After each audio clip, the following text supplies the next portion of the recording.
Hey everyone, and welcome to day 2 of the Sons of Fire Online Hot Sauce Festival, Canada edition. Today we have some great people coming up. But first, I want to forward by the guy, patch member of the Sons, got the same things, who basically this day is about. If you could bring in Haico, please, Hop Mama. Haico, Sons of Fire, my friend. Well, we're going to give you the screen to do a couple of minutes talk intro. Then when you want us to come back, just give us a call. Honored to have you speak for us, brother. Honored. Well, thank you. I want to thank Sons of Fire to actually make this happen. I have planned a Hot Sauce Expo. It was supposed to be happening in May. Something happened. We postponed it until October. Something was still happening. And Sons of Fire was very, very good in actually picking it up and making this an online Hot Sauce Expo. So this is all about getting the small vendors out there and getting their names out and getting their information to the people, the masses. We cannot do anything in person, so this is the best that we can do. It is absolutely amazing. We still have Heating Up the Capital going on later on, but we've postponed it a little bit because of all the situation that is going on. You're going to see some amazing vendors here, amazing, not just vendors, but makers as well. They actually make everything from scratch. It is all amazing good stuff. I've had the pleasure to meet pretty much everybody that is going to be on here today. So again, Sons of Fire, thank you very much. I really appreciate you giving us the opportunity to actually display our goods here on a broadcast and to the masses, because we have been missing out on this, and we miss the people, and we miss interacting with the people, and we miss meeting up with people. So this is the best that we can do. I hope you enjoy it today. Jeff, you're up.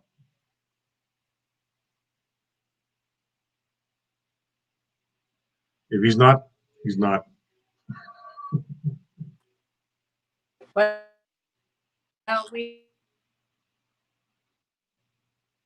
Oh, this is the great thing. I mean, modern technology is great when it works, but if it doesn't, it doesn't. All right. Well, thank you, Haico, and we'll talk to you soon. We'll make sure that we'll catch up with you later. Great forward. Sounds good. So first up, I'd definitely like to welcome Jeff Salem of Salem's Lott Scary Hot Sauces. Hey, how are you, Jeff? How you doing? How are you? I'm doing fantastic. Well, we're straight into it. We're a couple of minutes into it, so I want to give you as much time as you can. So away you go, brother. And if you want us, all right, we'll be watching. I will do that. Background. Okay. Everybody, thank you. Welcome for joining. I am from the Toronto area in Canada, and there's a snowstorm out here. But before I begin, it's always tradition. I am a musician. I hit things for a living. So I'm going to drum up some interest in my hot sauce business.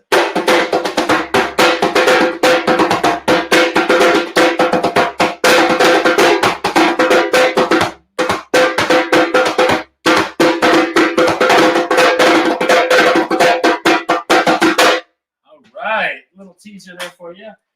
Okay, so why the scary label? Why the witch on my labels? Well, my last name's Salem. I don't live in Salem, Massachusetts, but I try to practice the whole thing about the haunting thing. So my story is how I got into making hot sauces. As a professional musician, I did a lot of traveling. I've been to about 75 countries around the world. And how many times have we experienced you walk into a restaurant, you ask for a bottle of hot sauce, and you pour it, and the first thing is way too much water in it. There's too much sodium. There's too much sugar. There's no taste at all. There's just pure heat and everything. We've all kind of experienced that. And I'm like, well, why can't we make a hot sauce? Keep it simple. Just complement peppers with fruits and vegetables. So after touring, I would share some of my experiences with a lot of different chefs, and they would give me a lot of different ideas. So some inspiration from them. I'd come home into my kitchen, I would experiment, and I would cook up different recipes. And I had a handful of, let's call it hot sauce lover guinea pigs, and I let them try a lot of them. And they said, yeah, I like this one. No, I don't like that one. And we experiment. Until it came down to my first concoction, which is called Hallucinate the Heat. It's got the witch on there like that. It's got these metallic labels. This is probably the mildest one I make. It's a smoky habanero style hot sauce. Now, at the time, I actually had a homemade label on. I think it was kind of like a return address label. And I brought this hot sauce bottle everywhere I went. And it was for my purpose, just making hot sauce for myself. How I kind of segued from that into a business was, I remember playing this particular wedding gig outside just north of Toronto. And there was a table all filled with like condiments and hot sauces. And I had my bottle with me. And I just left my bottle there. I'm like, yeah, I'm going to leave that there. Why not? The next day, I got a call from a police officer. And he called me and he asked me, he goes, you Jeff Salem, were you at such and such wedding? I go, I was.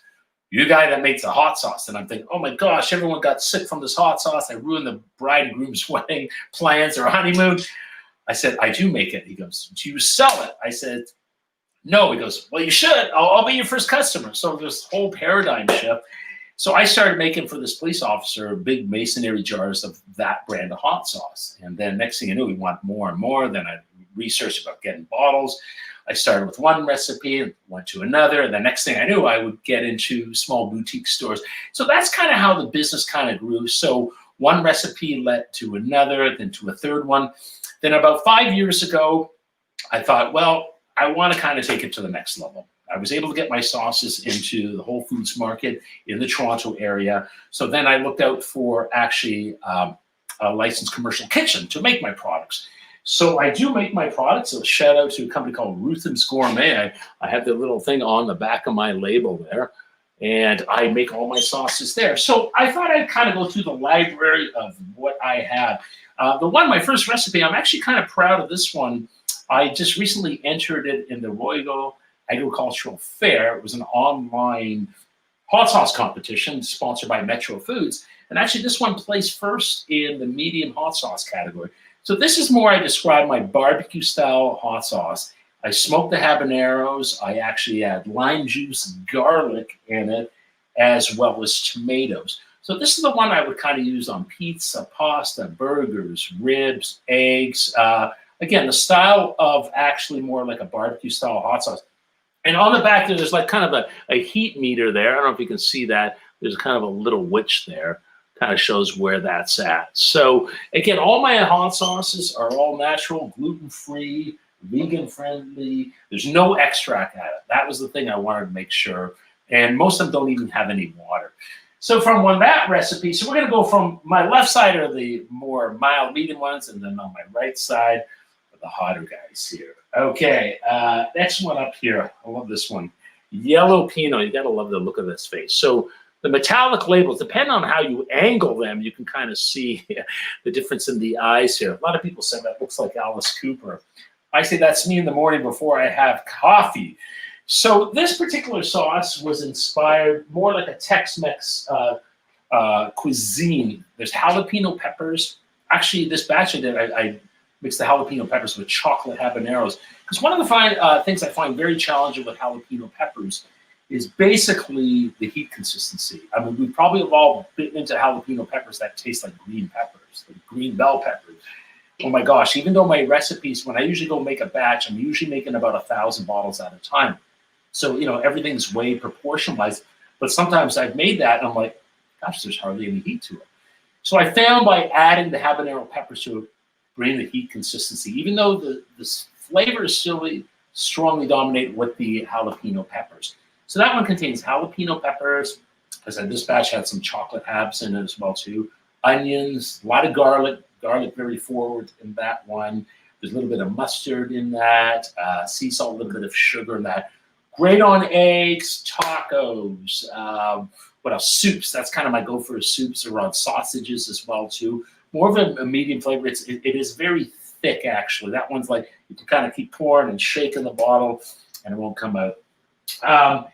The next one up, I call this one heat stroke. This is probably the one sauce that I have that I've tweaked the recipe so many times. It was one of my original ones going way back, about 8 years ago, 9 years ago. What's forward in this one is cumin and coriander. And this actually won an award for most unique South Asian style at the Fury Food Challenge, if I'm saying that correct, in Texas actually. But I was always kind of tweaking it. I wanted it to be more of like a citrus style. There's actually habanero peppers with carrots in it. ginger, cumin, coriander, and lime juice. But I wanted to always infuse actually a certain type of beer with it. And I've always experimented with a lot of different breweries using beers, but I always felt a nice, strong IPA.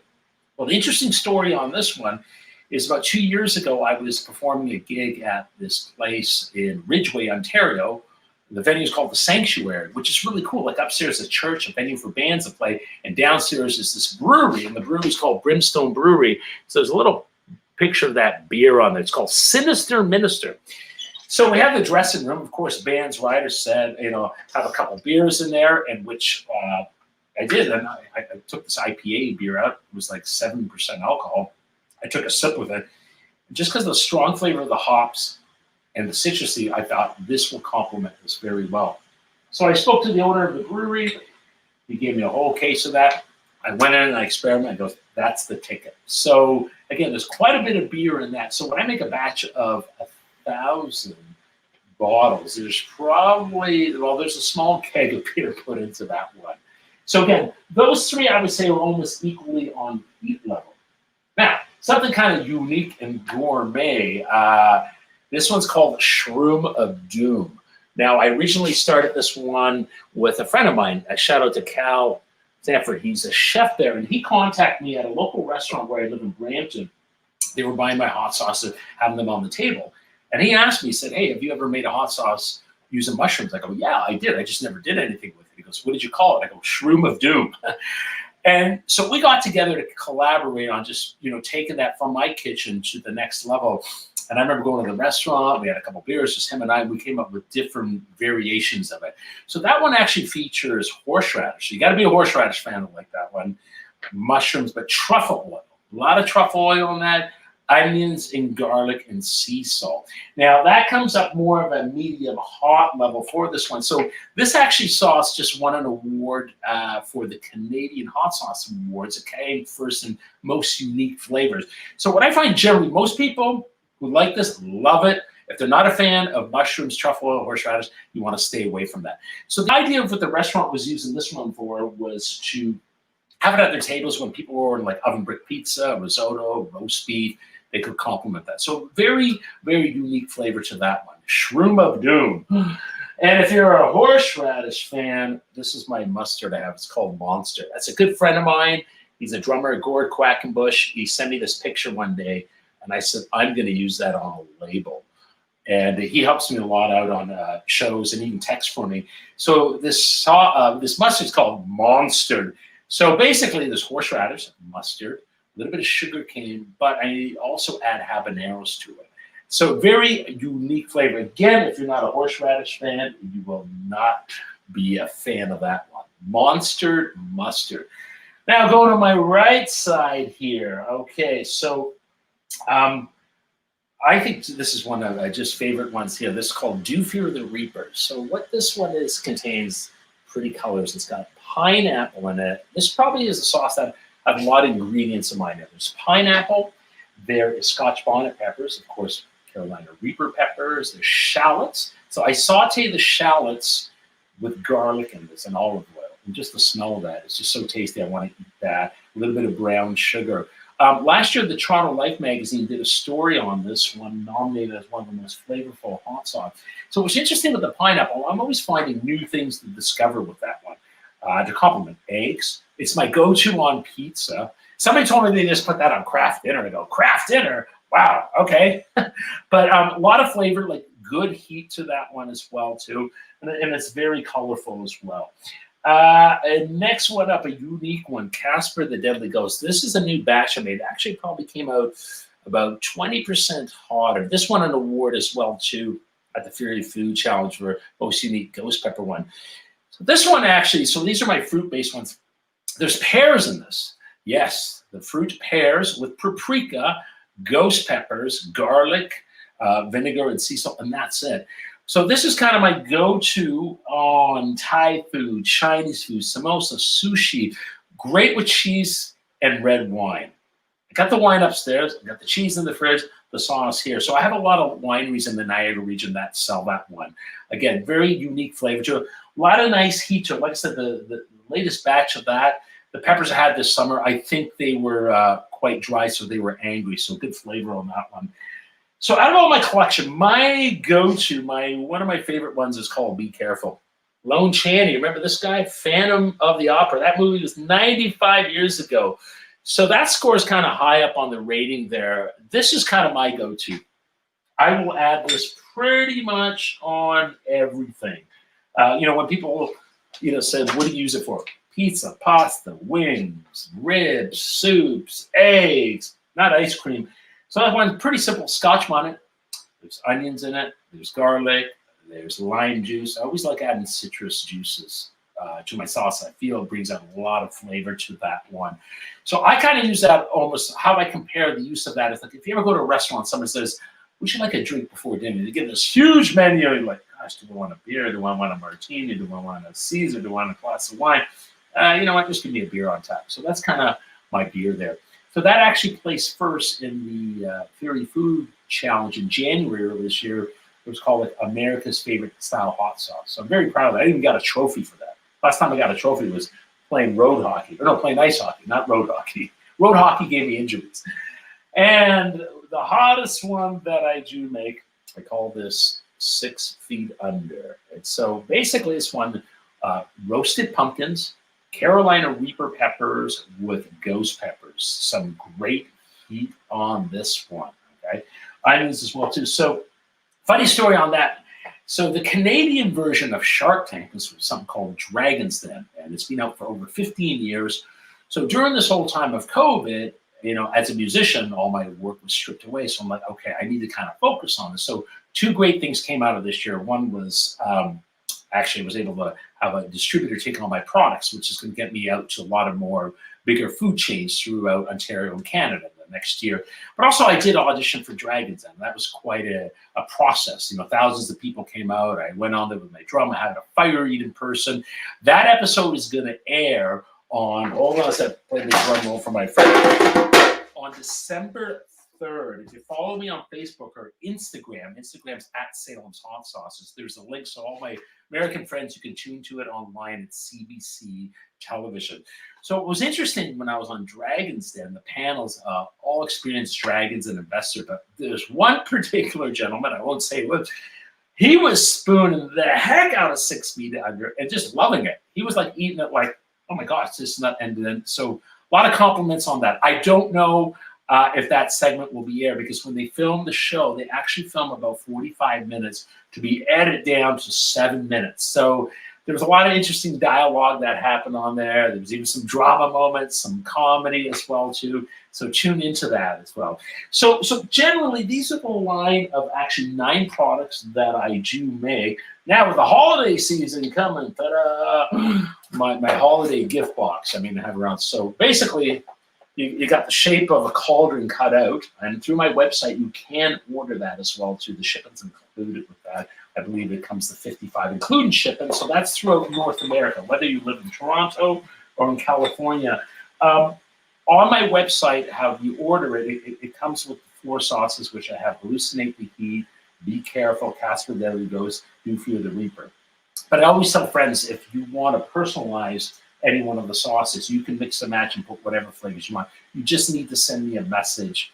Let me know that. Now, if you can figure a way out of getting the mustard in there, I'll be impressed. So my gift box, like I said, around the holiday time, a nice gift giving. All my hot sauces have approximately about 3 years shelf life. So I find most people go through in 3 weeks or 3 months. Then I find some people last them about 3 years. But you can also order a 6-pack as well too. The 6-pack contain the 6 common sauces that I have, which is Do Fear the Reaper, Casper, Be Careful, Hallucinate the Heat, Yellow Pinot Heat. So those are the 6 that I have in like a lot of retail stores, like Whole Foods, Nature's Emporium, butcher shops. It's the mustard, shroom, madoon, 6 feet under that originally were actually seasonal sauce as well. Then you can also order my 9-pack as well too on my website. And speaking of seasonal, throughout the year, because everyone, we've had such a challenging year, and I have never had so much enjoyment of getting up at 5:30 in the morning and doing my farmer's market in Brampton every Saturday morning. But what I also do is do a lot of seasonal ones throughout the summer. In basically June, July, August, September, and October, I would pick a different fruit or vegetable that was popular. So when we got into strawberry season, I did make a hot sauce called Death by Chocula, which had chocolate habanero strawberries in it, and actually Belgian chocolate. Great for marinating steaks. That's where the idea came from. Then when we got into peach season, I had one called Peaches and Scream, which had beets, pickled beets with peaches and habaneros. It was very pretty. It was like a pinkish color. Great on chicken, fish. It was also nice in a salad. I would only do 100 bottles a time of that. And then moving forward, we would get into blueberry season. I had one called Scary Berry, which was orange juice with blueberries and scorpion peppers.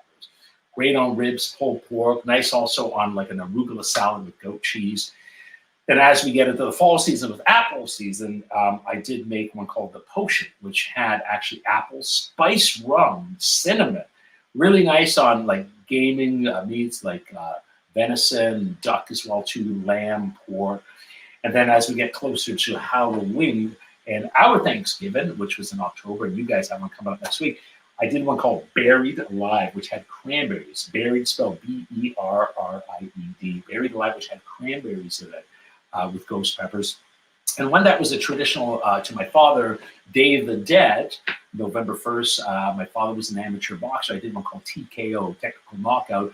He was a big fan of the Mexican culture, so I took a lot of the recipes, a lot of the ingredients, a lot of the Mexican culture, serrano peppers, tequila, and that, avocados. It was the mildest sauce I had, so I would do like 100 bottles at a time throughout the whole summer. So this brought a lot of folks out to come out to the farmers market. So when people ask, how many sauces you make? 15, and the last one I had was a little jar, I called it the cremation, which basically it had a label of a drummer on fire. It just took Reaper peppers with it, with ghost peppers, mashed it up with lime juice.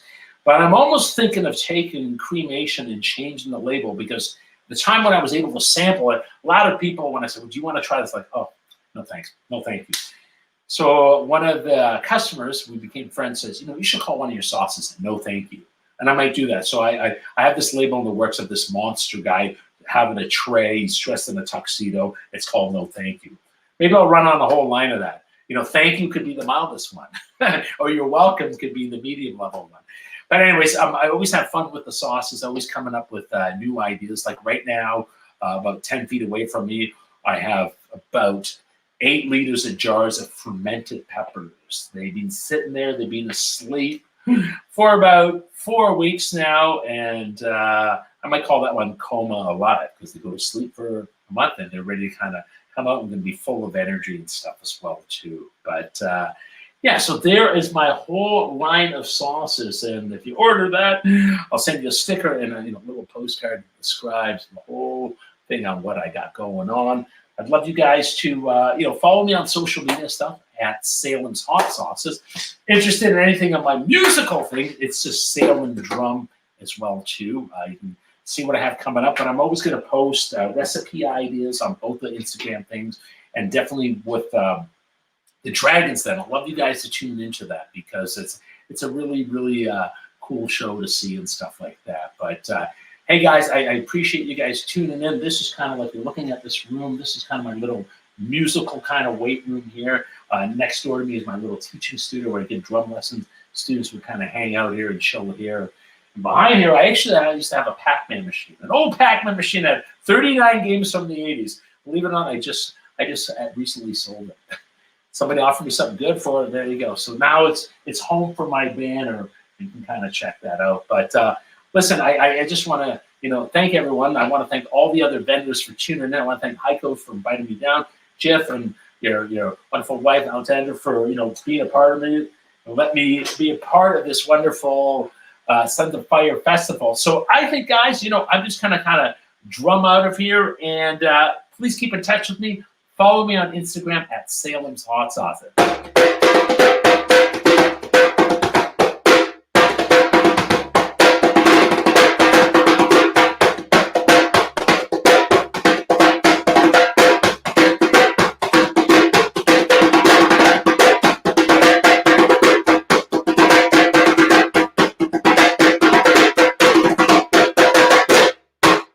Awesome, guys. Thank you so much. And listen, happy holidays. Have a great Thanksgiving to my friends in the States, and Merry Christmas too. Jeff, excellent. I sent you some pictures. You'll see. Okay, awesome. Jeff, thank you.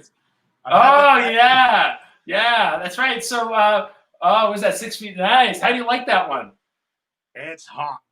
Yeah. It's hot, and I like it. It's really good. Really excellent. Good. Excellent. I'm glad. I'm glad Jim Carrey wasn't the guy who delivered them to you. I'm gonna bring myself in too. Look, me too. Yeah. She wants to try the shroom and the mustard. Have you tried those yet or no? No, this one's a brand new open. Look, she's trying it on her. She's doing it right now on her. You know what? Just so you know, your bottle there, I put extra Scotch bonnets in that. No, I'm just kidding. My favorite, you know that. I know that. That's right. Oh man. I have, you know what? So that one does well at butcher shops. Actually, I get a lot of requests for that one. That's probably the most complex one I got to make because we actually roast the mushrooms and we drizzle it with truffle oil in that one. You know, it tastes like super expensive, actually. That's a good thing. I'm sorry. What are you reading that on? You got that on eggs? There's eggs. There you go. Yeah, it's good on an omelet and stuff like that.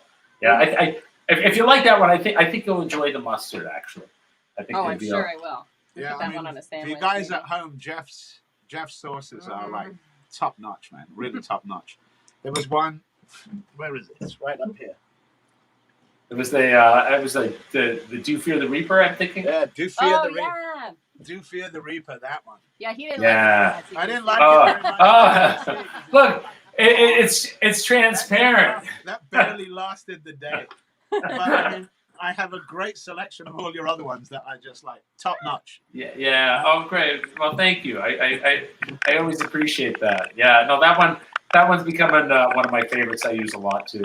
Yeah, it's definitely tasty. So, thank you guys. Yeah. You're welcome, guys. Thank you. Thank you. Awesome. Always a pleasure. Love to hear you drum. Yeah, thank you. Thanks, guys. I appreciate it. And everybody else, enjoy the rest of the day. I'll try to tune in when I can, for sure. Yay. We'll thank talk you. soon. All right. Thank you.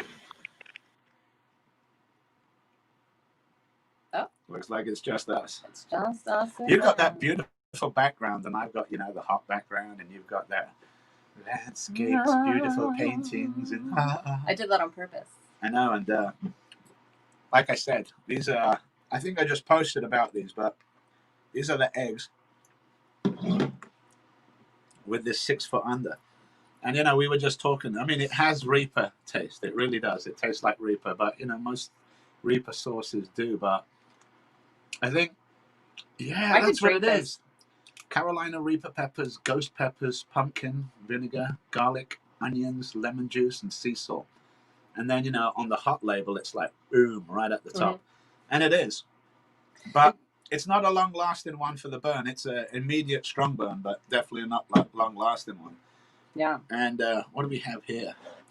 Oh, that's the mustard. The mustard. Hauntingly hot mustard. Oh, that stuff's fantastic. When this with the truffles, shroom, doom. It's a habanero. And it's got a super high rating. Well, not super high, but pretty medium high. But you know what? If you put this on your food in a moderate fashion, I think even the lower, Jif's making a face at the moderate fashion. Slather it. He doesn't know what moderation is. He's like, half the bottle on my eggs? Of course. That's moderation. But I like a couple of drops, and it's delicious. It's got a lot of flavor. I go by the chug method. Don't forget to follow at Salem's Hot Sauces on Instagram, as well as the website Salem's Lott Hot Sauces with 2 T's. All right. Well, with that, we're moving into 10:30, and we have our next person up. Next up is I don't know if you guys are familiar, but another musician and talented at that too. Also, like an expert sauce maker. I love his Cobra chicken. Sorry. You made me jump. But that's how you say it. I won't say it again. And he just made a fresh batch of that. So, ladies and gentlemen, hopefully Eric Baker's there. Oh, I'm at least partly there. I'm never quite all there. I'm good. I'm good. Welcome to Fireside with Eric. I love it. I mean, I think it's great.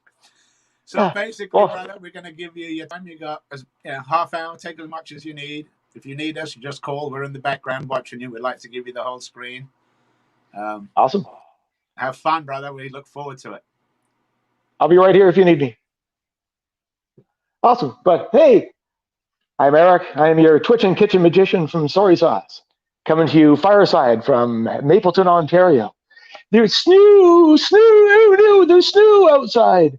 So I'm also a drummer, like Jeff. This is one of our cats. This is Mr. John Shaft. If you want to get a cool black cat, this is Mr. John Shaft. Hey, buddy.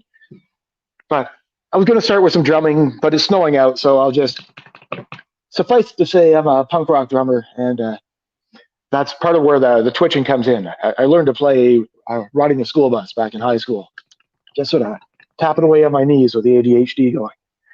And now, to channel it with extra coffee, regardless of your politics, this is a really good Trudeau to have. So there we go. Without further ado, myself and Mr. John Shaft, I want to run you through the 2020 batches of soy sauce. One thing that's kind of neat about being a small craft sauce maker is that everything I make is highly dependent upon the ingredients. This year I had a rough growing season with the peppers. So I grow most of the peppers myself, but we had a frost on September 18th that took me out a little bit. So I have a greenhouse in play for next year that should keep me in better shape. But for this year, I had to scramble around a little bit and find some peppers. So first off, I did pretty well last year. Most of the time, I've made explicitly hot sauces. There we go. Thanks, mister. He's the star of the show most of the time anyway. But I've made very, very hot sauces just to please my own palate. But last year, I tried a lighter jalapeno sauce just for the heck of it. And that was Fresh Sense. And it won the Canadian Hot Sauce Award for Best Jalapeno-based hot sauce with a base of lime, Canadian mint, hence the Fresh Sense joke, and coconut water. So I went to the St. Jacobs Farmers Market. Just here, all right, that's enough. You get it. The St. Jacobs Farmers Market, and got myself a bushel of jalapenos this year to play around with. So the first sauce I've got here, it's got a little bee on it there. This is called Beauty. This is barely a hot sauce. The heat is almost indiscernible to my own palate, but I made it with caramelized jalapenos. So I roasted those up in the oven, and I roasted 60 bulbs of garlic, and then blended those together with some extra dark maple syrup from a farm down the road. And so it's a hot, no, not really hot. It's a sweet, garlicky, smoky batch of goodness with just a tiny underlying bit of heat. So that's Beauty. A good Canadian term there. Beauty, eh? It's beauty sauce. You're going to put this on stuff. Beauty. And for my American friends, just as I'm thinking about it, today is November 22nd. So 42 years ago, there was the greatest moment in television history. So I got to show you the t-shirt my lovely wife got me. So I get myself right position. I got a meal for you here. There. With God as my witness, I thought turkeys could fly. So there we go. So happy Thanksgiving to the Americans down there. So as we're moving on, Fresh Sense. So this year, last year's Fresh Sense, I used a lot of yellow and orange peppers. I got more red peppers. I got a bushel of them down at the farmer's market also. So I got red peppers and Marconi peppers in with a base of Canadian mint, lime, and coconut water with a jalapeno level heat. Both of these this year are on the really mild end, especially the Beauty sauce. So I brought in the heat scale this year, and I think is going to be uniquely Canadian. So these are rated 1A out of 3. So moving into the double AA sauces. Got a new one I just made on Friday. This one's called Miso Nutty. I use 2.5 kilograms of miso paste with some mirin for sweetness, a couple kilograms of garlic, big old chunk of ginger, and a few kilograms of peanuts. You can see the oil in the bottom from the blended peanuts, and a bit of sesame oil as well. So this one definitely needs a good shake, but it's a hot, again, a mid-level heat. The peppers I used were fermented Scotch bonnet.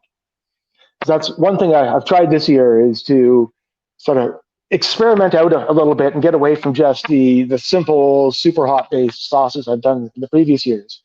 And I've got a couple milder sauces, and I've tried roasting a little bit, and I've gotten a bit more into fermentation, just mix it up a little bit and have some fun with it.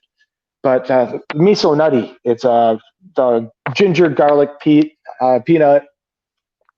It'd be a terrific stir-fry sauce. And it takes me back to sort of my old skateboard days in Vancouver. There was a restaurant on Commercial Drive. Not a Commercial Drive, sorry. It was out on West 4th, but the Commercial Drive hippies used to go there. It was called The Naan. So this is vaguely reminiscent of the naan miso gravy they used to get for the potatoes. Moving on to a staple. This is last year's Go Mango, all labeled up pretty. This year's, in the same basic recipe, I increased the mango and increased the orange a little bit just to make it fruitier. But I think it's a very good mid-level heat. I use a blend of Bahamian goat peppers with kind of a habanero with a peach flavor to them, with ahi mango, which have like an orange pineapple, or not orange, orange vanilla flavor, and yellow ghost peppers just for a sweet kapow of heat. That's a decent mid-level sauce. Pair it as you like to. I'm not really good at making food suggestions, partly because I've been plant-based for 30 years, so I've got really no idea what kind of meats it will pair with. I've been told that Cobra chicken goes really nicely on an omelet, but how the hell am I supposed to know? All right, pitter patter. As we're getting at her here, this is another brand new sauce for this year.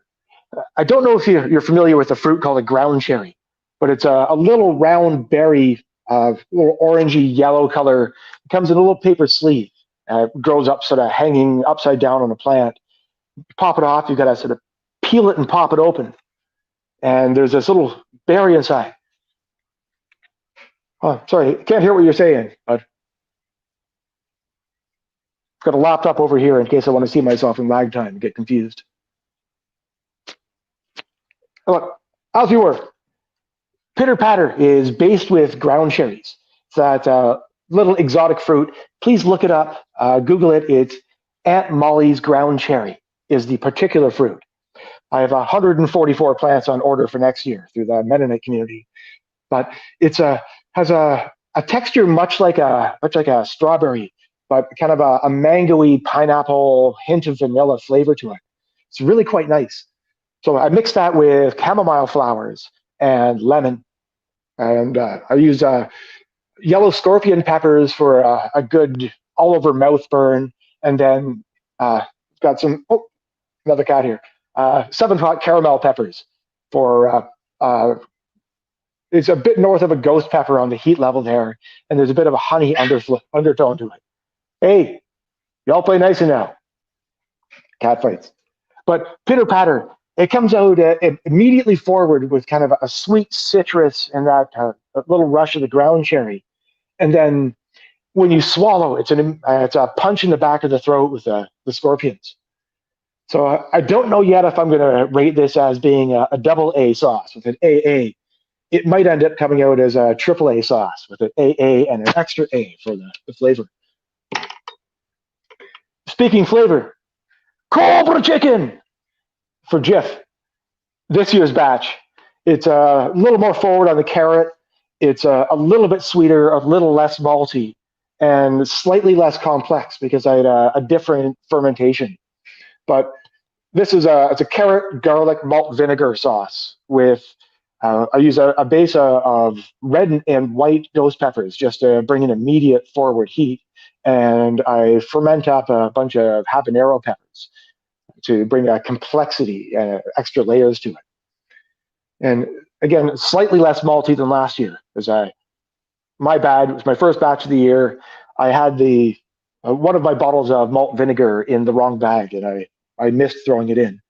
So it's 75% the malt degree that we had last year, but it had the same kind of zing, pow of the flavor. The story behind the name is I try to name everything with a bit of a Canadiana pun. Because following Jeff's lead, I think all Canadian sauce makers should be drummers who lean towards puns in their sauce names. But a couple of years ago, I made this as Angry Gander. And then last year, I updated the recipe and added onions and cherry tomatoes to it, and then fermented peppers. So when I updated the recipe, I updated the name to a joke I saw on social media about it was something to the effect of, I work with a guy from Mexico who doesn't speak a lot of English. And he saw a Canada Goose and said afterwards that, I do not like the Cobra chicken. So the updated recipe on the Angry Gander became the Cobra chicken. And it sounds particularly good when you've got to say it with a hand gesture, the Cobra chicken. I don't know why that is. It feels right, the Cobra chicken. So there we go. That's the Cobra chicken sauce. That's probably a AAA on the sauce, on the heat scale. I just finished making these over 4 days up at the Palmerston Community Center, about 15 kilometers from here. When I made the Cobra chicken, the young gentleman from the arena office came in and insisted on having a taste. And he took a little scoop on a plate, dipped his finger, coughed a little bit, rinsed the rest of it off into the sink, and then fessed up a couple of the saucening sessions later that he had to go back to the office and eat a little tub of yogurt. So I'll take that as a rousing endorsement that I've got some heat on this year's. This is Cobra chicken. I'm gonna keep myself hydrated here because I'm talking a whole lot and I'm drinking coffee. So the last of our new sauces for this year is another one that is definitely going to be on the hot end of the scale. It's let's see that. Yep, just reading the comments here. I've got a new set of progressive glasses on. So if you see me craning my head around like a dog you've asked to go for a walk, it's because I'm trying to get the sweet spot so I can read what's going on over here on the screen. So this is Donnybrook. This is another, it's not an extreme heat. It's definitely it's a hot sauce. I made it with about 13 kilograms of Canadian Grimsby peaches. Mix those with 2 roasted pineapples that I boiled up in the oven, just blacken a bit on the top and bring out some of the sugars. I mix those with a bit of coconut water, some apple cider vinegar, a bit of organic cane sugar. Because in almost everything, I use organic cane sugar rather than just the regular processed sugar.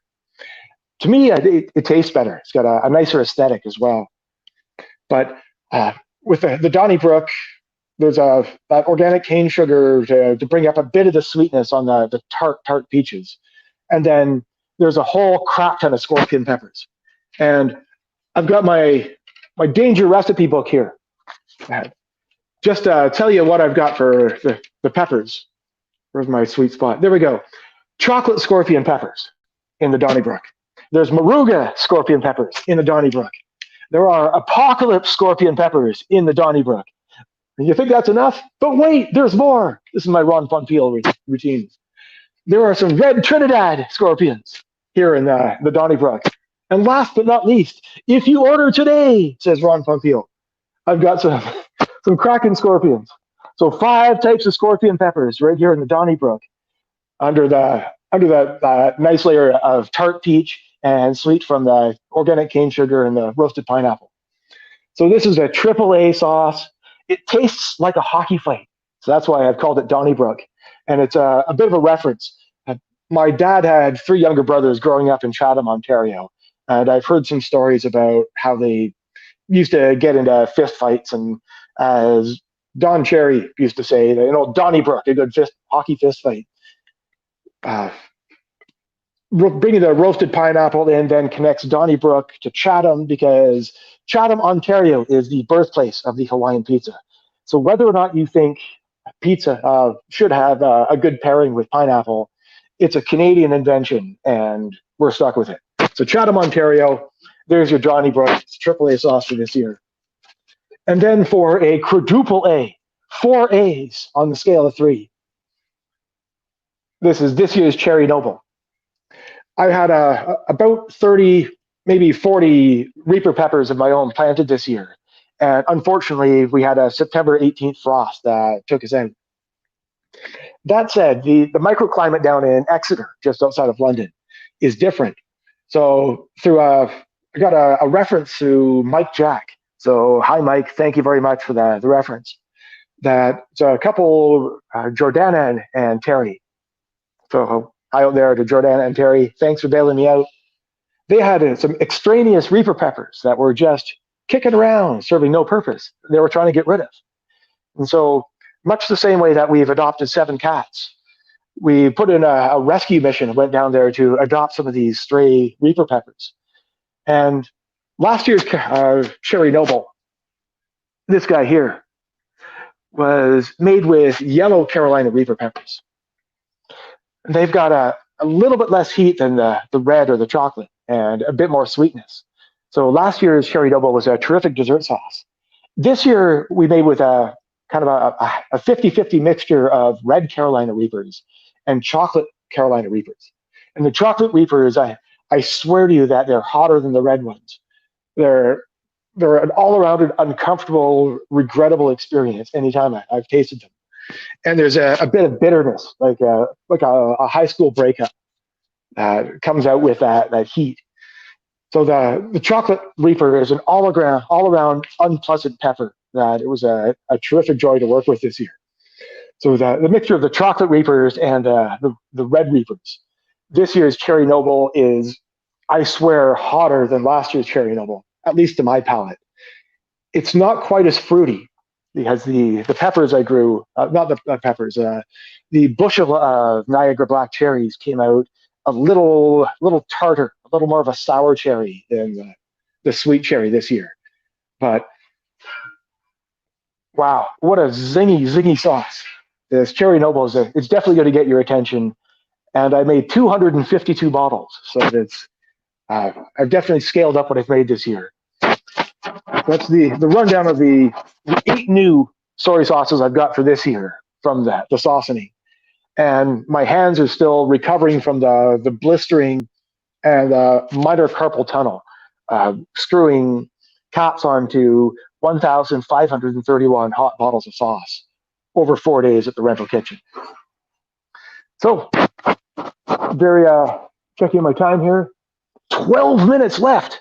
That's more fingers than I've got on 2 hands. So I'll give you a quick update on, or not a quick update, a quick flash on what I have remaining from the 2019 batches of soy sauce. And another go of my coffee.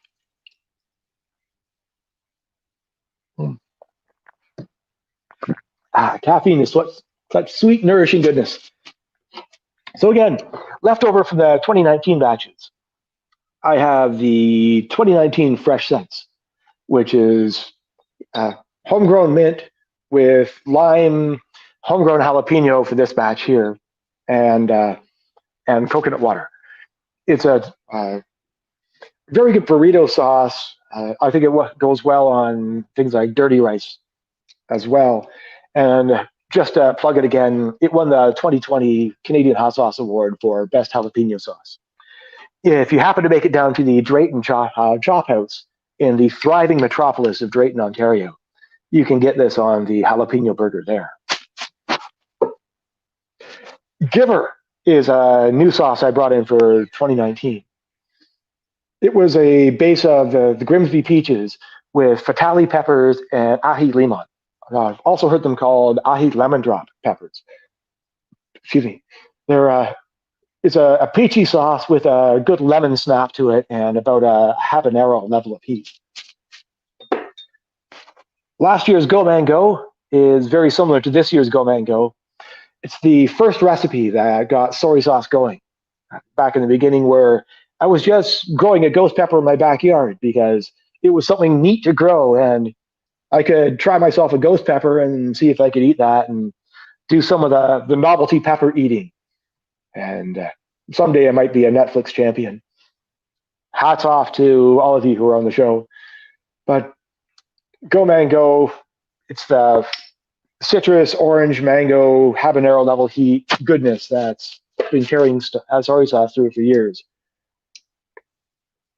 Oh, I've accidentally pulled an angry gander. I was expecting this to be an apologies sauce, but it turns out I do have one angry gander left from a couple seasons ago.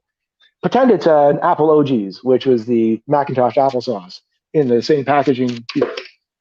Before I updated the labels with my friend Juan at printacolor.ca. This is the Mayfawn barbecue, which is a smoky tomato and habanero level, chocolate habanero and chocolate ghost level barbecue sauce.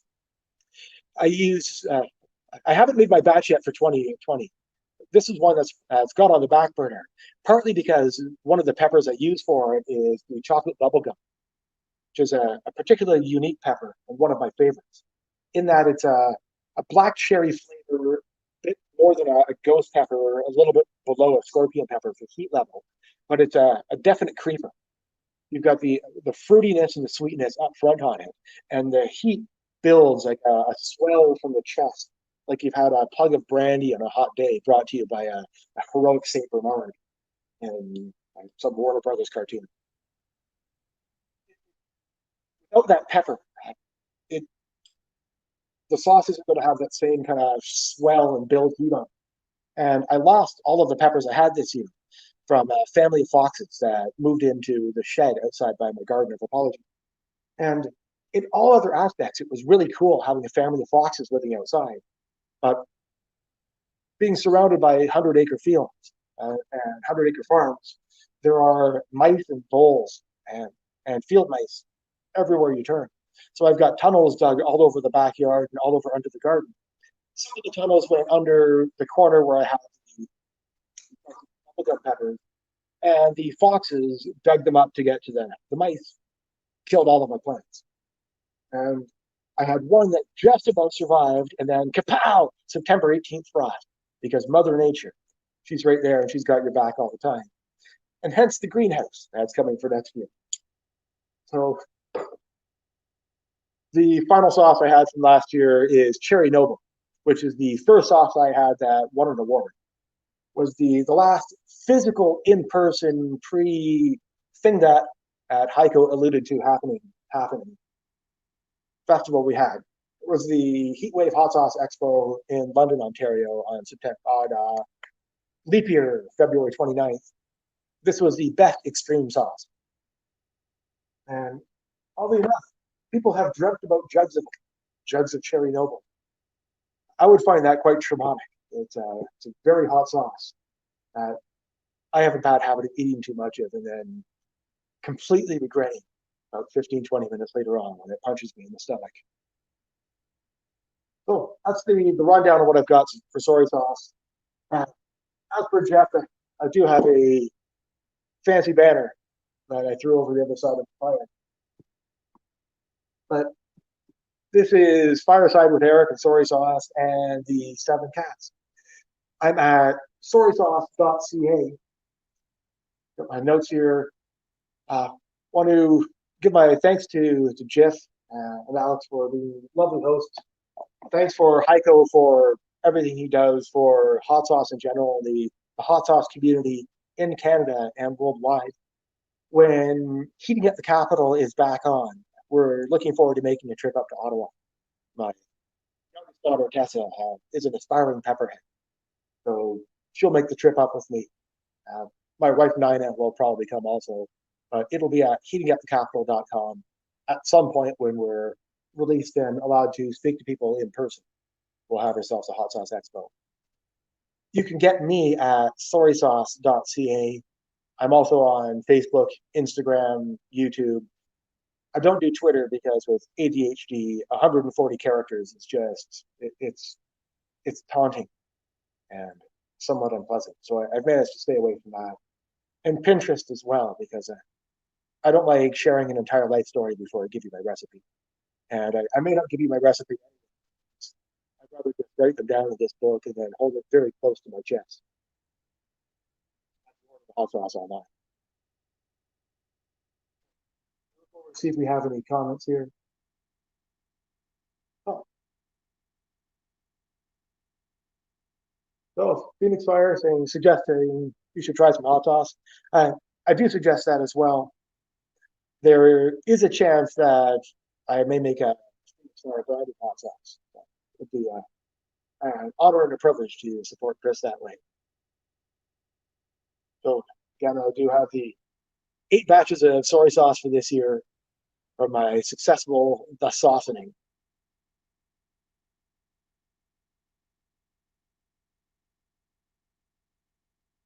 Back.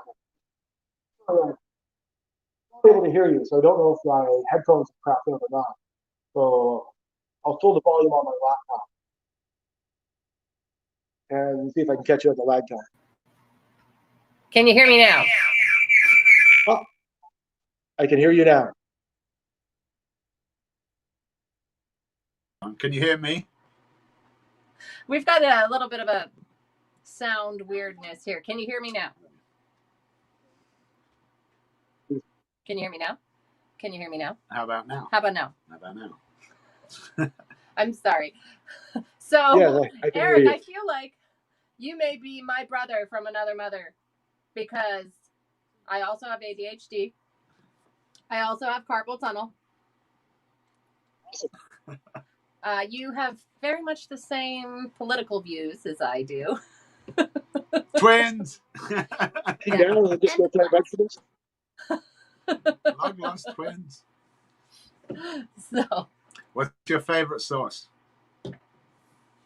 of the soy sauces, I am a big fan of this fresh sense. Now I have the last year's version, I think. It's that kind of greener version. It really is fresh. Tastes so delicious. I'm gonna have a little bit right now. Can I have my spoon, please?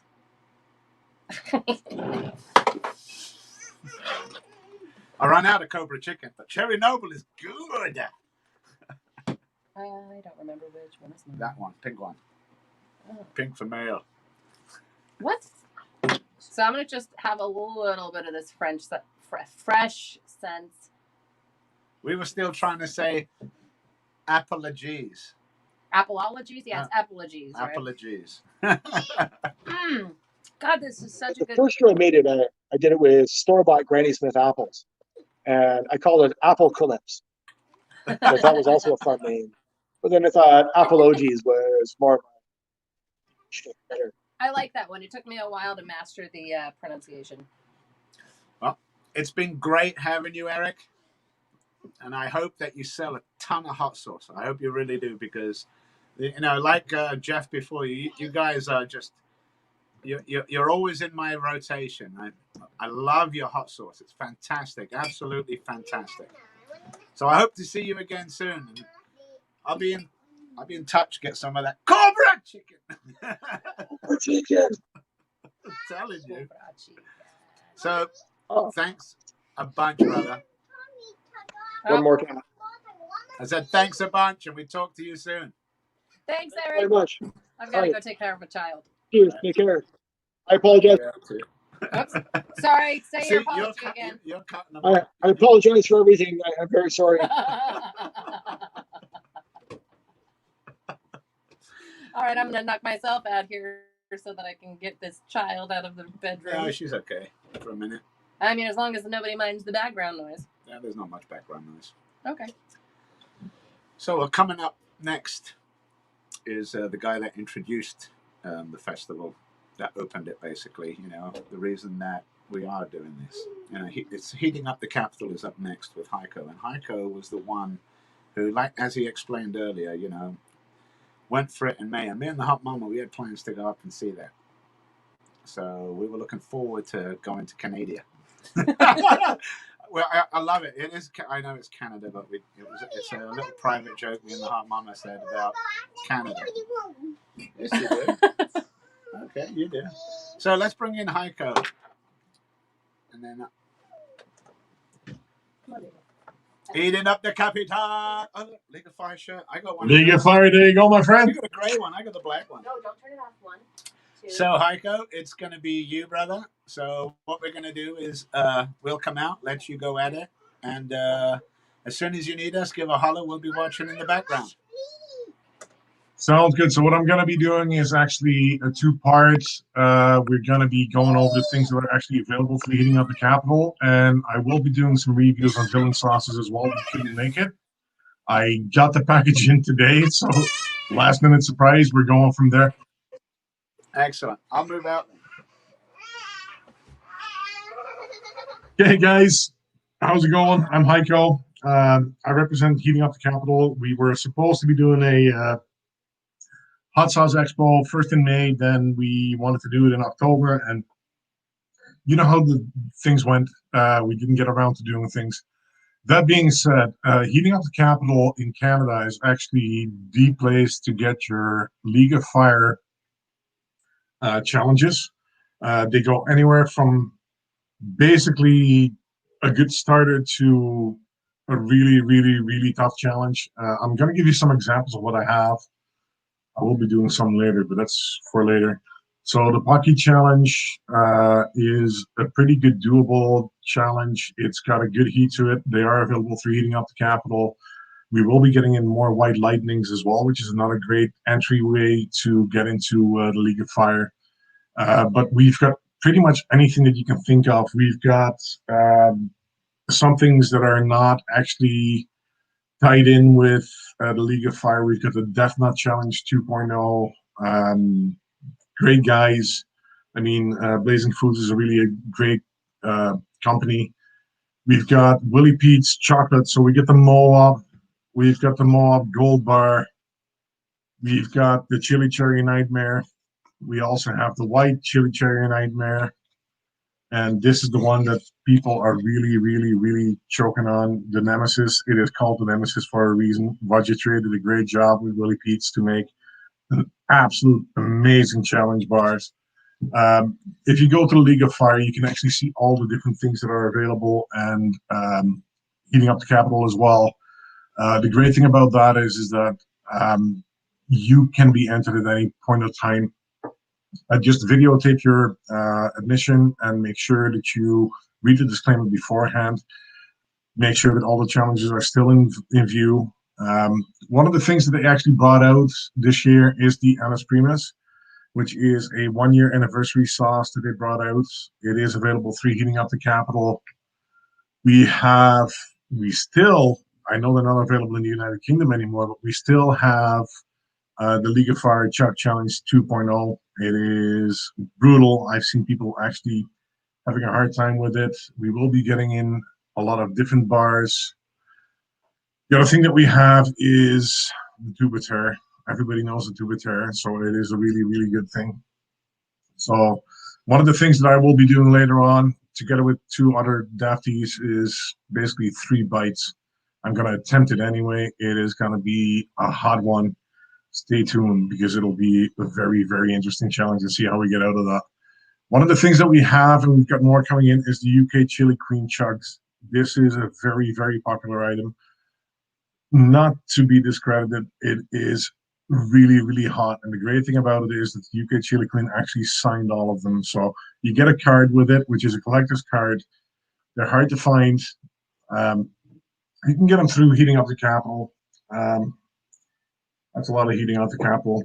Anyway, so the great thing about it is that I actually got some sauces in today, which is a bit of a surprise because the mail service didn't necessarily work out the way that we wanted it to. Villain Sauces is another Canadian hot sauce maker that makes great sauces, and he has sent me 4 of his hot sauces that are absolutely amazing, and I'm going to be trying them out just to give you a bit of an idea what it is. I'm going to have to turn the light on because I'm going to have to read the label, and we'll see what comes out of that. Sorry for the light. So the first one that I have is actually Good Guy Sauce. Villain Sauces. a sweet habanero hot sauce. So I really have to prep these things. I should do something about my reading. It's got chili peppers, vinegar, onions, apple cider vinegar, pineapple, Thai peppers, habanero peppers, garlic, water. It's got a lot of good stuff in there. So what I'm gonna do is I'm just gonna open this up and I'm just gonna have a taste and let you know what I think of it. All the guys that we've seen before, they do a great job at making hot sauces. A lot of people don't necessarily associate Canada with great hot sauces, but I know a lot of these guys in person, and they make some wicked sauces. So I've got my tasting the heat, chase the heat tasting spoon. Don't take your sauce, bro. We do have those available through Heating Up the Capital as well. So let's give this a try. This is Good Guy Sauce by Villain.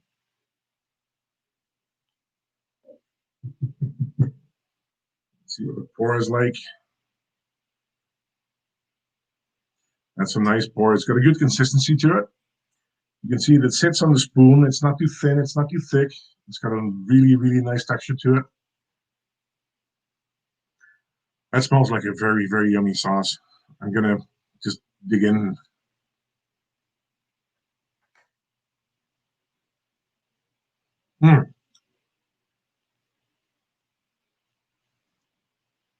So the acidity is good. It's not overwhelming.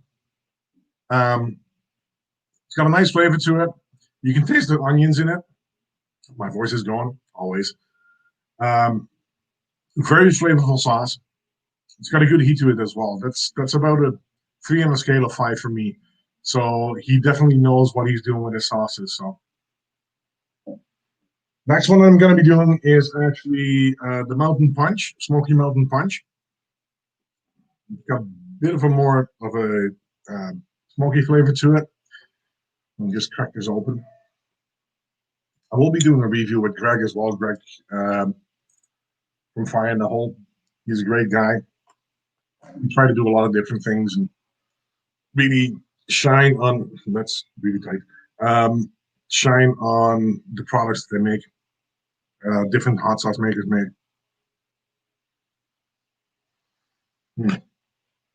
It's got a good scent to it too. Again, it sits nicely on the spoon.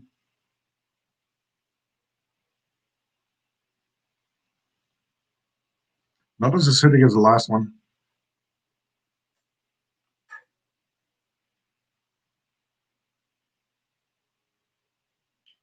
A great smoky flavor.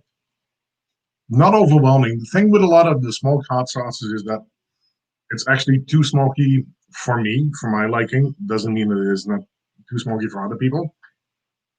But that is a really good sauce. I don't think it's as hot. For me, it doesn't blip as high on the radar as the previous one. But that is a really good and tasty hot sauce. Definitely check out Villain Hot Sauces because they've got some great stuff. I've only done 2 and I've got 2 more to go. And there's a little bit of a surprise at the end of it. So. Next one we have is the Boogeyman, which is a ghost pepper sauce. So this will hit me in a different way. It'll hit me more in the back. Anything habanero will hit me much more up the front. It's funny how different peppers have different actually places that you can feel the heat. So I would read the ingredients, but like I said, I forgot my glasses. It's horrible. I'm sorry about that. I know that Chris can actually fill you in on all the ingredients as well. Chris Bodniak from Villain Sauces. Send him an email and ask him about the actual ingredients of everything because my reading glasses are gone.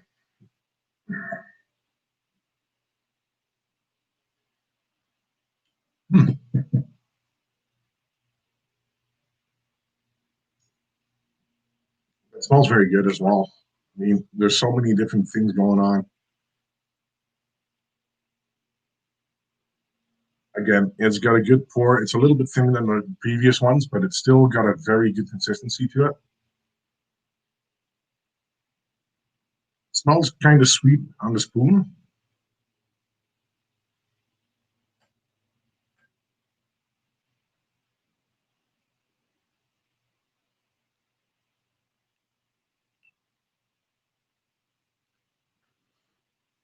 The heat is there. It's not as pronounced as I would expect it to be with a ghost pepper, but it is still there. It is a very good sauce. I mean, everything that I've had so far are great sauces that you can use on pretty much anything. Let me just move that down so you can actually see what they're called. So these are really, really good sauces. The last one that I have is something that hasn't been brought out yet, which is actually the Bad Boy. So I'm really interested in this one. It hasn't been officially released. I'm going to try to read it, and I'm failing. This is one of his hotter ones, so it's going to be interesting to see how this one actually moves up. Let me get my knife here. Open up the bottle. I'm really excited about doing this. Like I said, we will be doing another review together with Greg later on, Fire in the Hole, and just make sure that my taste buds are completely off. Got a bit of a tomatoey smell. There you go. Now hold on.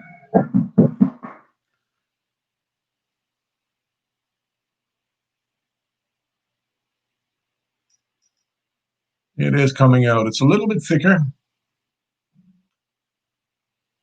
There we go. It's sitting really nicely on the spoon. You can see that there's a good dollop on there.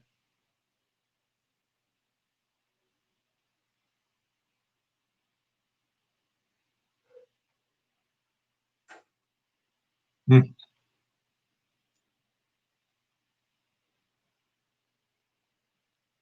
a bit of a tomatoey flavor to it. It's got good heat. It's building up. I mean, especially with the 4 that I've just done, you can actually feel the heat rising. It is absolutely great sauces. I'm not going to chug it, Dave. Thank you for mentioning that, though. These are great sauces. Definitely check out Villain Sauces. They've got some amazing sauces. So they're really, really good. And this is the great thing about the whole Canadian hot sauce community. I mean, the people that make sauces, they do it with their heart. It is not something that is just made because they want to have a commercial success. It's something that they are actually loving. It's what they do. It is what they just want to have other people experience as well. They're great sauces. This one's nice. It keeps on building. My tongue is actually starting to burn up right now. So they're great sauces. So I know that I'm cutting everybody short, or actually I'm cutting myself short for the reason that I'm running out of time, or I've got too much time actually to make this happen. But like I said, Villain Sauces, great sauces. Definitely try them out. Apart from that, if you need any challenges in Canada, go to heatingupthecapital.com and you can definitely find all the challenges that you need there. And like I said, we're going to get some more of these, and these are a very hot commodity right now. The UK Challenge, the UK Chili Queen Chugs. We've got a bunch more coming in. So anyway, Jeff, I know I'm very quick, but No, it's good, brother. I'm right there. We've been watching you in the background, and it's nothing about being quick. There's a lot. You've got a lot on your plate today, man. I got a couple of things to do. You've got a couple of things to do. So definitely, it's awesome having you here, Haico. I'll let you take off for a while. And what we'll do is I'm just going to recap. Look, you can see behind me, I've got basically your store. So here's the thing. Hot Mama Alex may not like me for this, but she's going to have to try the Pumpkin Pyro 2.0. I'm sorry, the Pumpkin Pyro 2.0? Oh, yes, you will. I mean, You've tried the first one. You're going to have to try the second one. You want me to try it right now or what? No, we'll do that later. Don't worry. You've got a little bit of time. Don't worry. Haico's hot sauce. Yeah, we'll do that during time. Yeah, I'll give myself a couple of hours to prepare. I might even have. Oh, you're gonna do what Crumbs did. What did Crumbs do? Remember yesterday? I mean the gusher. Yeah. Well, you don't. No, it's after that. She did a tincture That's as well. that So. we don't have Oh, the that yet. tincture. We don't have that yet, but we'll wait for I'll the maybe do some tincture when tincture. she gets the gusher. If only I knew where I could get some Haico tincture from. I'm not sure where you can get it. Maybe behind you. I'm so glad that we set up these shelves so that Definitely we could behind get our pantry a little bit clear of a little bit less full, I would say. So yeah, we definitely have some of Haico's tincture and some of Haico's. Oh, later on it's going to get. All right. I'll do it. I'm game. Excellent. She did it, and Thanks, Haico. We will she talk to you lived soon. through it. She's still fine today, so you'll be okay. I'll survive. Definitely. We'll talk soon. See you later. Haico. See you soon. And as you saw, Haico with heating up the capital. Now, yeah, basically this was all for Haico. You know, I'm so glad that this is progressing as it is. You know, because this was a vision that he had that has just gone. But while I have my League of Fire shirt on, I'll tell you, like, you know, basically, you know what Haico has? Pocky 1 chips.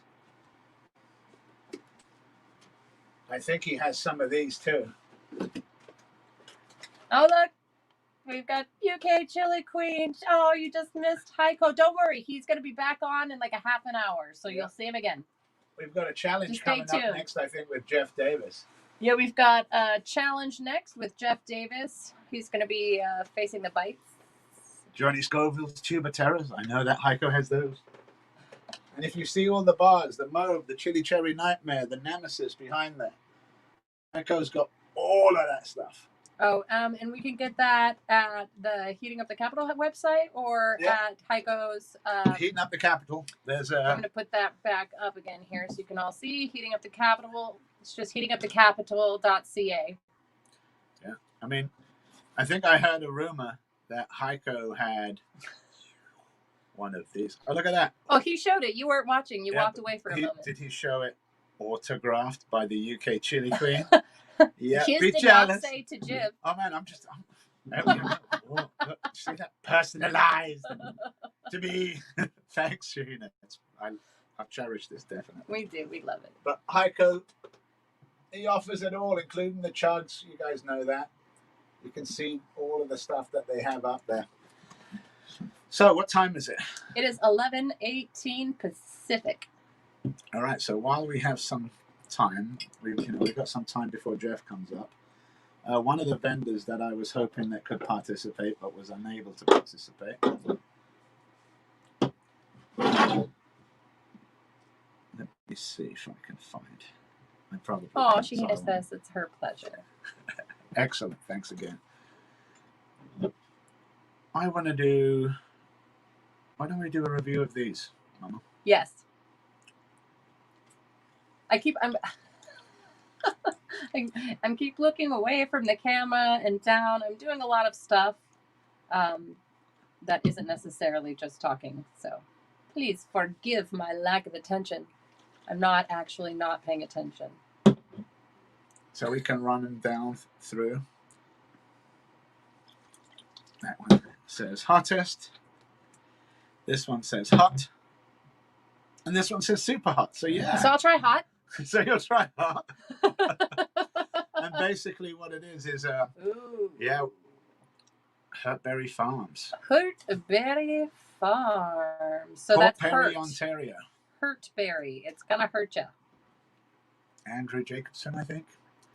Well, the reason I want to go over these, I was hoping that he could participate, but he was unable to, unfortunately. So I got these, or we received these from Steve and Michelle when we met up with them a few weeks back.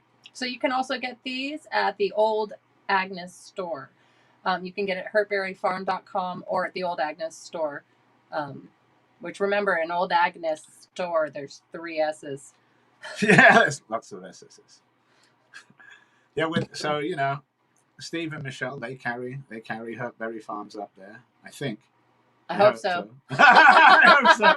If not, it's all gonna. Like I said, reading here, manufactured by Hurtberry Farms Incorporated, Port Perry, Ontario, Canada. www.hurtberryfarm.com. And so let's see. Why not start with yours, Hot Mama, and see what you've got? Okay. Oh, we're doing this the old-fashioned way, just with spoons. Yeah, and not just with spoons. Well, not just any spoon. Yeah. Chase the heat. We got some Chase. Well, we have one Chase the Hoot spoon, and then one from Amazon. There was, when we were buying them, they were selling out like crazy. So I know Haico. But I really like using one of these for tasting the hot sauce. They don't have the lingering hot sauce flavor. Yeah, you know, when we get those Callies from Haico, we can be like, "Yeah, posh with a capital P." Posh with a capital P S H. So what's the name of that one that you're going to try? So this, actually really love the name of this. It's called Viridescent. It is an East Indian inspired verde hot sauce. So this one has fresh green chilies and tomatillos. See, Eric Begg, we call them tomatillos other places too. Sorry. Infused with East Indian spices to bring exotic flavors and a pleasurable level of heat to all of your culinary creations. So it looks like this has got, it's tomatillos, green peppers, serrano peppers, and jalapenos, yellow peppers, scallions, etc., etc., etc., cardamom, bay leaf, cumin, turmeric. Ooh. I know. That's what I'm saying. It sounded, when Steve popped these out, they sounded just so good, man. It smells really good. It's really fresh. It actually smells a lot like Eric's fresh scents from soy sauce. From sorry sauce. Sorry sauce. Sorry. I don't mean to make fun. I love the Canadian accent. I love saying sorry and all those fun things.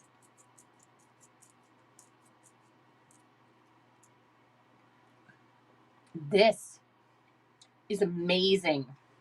Holy moly. I can taste that. I can taste that like Indian influence immediately. It's so full of spices. I can taste the cardamom and the cinnamon and the nutmeg. You would not like it. Because, maybe. The cinnamon's not strong, but you hate cinnamon. Do you want to try it? I did want to try it. Do you want to run over to your house, or should I just catch it from here? I'll just teleport it over to you. How do you do that? Star Trek. Just like from one place to another. I wish we had a cool TikTok effect. With like glitter or something. Oh, man. That smells good. And I can't really even smell the cinnamon, though. It's really nice. Like, I don't really taste the cinnamon. I don't even smell heat.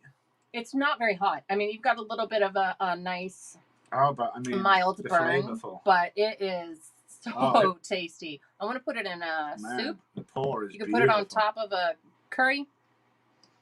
I mean. Oh yeah. Yeah. Oh, I drink this. Can I have it back? Let me have one more. Oh, and that was a big one. Oh, that was a big one. Oh, it would be unhygienic to drink the bottle. It wouldn't. I want to. You know, if we're talking on a hot scale. It's so good. Yeah, I'd give it like a 1 for me. You know, but it's not hot. It's not hot. It's not hot, but it's not super crazy. But it is nice and spicy. I got a lot of that. spices. I just got like a little. Well, when I say spice, I don't mean burning. I mean spice as in like Indian spices. Yeah, it has plenty of that. Yeah, Very and it aromatic. Definitely has kind of a Christmas taste to it with all the cinnamon and the nutmeg. Look at that. Christmas coming up at berryfarm.com. Oh, this one's fantastic. Viridescent. Love it. All right. Then we're going to move on to mine. And I love the names of these. I know, they're really creative. Helios Luna. Oh, sun and moon. Yeah. Brain strain citron hot sauce. Let's see. The ingredients in this is yellow peppers, water, distilled vinegar, mango pulp, Raji Amarillo, Cape gooseberries, habanero mash, grapefruit, kosher salt, fatali mash number 7. 7-pot brain strain chili, persimmons. I'm just like reading it all wrong, but it's so small in my freaking glasses. Helios Lunas is vintage now. It is. That's what Mike Jack says. Then from Eat Heat. Then all the more for me to enjoy. Eric Begg likes Helios Helios Luna as well. That one's a little bit of a tongue I need my twister for me. blade.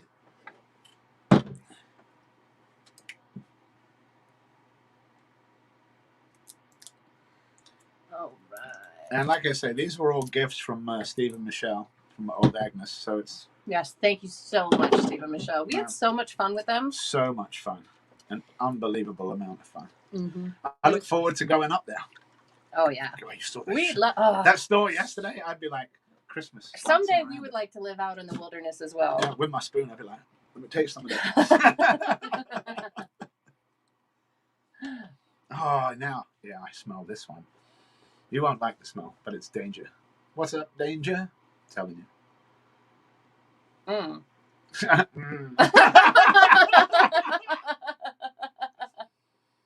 Yeah, it smells hot, and I like that. I like that it smells hot. Oh, but look at that color. Oh, it's pretty. I mean, the color is beautiful. I lost my spoon. The sheen is fantastic. It's right there. ADHD, sorry guys. Oh, it's so tasty. All right, I'll try it. Although, so this one is. This one. What is it? Yes, it's a. What were the 3 hot levels? It was hot, super hot, and extreme hot, or something. Well, that's just that's. What's it say on the side of it? Super hot. Okay. Oh, this one says hottest, so I'm going with the hottest one too. All right. It is probably a 3 for me, so it would be a 5. A 6 3? Okay. That's what I'd say. 5, 6 for you at least. 7 maybe. This one is not up my alley. Yeah, it gets the back of the throat though, definitely. But very tasty. I do like the taste in this. I would almost compare it to what I just had with those eggs this morning, except it's got more of a throat burn. That's basically what I'm getting, a little tingle on my tongue, but mostly throat burn. So this one, oh yeah, 7 pain, 7 pop. How many times am I going to say that wrong? I think I even have.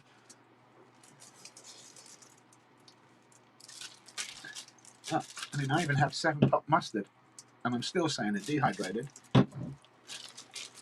Heathen, thank you. These are awesome dehydrated pods. That one was really hot. I'm sorry. To me, this one was, like I say, about 3 or 4 on the heat scale. Really good. Hot. Definitely hot.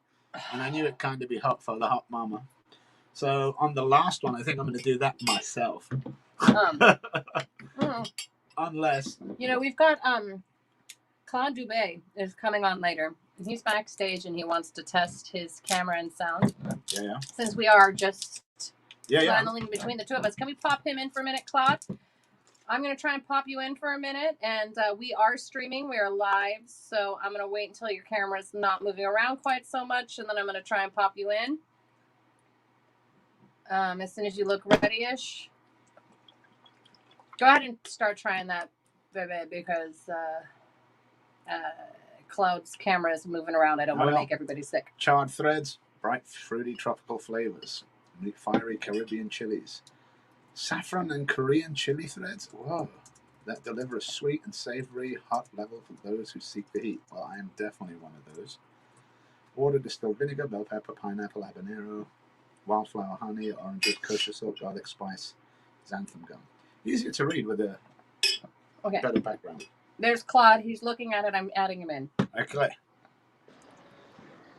Hi, Claude. We're just testing. We are streaming. We're live. But I want to see if we can hear you. Hello, guys. Perfect. Excellent. You sound great. So you sound great.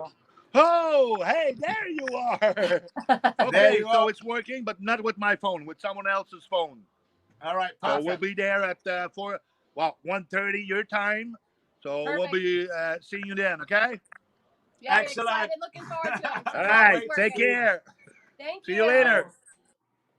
Perfect. Excellent, because that's going to be good. Claude was having problems, and a couple of people are having problems with the StreamYard link. And a lot of times, there's different ways of doing it, but we can explain that later. Whew. While I got a sore throat, coming up next is going to be like Jeff Davis. And Jeff Davis is the owner of Island Sun, who makes Bayesian tiger. I don't know, do I have any Bayesian tiger? Yeah, yes, up there I have a Bayesian tiger. couple of empties, and I still have a couple from them. And rosy red rectum. That stuff got me. But anyway, let me finish with Hertberry Farms charred threads. And I like the sound of it. And I also like that it says right here, hottest. Yeah, this is a smell that the hot mom is not going to like. I don't think I'm going to taste this one. I think I'm just going to smell it. Oh, but look at the color. Oh, it looks gorgeous. They can't see it. No, but look. Can you see? I can see. Can you see the... Wow, there's a C in it. Yeah, there's like a red... Show it to the camera if you I can. don't know if the camera can see it without spilling. Ugh. Sorry. Yeah, but you see that red right there? That's a no for me. I don't know what it is, but I'm going to eat it. Oh, it's so good. It's sweet hot, and it's not... Actually, I think you could try it and like it. Try a tiny little bit. Okay, I'll try. Well, it looks actually, it's got wildflower honey in it, That's what I'm saying. pineapples. All right. Saffron, the taste is like... All right, I'll teensy weensy. And I don't think it's hotter than the one... I don't think it's hot. I think you're going to really like this. But I think it's going to be like the 4 or 5 for you. But the taste. Okay, you're right. Yeah, the taste. It's good. It's a little... It is hot. It is hot. I'm not going to lie. I'm not going to eat more than I just did, but that's... It is hot, but it's got a magnificent It does have a beautiful taste. flavor. And I don't know if Hertberry Farms still carry this, but... Hope so. If not, sorry. Try something else they make because they're really good. So, whew, it is now 11:32. Yeah. So I think we should probably go ahead and bring up Jeff Davis. Most definitely. Jeff, are you ready? She's like, no. I'm gonna Hey, pop guys. myself out here, guys. Can you hear me all right? Definitely, we can hear you. Good. Let's see here. So how are we doing first today, Mr. Bayesian Tiger? I'm good, man. I'm very good. Thank you, Jeff, and the beautiful Alex for hosting this awesome event. Thanks to Haico for setting this up too. He's always in the middle of things, it seems. He really is. It's yeah. That man you'll see does so much, and it's absolutely amazing. Yep. So yeah, I know it's coffee time for a lot of people, but being a good Canadian, I'm already taking care of my liver. So, but that's the way to do it. Make sure that you cleanse that one. Yes. So I'm gonna be doing the let's see, get it in the front. The bites. Yeah, the bites. Which I guess is like your second kind of thing. I did the white lightning, and now I'm going to be doing bites. And I'm also going to be chugging a little bit of this from Mr. Haico afterward. For good measure. I've got the Pumpkin Pyro 2020, so I'm going to try that out afterward. Well, we'll see how it goes, but we can... Okay, let me fix this how I want it. I don't like not being able to see the timer there, so what I'm going to do is I'm going to move my camera a bit there, right here. Now, just setting this up so it's all comfortable for everybody. Thank you so much. All right, so Jeff, the bites, man, the bites.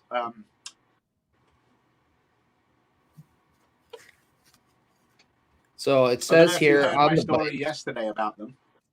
Okay, no, I didn't. What happened? Now, so one of the reasons that I like to do what I do, specifically host like this and do this, is that I was approached for an attempt at, doing bites by, this group wanted me to come together. Hey, we'll all do bites and we'll see, who can get through it. And I'm like, how many are we going to do? And they're like, 5 boxes. So I'm like, I'm all down for 5 boxes, knowing that Johnny had eaten 7. I'm like, I'm sure I can do 5. So when I went to order, I ordered 6. Just so after the 5 was done, I could do 1 more box and go, ah! So unfortunately, the other assistant chief on the fire department with me got injured, so I couldn't compete. And because of mix-ups, I ended up buying another set of bites because I didn't think I would get some in time. So I ended up with like 12 boxes. Well, now I feel like a real But kind of lightweight just I doing went to one. the fire department one night. So No, dude. No. I'm different level. You'll see. Different level. And okay. like I said, I went to my office in the fire department and I set up my camera and I did the whole thing and I did all 6 of them and I recorded the whole thing. Or so I thought. I never pushed record on the damn camera. Oh no. So There's I no sat evidence. and talked to a camera like this thinking it was on because I turned it around. I didn't want the reverse, so I couldn't see the screen. I wanted, instead of saying League of Fire backwards. And, oh man, it put me off challenges for months, right? So I'm telling you, one is a big step up from Okay. the white line. And the Pocky chip is different, but you will like the first 2. The third one is that's why it's called Battle of the Basterds today. You'll see those guys going for 3. And okay. Well, I've been eating. I managed to do mine, but I've been eating Rosy Red to kind of train up. So, it's if you've been training pretty with good. Rosy Red, I think you'll be fine. It should be all right. Yeah. All right. So it says here there are 3 chocolate bars in the box from Hot Damn. Yeah. Now, are you familiar with the rules on this before you open them or do anything? No, I'm not. Okay, so Don't open them. So don't open them at all. Don't do anything Oh, okay. with them yet because basically there are some particular rules that they're going to be stringent about. Do you have the disclaimer? I read the disclaimer that you guys posted online. You'll have to read it out loud before you start. Oh. Now, I can send it to you. I have it. Yeah, if you don't mind quickly linking it so that it's easy for me to get, that would be amazing. Definitely. I'm just going to message it to you right now. Sure.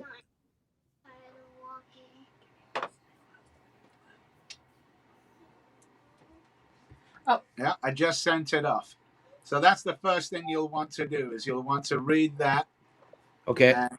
And then once you read that, you'll do the whole thing. It has to stay on camera at all times. So you might be too close. Can you switch us to landscape mode? On my end? Or no, you guys? he's talking to me. Sorry. Okay. I was talking to the gal in the chair. So basically, you're going to need it elevated or point your camera to a point to where you can see the bites at all times. Yeah, okay. See, when you open them, you can't put them off of camera. If you put them off of screen, the challenge is going to be negated. So, oh, darn. So it's like you either have to have a box or something up or point your camera down a little further, or you'll just have to hold them in your hand the entire time. I might have to hold them. I don't know how else I'm going to do it. Does this help? Let's see. Yeah, that definitely helps. That helps. I'll do that, and I can keep them nearby. Yeah, but you'll have to definitely hold on. I mean, like I said, the first couple are okay. Right. All right.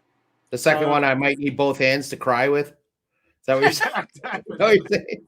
But if you're gonna do it, I just want to make sure that you're gonna be able to get your points. So, like I said, the most important thing of that is keeping them on. But you got to keep your face on camera. You got to keep your face on camera. Oh, it's tricky. All right. It's tricky. It's one of those. Let me move back like this. I will keep it in my hand. All right. So, like I said, it's only for the first 6 minutes. And if you want, once you open them, just you don't have to keep. You might want to keep the box in your hand so that you can. Yeah. Because once you want to open the wrapper, you don't want to put it down. Okay. All right. I'm ready. Let me read this. Let me read this disclaimer. I, Jeff Davis, am over 18 years of age, of sound mind, and have read and understood the hot sauce product disclaimer on the League of Fire website. In summary, I accept that the League of Fire, their suppliers and manufacturers will, under no circumstances, be responsible for or liable for any claims of injury or damage arising from me consuming this product or multiples thereof. I acknowledge and agree to this fact without question. Excellent. Well, what I've Okay. also did is I've marked down the time mark on this. Okay. So once the festival is all done, there's going to be a link.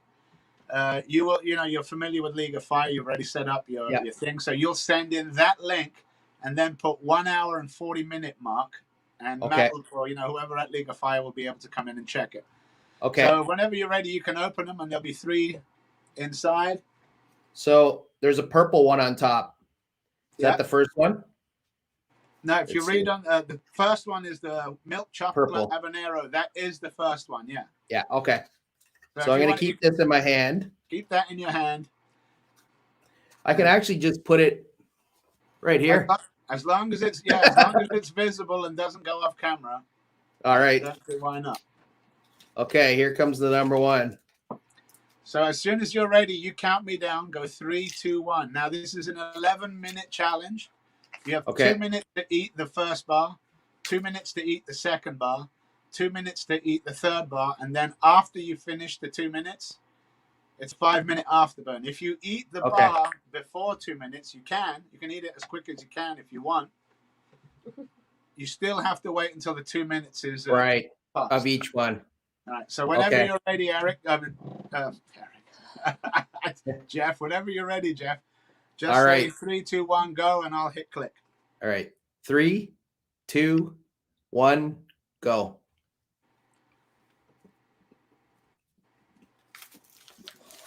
And this is a milk chocolate habanero, and out of the skulls, there's 6 skulls on there. It's only like a 1 skull high.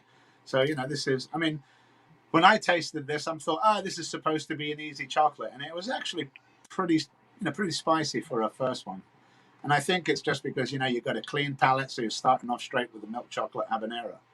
The next bar, the number 2 bar, is a white chocolate ghost pepper. And that's the one that's comparable to the white lightning, is what I thought when I've done this challenge.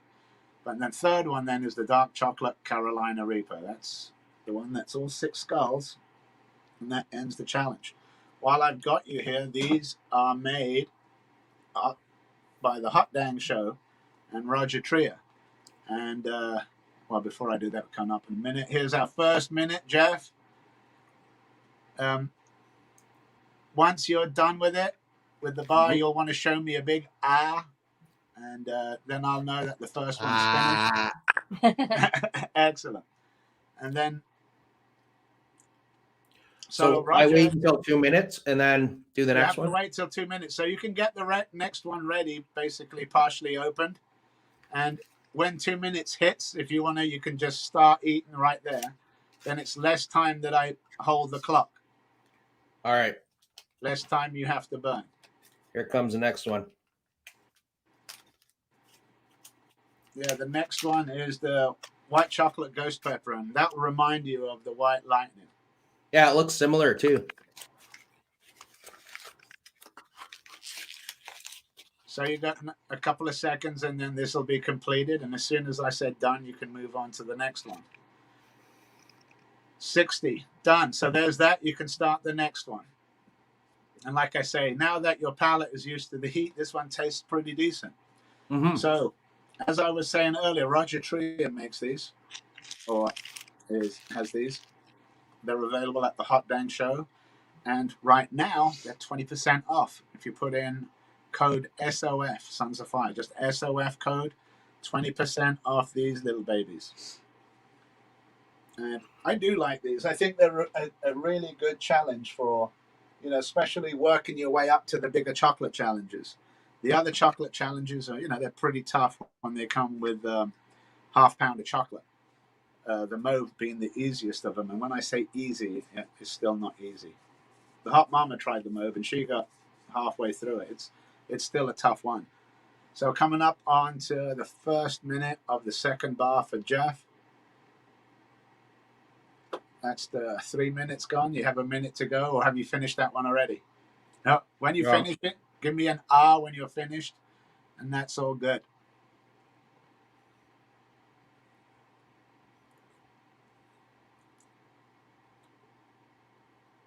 They're pretty big, actually. They don't look big when they No, they are. Sure. They're a decent weight, that's for sure. Ah, Perfect. That's 2 of them out of the way. You still have like a half a minute, so you can prepare the third and final. And you don't have to hold the box in your hand anymore, Jeff. here's the chocolate. Yeah, that one's the dark chocolate, Carolina. It's in a Reaper. black. It's in a black container, so I'm a little worried. So 10 seconds, and you'll be able to start that one. 4, 3, 2, 1. You can start that one. Now you have 2 minutes to finish that one. Or did you just shove that straight in? Mhm. Dang, dude. I would have taken bites, but man, that's like top level. So you have 2 minutes to eat that one, Jeff, and when that one is eaten, give me an R, and then we'll start a 5-minute afterburn. I will go straight into that afterburn from this, once you do it. So that, once, like I said, once we get to 6 minutes, we have a 5-minute afterburn. So Ow. 11 total. No problems?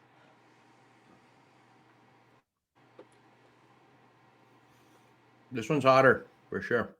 Definitely that. I mean, that's that one is comparable to the Nemesis bar, which is the top of the line as far as we're concerned as of right now on League of Fire challenges. There's a half-pound bar of that. That's a challenge, and the challenge for that is to it's an endurance one, so you can eat like 1 square every 2 minutes. And there's 8 squares, 16 minutes, and there's only 13 people in the world that have done it. Ouch.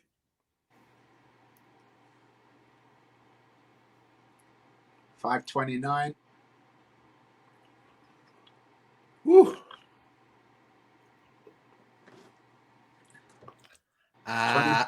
Perfect. So I'm not even going to stop this, brother. I'm going to run this all the way through. Woo. Yeah, that one, that one is definitely hotter. It'll definitely light you up. That's why I'm saying that. You practiced with Rosie Red Rectum. That's good practice. Definitely good practice. There's your 6 minutes up. So we go straight into the 5-minute afterburn. Once you've done the 5-minute afterburn, you'll have successfully completed the Hot Bites challenge. And you can go to leagueoffire.com, submit all of that again.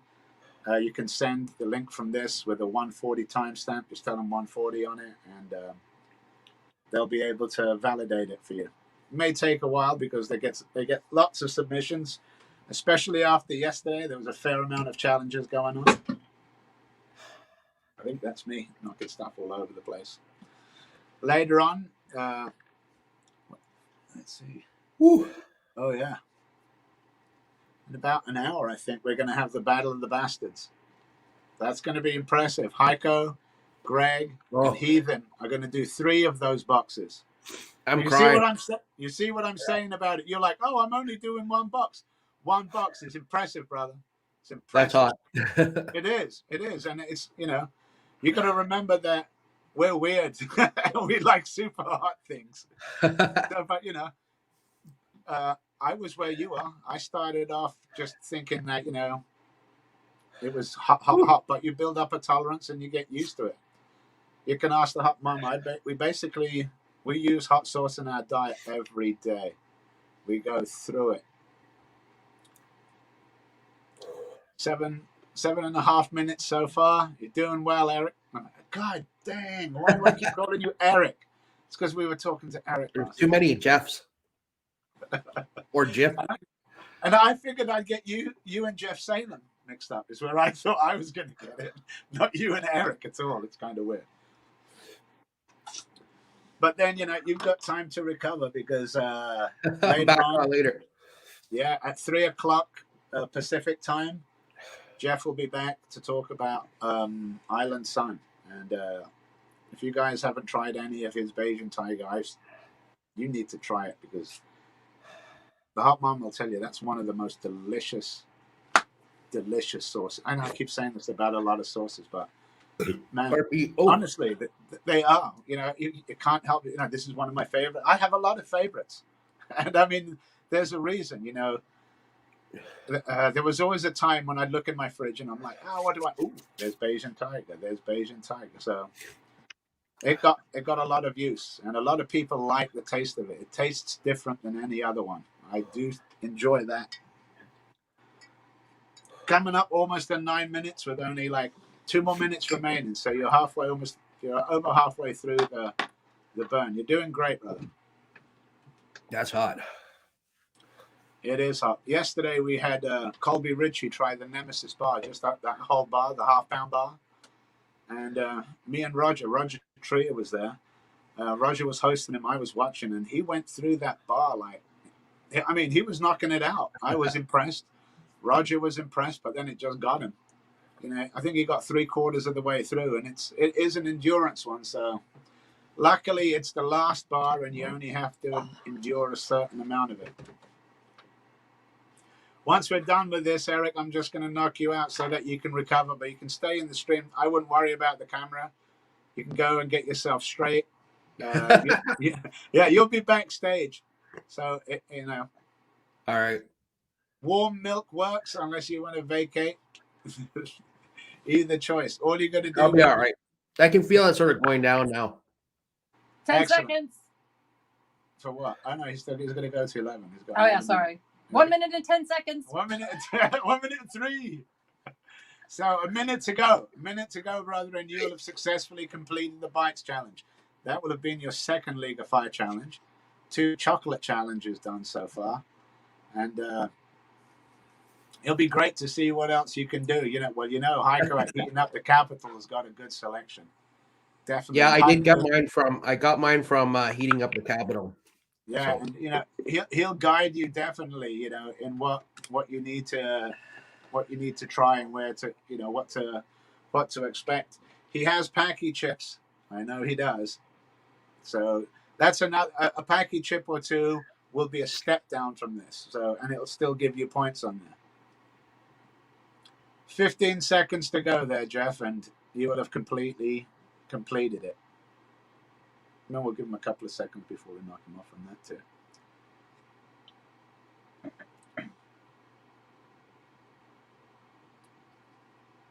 There we go.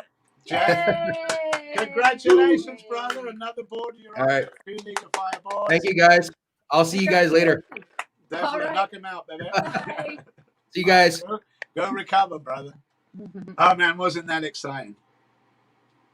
Haico says, in the bag, Jeff. Definitely in the Awesome, bag. brother. Now, Good job, Jeff. yeah, that'll just give you a show, and you saw how that affected Jeff. It's again, I'll say, you know, oh, chocolate bites, they sound easy, and you know, just because some of us do multiples of it, doesn't mean that we recommend doing that. Even though there will be people doing it, it's later on there will It's be. not for the faint of heart. Definitely not. So we've got a couple of minutes before we introduce the next guy. I think we should try his stuff. That way he can laugh at us. You tried the last one on ice cream. I did. The last one was it was good. Well, I think we're going to try it. If you look at this, I don't even think he has any more left. So if, and I think he did it just, I don't know, so many people asked about it. I can see Aunt Mum with a sad face, but you know what? Just a drop of it. But I will try. I'm game. I'll try it. okay, so if you look at the heat level, yeah, it's right at the top at that. Oh, it says mild. Oh, wait, that W. That's W. That's not an wild. M. It's wild. It's an upside down M. Pumpkin Pyro 2020. Now, we've tried his 2019 batch, and that is fantastic. It's delicious. It really is. Delicious. I mean, I'm like, but I know this is going to be delicious, even if it blasts my face off. And then all right, so what we're going to start is I'm just going to do like one little drop of this Caribbean Tink, and I'm going to, well, not one little drop, I'm going to do a fair amount of it. But I'm going to let Hot Mama, oh, that's tasty. One drop under your tongue for Angela while I go and grab something real quick. All right, for Angela. One drop.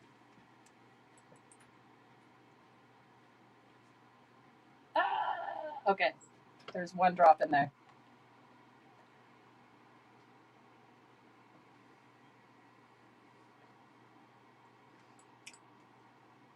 Okay, I'm gonna be honest. It's burning me, but it's delicious though. It's got a. I don't even know what's in this, but it is quite tasty. It is. The Madame Jeanette pepper is fantastic. I don't think I could do more than a drop. No, well, that's how you start. It's tincture, so it's a tolerance builder. So for you guys in Canada, Haico has this available, I'm sure. And I brought these in. And it's the cowboy candy. As you can see, I like it a lot. And I only left some in there in case the hot mama wanted to try. You ate all of it. I didn't. I left some. Yeah. This was a full jar. It was a full jar. Like day before yesterday. I think I have another one on the way. So oh, wait, you can't see any of that. But I wanted you to try. I got carried away, yeah. Greg was right. Once you open them, you can't stop. I'm like... But that should take some of the singe off. This is so good. Yeah.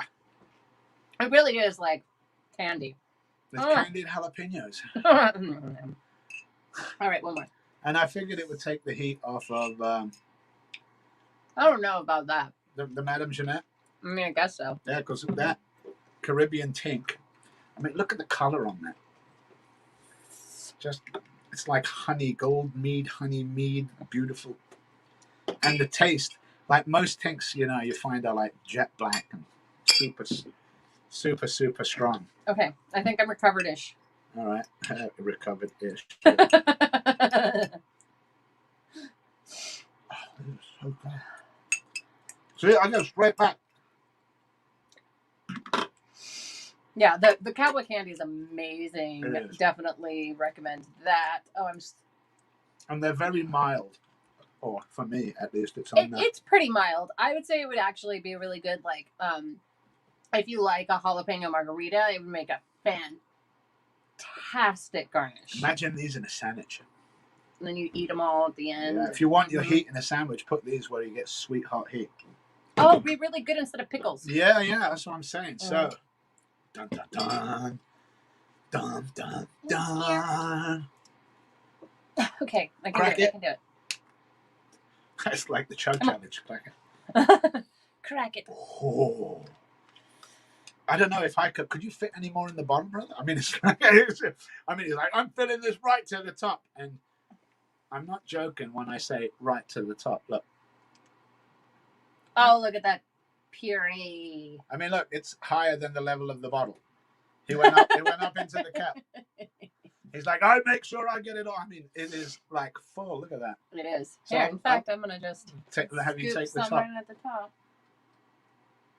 I am gonna go small here, since I don't know what I'm doing. All right, I'm impressed because I don't think that's small. But hey, go ahead. No, I'm scared. Don't be scared. This is for Haico. Oh, this is what my kids do, and that can taste it. Well, I've got to say, this is thick. Yeah, pumpkin. Oh, it's hot. I don't barely got any on my tongue, and I'm like... Chili peppers, yellow and red Carolina Reapers. Reaper Beast Peach. Haico! Yellow Why? Curse. Bring Haico in so we can curse him out.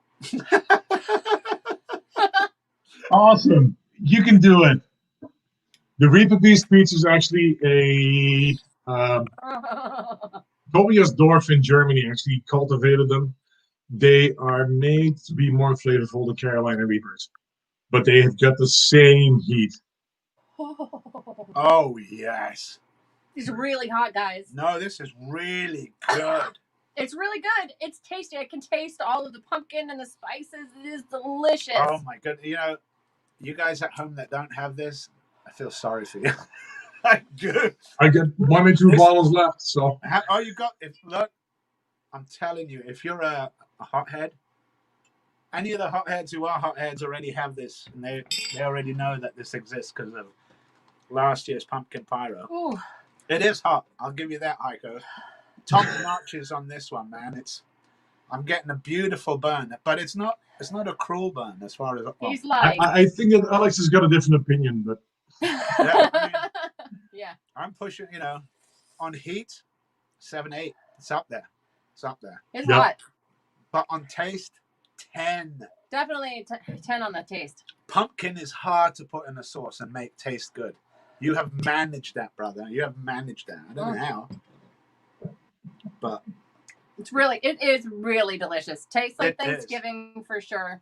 and I like that my whole mouth, I got the burn But like everywhere. maybe Lips. Thanksgiving with the in-laws, you know? I noticed that it's darker than last year's orange year. And last year's one was a little more orange. This one's like dark, like 2020, so it's perfect. Oh yeah, it's great. Pumpkin 2020 edition. 2020 will burn your face off for sure. All right, well, I'm going to celebrate and leave Haico to do his thing. I'm going to have another. Not me. I'm good. Ooh. I love this too, brother. I hope you sell this up in Canada. I don't sell it, but it is available. Okay, well, hear that. Trade for Haico. This is some good stuff. All right, Haico, we're going to give you the screen, brother. You got half hour to do, or even longer, however you want. After that, we go into the Battle of the Basterds, son. So it's on you. I know. I have to prep for that.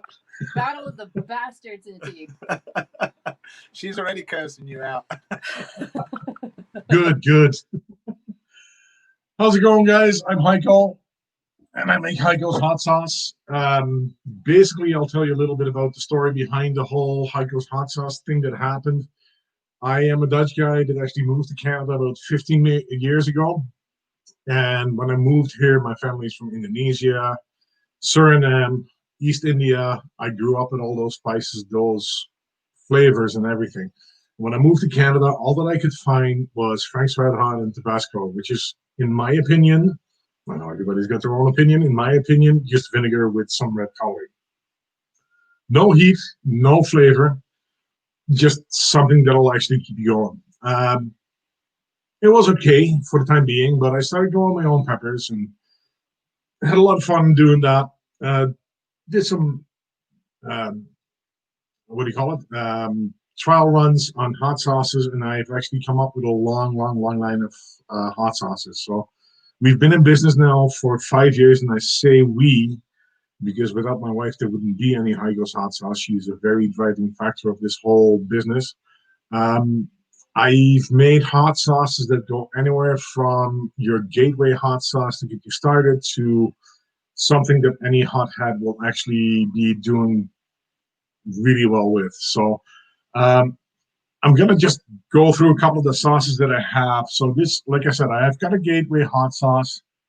This is called my Canadian jerk, originally named after my wife for the simple reason that she didn't like hot sauce. So I made a sauce that she could actually eat. So this is a sauce that is my jerk recipe, but I've taken out the Canadian, what do you call them? Scotch bonnet peppers, and I've replaced them with Hungarian wax peppers. So it is very flavor focused, and it's got a little bit of a tingle in the back.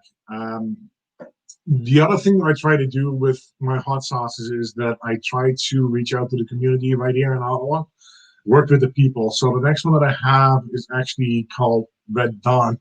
Now, these are different labels. Normally, it's got my face on it.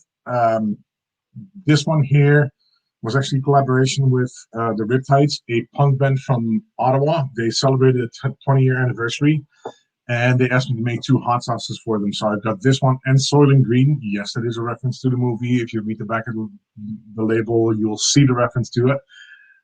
This is a great everyday hot sauce. So what I do with my hot sauces as well is I actually do give it a heat indicator.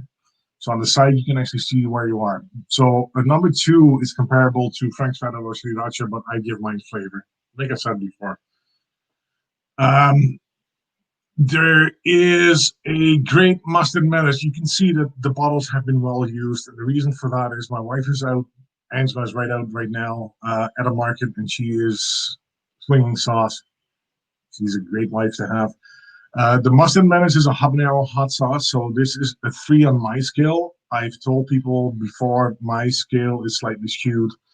A lot of people find this hot already. So we've got another one on this 3 scale, which is the Hound's Hill. I said before, I like to work with the community around me. This is actually made with Stray Dog Shaggin' Wagon, which is a brewery right here in Orleans, just about 30 kilometers away from here. They asked me to make a hot sauce for them about a year ago. I came up with this. It's got the Shaggin' Wagon IPA in it. It is a very, very nice sauce that you can use on different wings and all kinds of great things. Now, like I said, I've got quite diverse background. I like Asian food. This one here is the 50 Shades of Pain. Now, 50 Shades of Pain is actually my take on a Asian sauce. It's got a little bit of soy sauce in there. It is gluten-free soy sauce. I tried to make everything gluten-free and nut-free. I cannot guarantee it because I'm not working in a kitchen that is actually gluten-free and nut-free, but none of my ingredients contain any of those. That is a great sauce that you can use in stir fries. It goes well on beef as well. I'm going to go to something that is actually Angela's favorite, which is the garlic ghost. The garlic ghost has got a good amount of garlic in it. It's got some fresh chives in it, fresh oregano. We tend to actually procure everything that we can as local as possible. Lemons and limes are a bit of a challenge on that one. But other than that, we get everything as local as possible. So we get the oregano from a local producer. We get the chives from a local producer. So it is all about the sustainability of the actual area that we live in. People here in Ottawa have been very great about supporting local, especially in this high time of the pandemic, and we tend to pay it forward. So this was the hottest sauce that I have.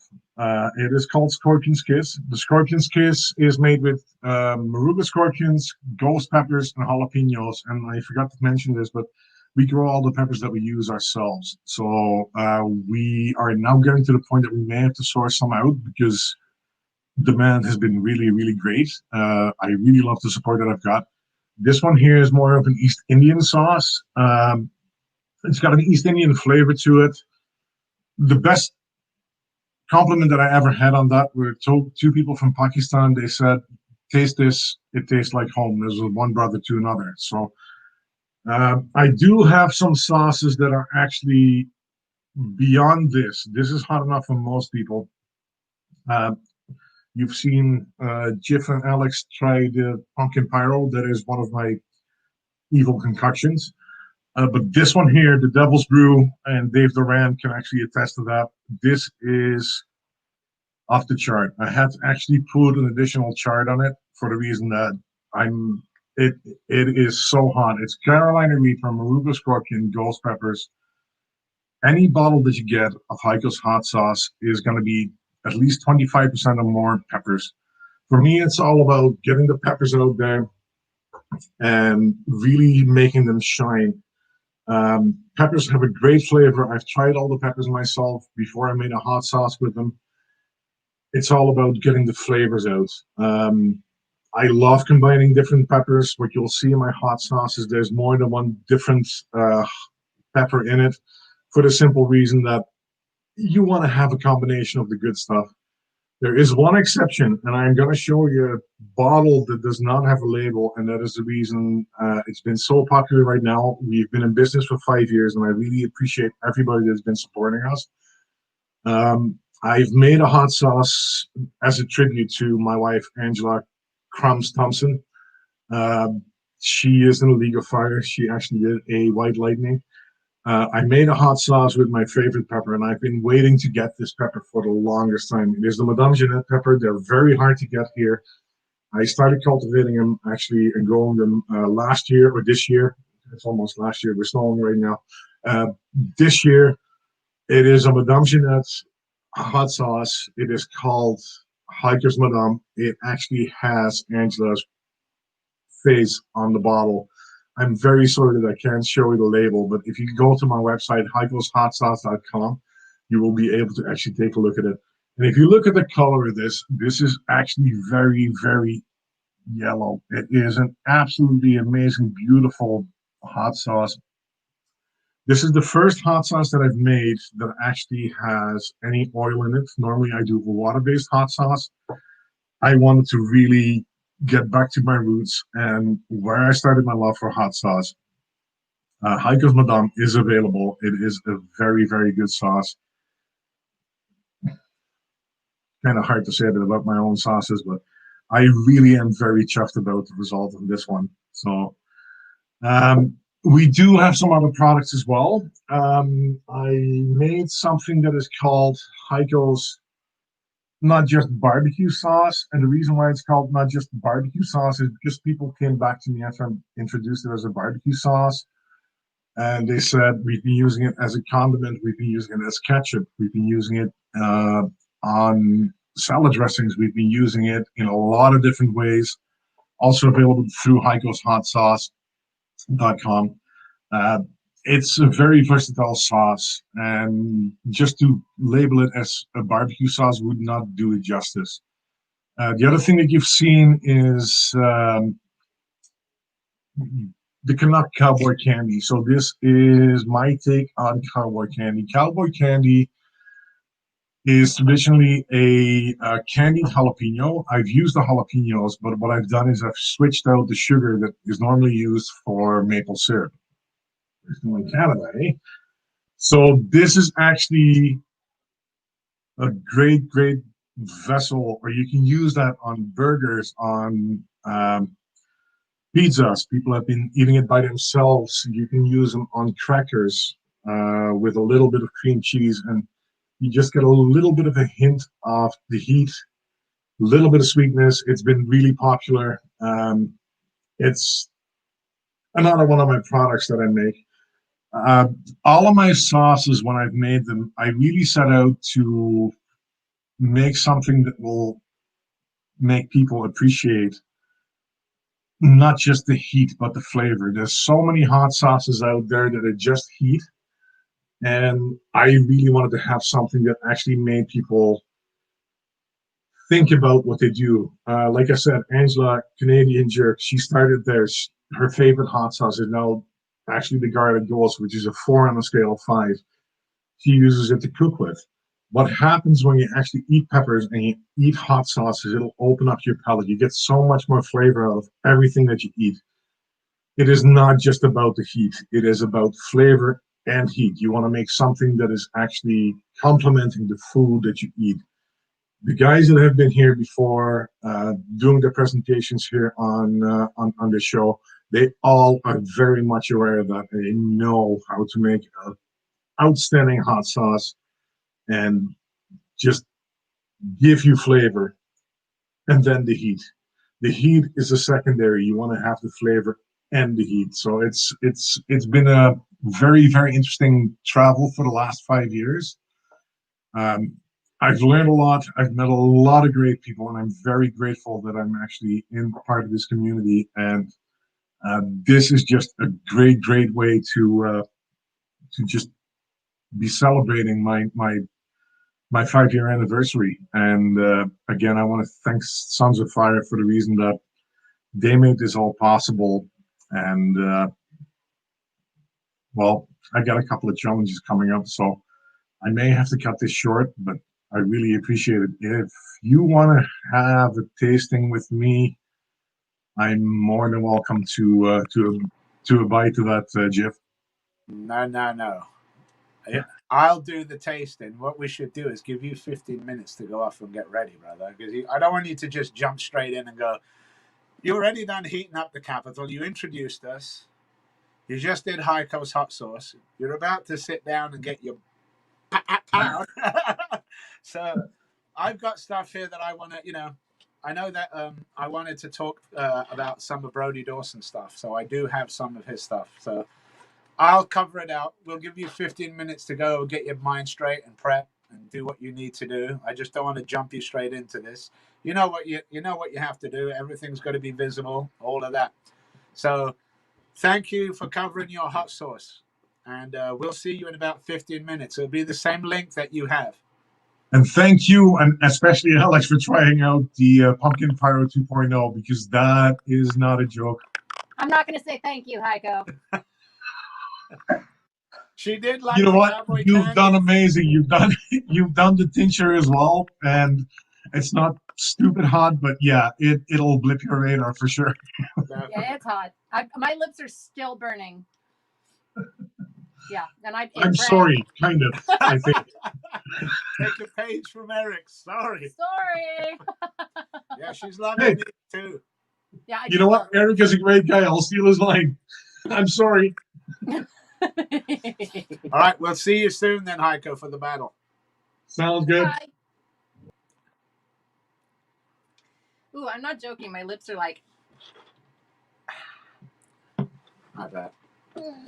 Although he did way more than me, I bet my lips are burning more. I'm just saying. I don't think I'm burning anymore. I mean, Exactly. all mine are gone, and we're gonna do some sauce tasting. Eric Begg says, sorry. I I know. love it. It's great because you can apologize and you can advertise your business. Right? Sorry. It's like two birds. Oh, I beg your pardon. And we were going off on, I think it was. I've got to remember which way I start. Oh, I'm going to start right here. We were doing trigonometry puns and math puns and stuff like that in the slide recently. I think you joined in too. It's pretty funny. Love that. Yeah, you guys were off on a tangent. Oh, there we go again. Coming at me with that angle. Ooh. Oh, don't be so obtuse. Oh, that's the end. There we go again. We could go on for days. I know, We're very punny. Yeah, we've got plenty of degrees of fun and fun. Stop it. Just wait a second. Ooh. Now he's going. No, I'm going off. Now No. he's going off. We gotta stop it. We We gotta gotta stop we it. gotta stop. Just cut it out. Yep. So what I'm going to do. Oh, I didn't even notice that. So way back when, well, not way back when,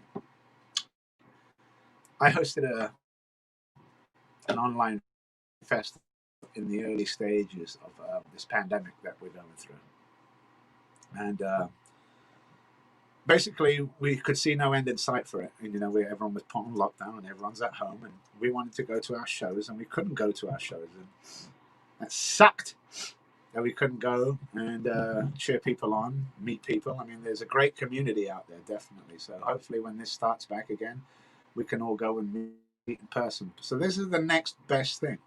Anyway, so back then, one of the guys that I brought on, and I think it was June. Was it June? I think it was June. I don't know what month anything was. I know, I'm still dropping. I can remember maybe the order that things happened. Honestly, I would have thought that it was like 2019. If you asked me, I would have said, 2019. But when I looked it up, it was June of this year. That's how long this year has dragged on. I mean, when November has already been like 6 months long. So yeah. So anyway, I was in contact with a great Canadian, Hamilton, Ontario, I think. Let me see. Yeah. Made in Hamilton, Ontario. Dawson's Hot Sauce, Brody Dawson. And I brought a really good selection. He had some great stuff. And he just moved into a new place. No air conditioning. It was hotter than, you know what? It was hot. That's all I'll say. It was just super, super hot. And he was going through his sauces and sweating on top of the heat doing that. And I got all his sauces, and I just haven't had the chance to review them. I was hoping to get him on and basically interview him and see what he, the things that he thought about this sauce, and just what his vision was for getting it. But I forgot I was on. oh, you need to stay on. I know. I just was leaving. But what I liked is I'm going to start with a couple of his. This one in particular, and you'll like. I don't know if you can read that. Can you read that, Mama? Can you read that? Oh, I'm all looking at it. No, put your hand behind it. Oh wait, now it's in focus. Stop. Bring it back. Put it back. Chocolate. Something. Twist it. Chocolate chili sauce. Come on, it's chocolate. Chocolate. Chocolate. Chocolate chili sauce. And what I've noticed though about these is that if you look, it's kind of like a dark chocolate, and that's not a label, that's wax. All of his bottles, like this is a yellow sauce, yellow wax. See that? And I love the wax seal. I think you have a green one, green wax. Red one, red wax. Ooh, that one looks scary wax. There's one that's 11 out of 10. We'll get to that one. This one here, well, I'll get to that one. You don't have to. This one here is a 3 out of 10. So it's a chocolate chili hot sauce. I'm pretty sure that the hot mama's going to like it. And I'm pretty sure that the kids are going to like it. So, you want to have the honors, hot mama? Yes, but I think that I might have to let the cat out because I hear her meowing. You want me to? Here, you open this, I'll and open I it. will go let the cat out. I will be right See, back. I like because like it's a wax, so you just break the wax on it. It's a simple twist. Brody, when you watch this back, I love your wax caps. I really do, man. I like the little attention to detail, and if that's all it is, I mean, that's all it is. I mean, that is paramount. I like that you've capped each one of these in color-coded wax. Oh, it smells like chocolate. Oh man, this is going to be an ice cream one. The kids are going to just steal it all. Did you already try it? No, I haven't, but smell it and you're going to go, oh, I know you are. Look, smell this. All right. You're going to drink it. It smells like chocolate. just smells like chocolate. Like, honestly, it smells like Mexican hot chocolate.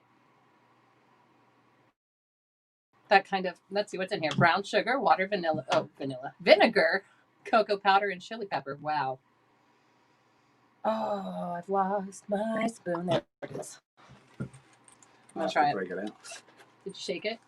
Yeah, I shook it. It's thick as hell. Oh, it's like freaking chocolate sauce. Oh, it is? Even better? Oh, look at it. I mean, it's like. I know. I was saying ice cream. I'm sure it's going to be ice cream. See, why did we wait so long? We've had these since That June, July. is amazing.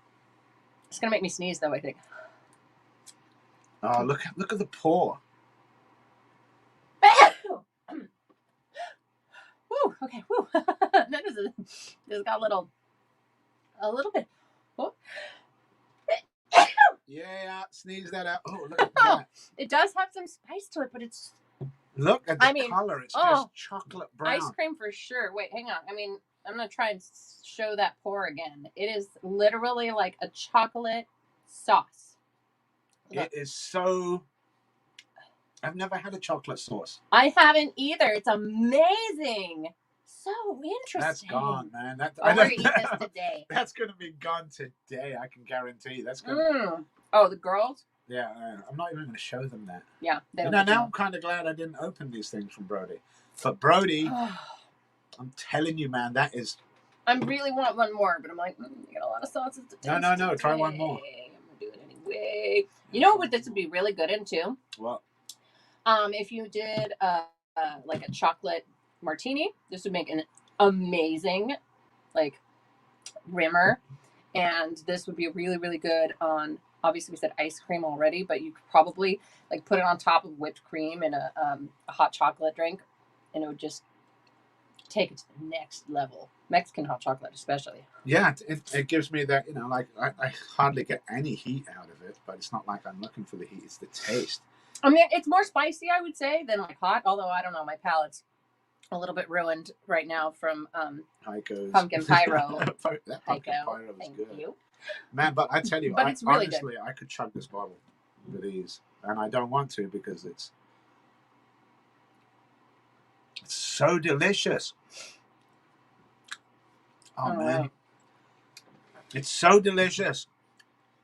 Okay. What do we got here? Do you have?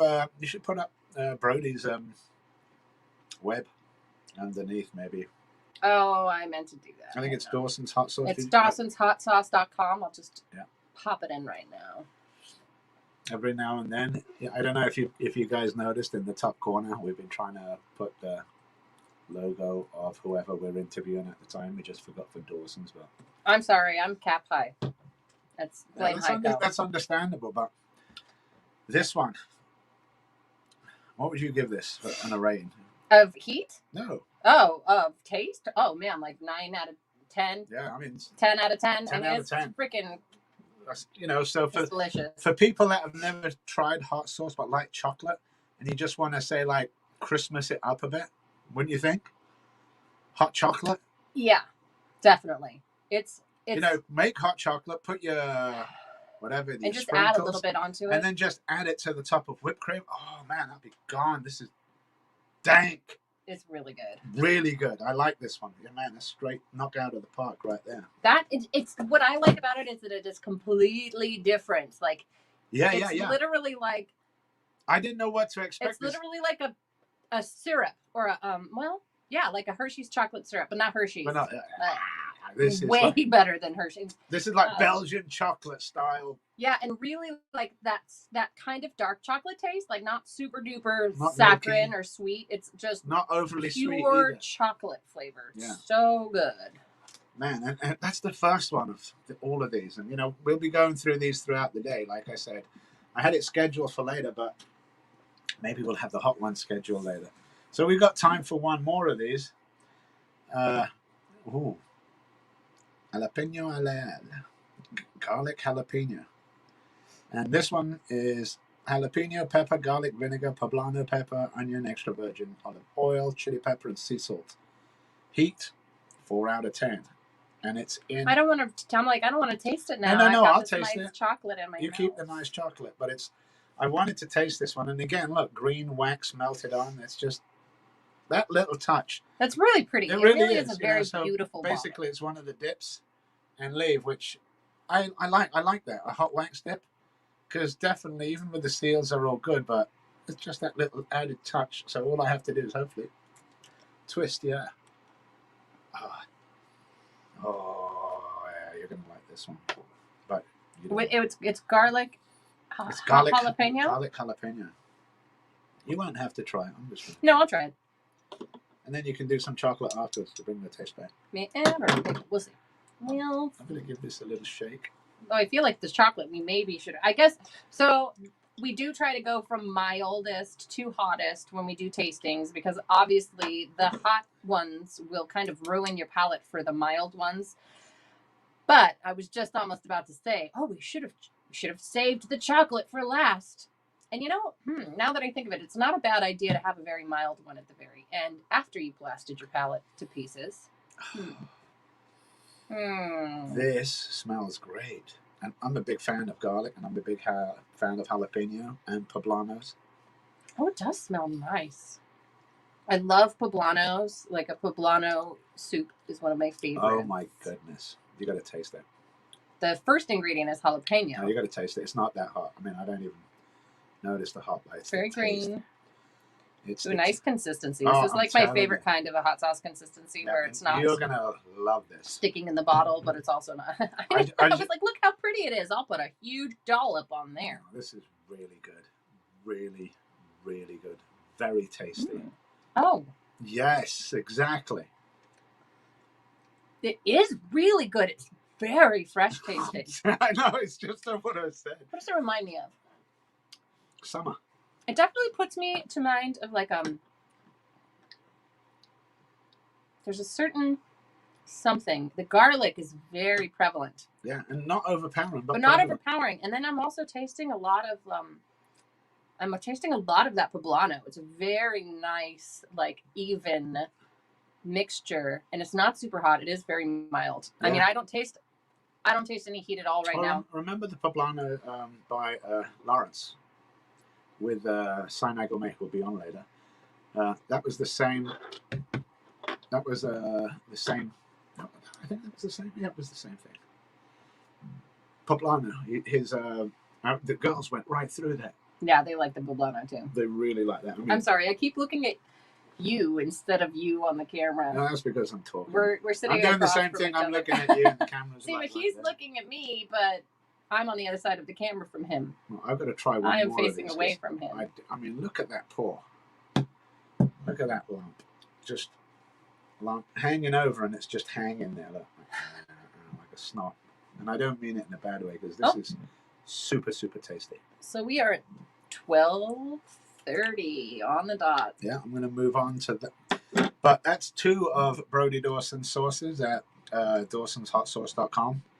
I hope to do all 12. So far, so good. But I'm telling you, like 10 out of 10 for the first 2. I'm looking forward to trying these are the lowest ones on, that he sells. As far as I know, he may have changed some of his stock, but I haven't talked to him lately. But these first two are fantastic. They really are. The chocolate, amazing. This, amazing. I can't wait to get to the other ones, honestly. But we move on. We're at 12:30, and on our schedule today at 12:30 is the Battle of the Basterds, as they called it. We'll have Haico, who you saw, who went off for about 15 minutes ago to prepare and get himself ready. And the reason I said, to go off and get himself ready is that this is no easy feat. This isn't easy, man. This is what they're attempting to do is what I have right up here. 1, 2, 3 boxes of bites. And you just saw Jeff. Me and Jeff Davis just went through a box of bites, and you saw how it was. So, doing this takes the utmost concentration, utmost dedication. And I mean, you got to put yourself, and I want to be serious. It's no joking matter. These chocolates they are dangerous. They're hot. And I mean, but they're still chocolate. Not to be fooled around with, no jokes. I don't like people that play jokes on people with like, here, try this chocolate, it's gonna, and then laugh. No, I tell everyone that, this is gonna burn you. This is gonna, don't do it if you're afraid of it. Or not afraid of it if you're, I don't want to say afraid, if you're apprehensive of it, then don't do it. But work your way up to it. Jeff worked his way up to it. I mean, he started with the white lightning, and then he continued on with, what did he continue on with? Rosy Red Rectum, that's what he was saying today. He was practicing with that, and that's some hot stuff, man. Definitely hot stuff. I think I interviewed Jeff a couple of months ago, a couple of weeks ago, something like that. And I had 2 spoonfuls of that because it was so tasty. And that went straight through me. Should have put some food in my belly, but I didn't. But that went straight through me. Straight through me. And let's see. Before we go on with the bites, I just want to say one thing about them. These are, again, by Roger Trier, the Hot Dang Show. They're available at Heating Up the Capital. They're available in Europe from League of Fire. They're available all over the place. If you look from Willie Pete's, tons of places available. These are the League of Fire Challenge, and they're worth points as long as everything is done above and beyond what they need to do. So let's start. Let's bring in the first people. Who do we have sitting backstage for us? So backstage, I have Haico, I have Heathen, I have Fire in the Hole, and Hoodie. So you want Fire in the Hole? Hoodie's going to come up afterwards. So you're going to have Fire in the Hole. Greg, are you ready? I'm gonna need it. They're not ready. Bring Haico in then. Greg's got a whole bunch. That was epic. Greg does have a few people there today, and they'll be doing Pocky one-chip challenges. Awesome. So after that, bring in Heathen. Heathen is not quite ready either. Or does he want his walking? Oh, he looks like he might be. He's giving me a thumbs up. All right. Hi, Heathen. He didn't do his walking. There you go, my friends. You got her. Pants. This is a long challenge, and you should always wear depends on a long challenge because you can't leave camera, brother, and I'm not losing points. That's right. Get those I cuts even on. got my cake holder to hide my junk. All right, Greg, are you Good ready? friendly show, you know. I'll try it. Let's try Greg and all the fun that's going on. Oh, you're ready now. There you go, bud. Now I'm ready. All right. Battle of the Bastards. Let me hear everybody say, Heathen is a bastard. Heathen's a bastard. With an E, just so everyone knows. With an E. Yes. Read the shirt. Read the shirt. So we'll start at the top with Haico, then we'll go to Heathen, then we'll go to your group, Greg. You guys have the disclaimer in front of you, or do you need me to send it? Greg said No, I got it.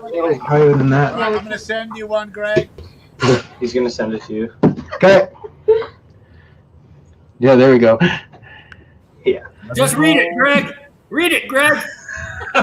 Sure. Read it. I'm over 18.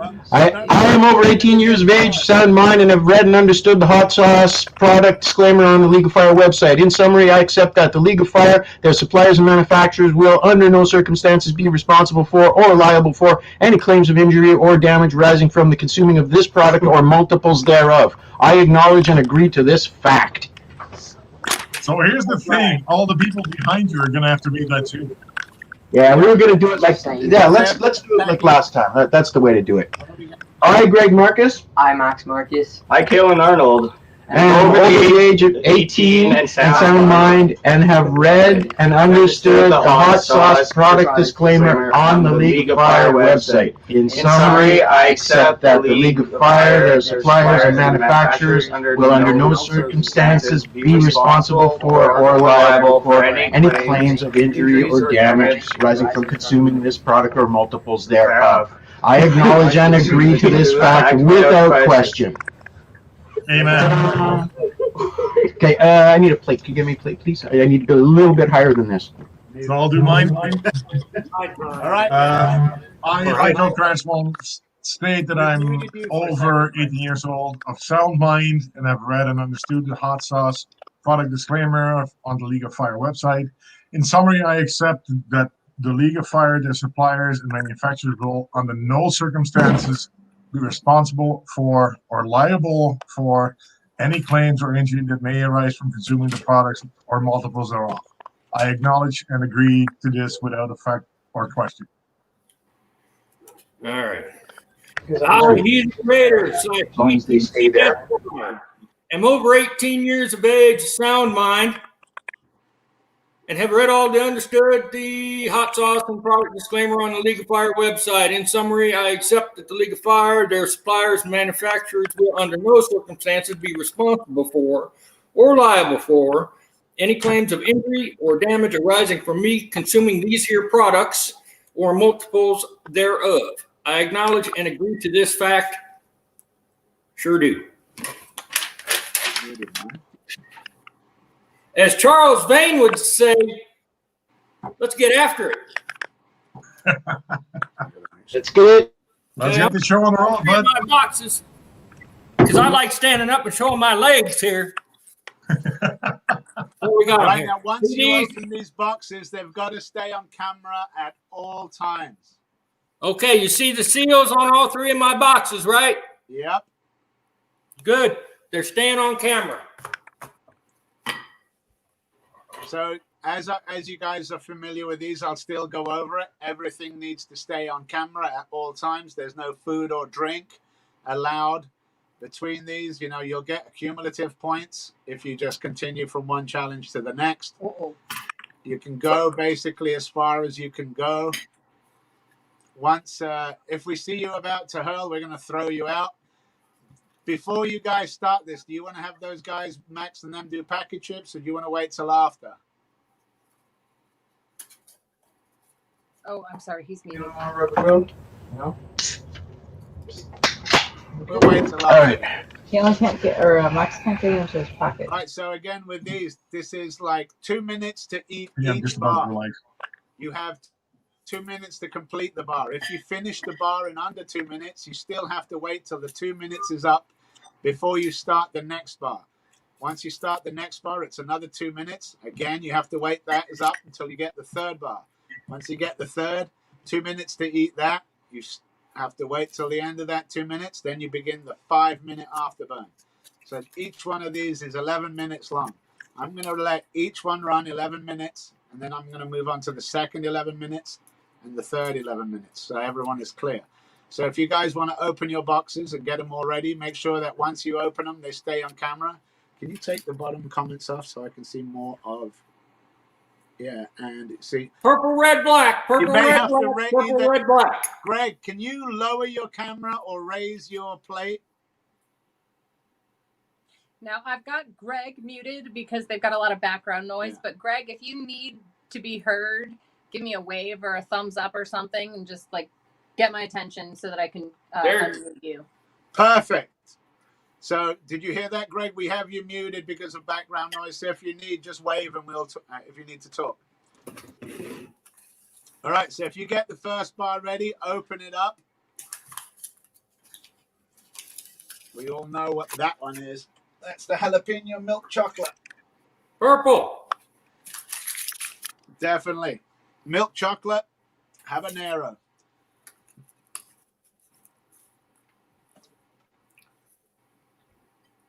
All right, so when you guys are ready, I'm going to count you down. You both all ready?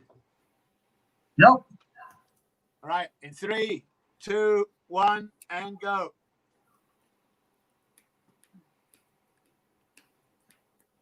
Once you're finished with the chocolate, give me an open mouth ah, so I know that it's been completed. And then you can wait till we move on to the next part.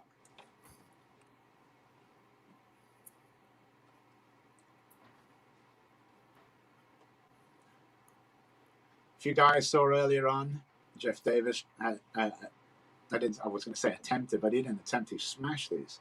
And he did a great job of doing it. And again, we were talking about multiples of consumption of these, and it's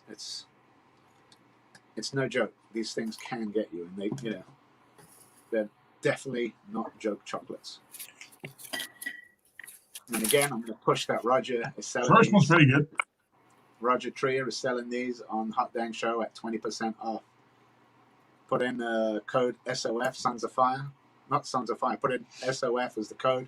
You get 20% off of your bites when you buy them through Hot Dang Show.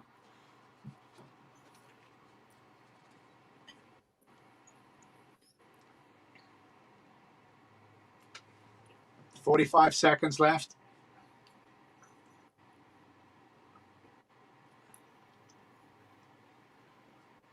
Open mouth from Haico. Well done. Half a minute left here. Open mouth from Greg. Perfect. That just leaves Hey Blinken in the bottom right.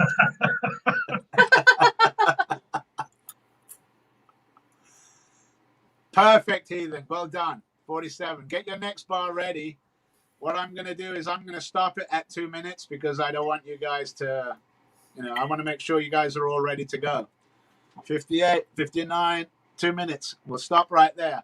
You guys have your second bar. Tell me when you're all ready. Get it ready, and I'll start the next one. Ready. Heiko's ready. We'll be waiting on Greg. Good. Perfect. All right. So in 3, 2, 1, go. This middle one is one of my favorites. I wish they made a whole bar out of it, but then it wouldn't really be a challenge because it'd be a really tasty bar. It's the white chocolate ghost pepper, and it's marked a 3 on level for heat. And it's really tasty. It's very reminiscent of the White Lightning challenge.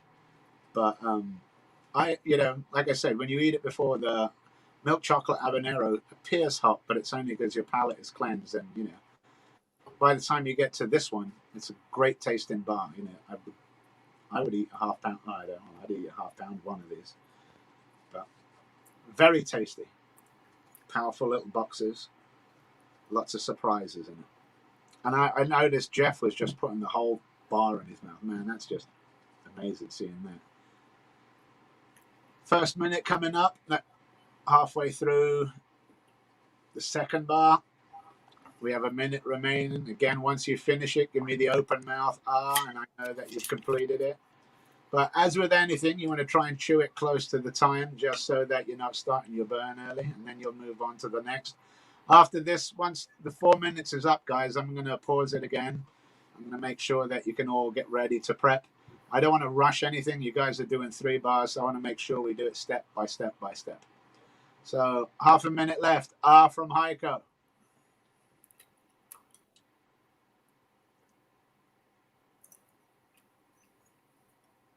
Need some open mouths. Open mouth from Greg, Raider. Those guys all done back there?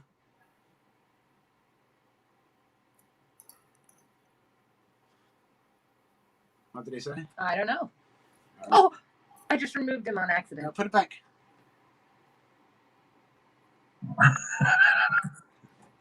Unmute him. Unmute him. So then, did you open that? Everyone good there? This is Yeah. Mike's fault for getting me cap high. I don't want to. All right, so get your third bar ready, guys. It's supposed.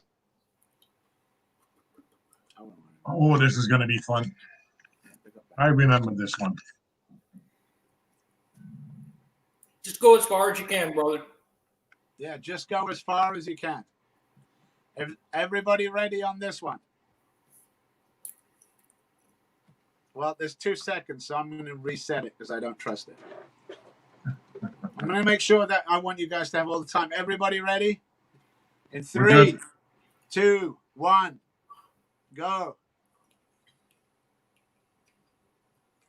This is the last bar. The dark chocolate Carolina Reaper. If you look on there, that black one, and you can see the amount of skulls. It's the full amount of skulls on there. This is the one that tests you. The other two are just a build up to this. But the guy directly below me right there is one of the only 13 people in the world to have completed a half-pound bar of one of what they're eating right now. A square every 2 minutes, and he managed to do it. And he's got video of it. There's some of it on Fiery Foods. There's some of it all over the place. You can find it. I think you got it on your YouTube too, I'm pretty sure, and it's good to see. So coming up to the first minute of this one.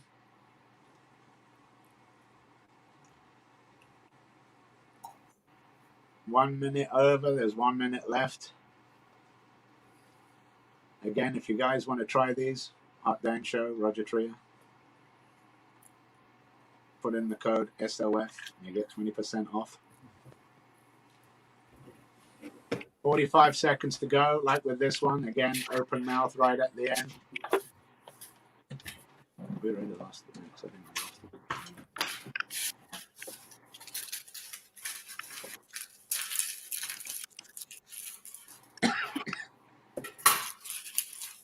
I lost Oh, sorry.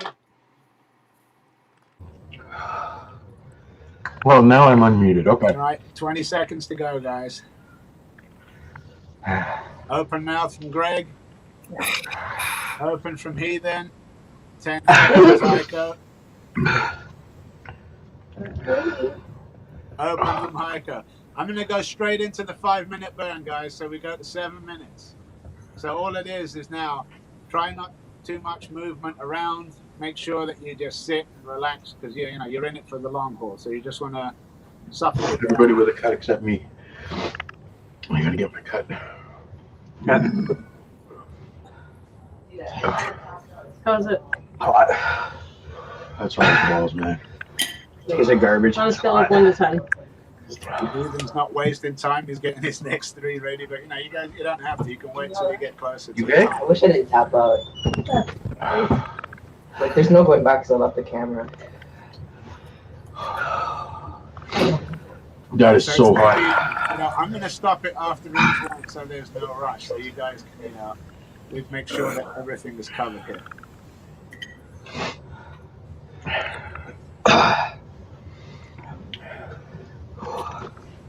Been here, John Dummett, still paid.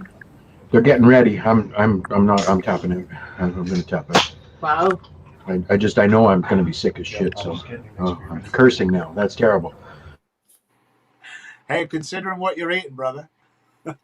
Tell him he's muted now. He can curse as much as he wants. Hey, you can curse all you want. You're muted. How you feeling, Who's that, Haiku? brother? Hanging in there, bud. How about you, Greg? You all right? Put Greg in. He's tapping. Yeah. I'll finish the one and for the points, but I'm not cutting in. I'm not getting into my second one. I'm hungover to beat the band, and I know it's just going to be a Technicolor yawn if I go for a second. So I brought the bucket, but I don't want to use it. So I hear you, brother. That's fair. I'll go as far as you go, Haiku. So, is it hotter than the rummy bear? no. No. Rummy bears are hotter than everything. Not the 2 minutes. not the ones up top. The ones that stuck at the bottom though, holy. Still the one, like, The one you tried, yeah. Like I said, that one on the bottom was the one that Greg ate like a half pound of, and that okay, Karen? that Yeah. busted him. As you saw yesterday, Colby Ritchie, he attempted the Nemesis, and Colby is he's seasoned. He's no amateur. He's put away I watched him put away 15 million SHU jerky, and just knockout challenges like they're nothing. So to see him, he got this Queen Shahina, you can't chili queen. That tastes like garbage, I bet, eh? Jerky. UK Chili Queen says, "Well done, Greg. Kiss, kiss." Time to get Thanks, serious. Chef. Now. Time to get serious now. I have to turn in my shirt, I think. Oh, the cough's the worst. Hey, Yeah, we're all done. you do to sit down for the challenge is 90% of it, brother. You gotta be able to see it. You do what you need to do, Greg. Come on. Alan, do you think Peter comes in? Yeah. Not because he might just pretend. Raw pod's way hotter.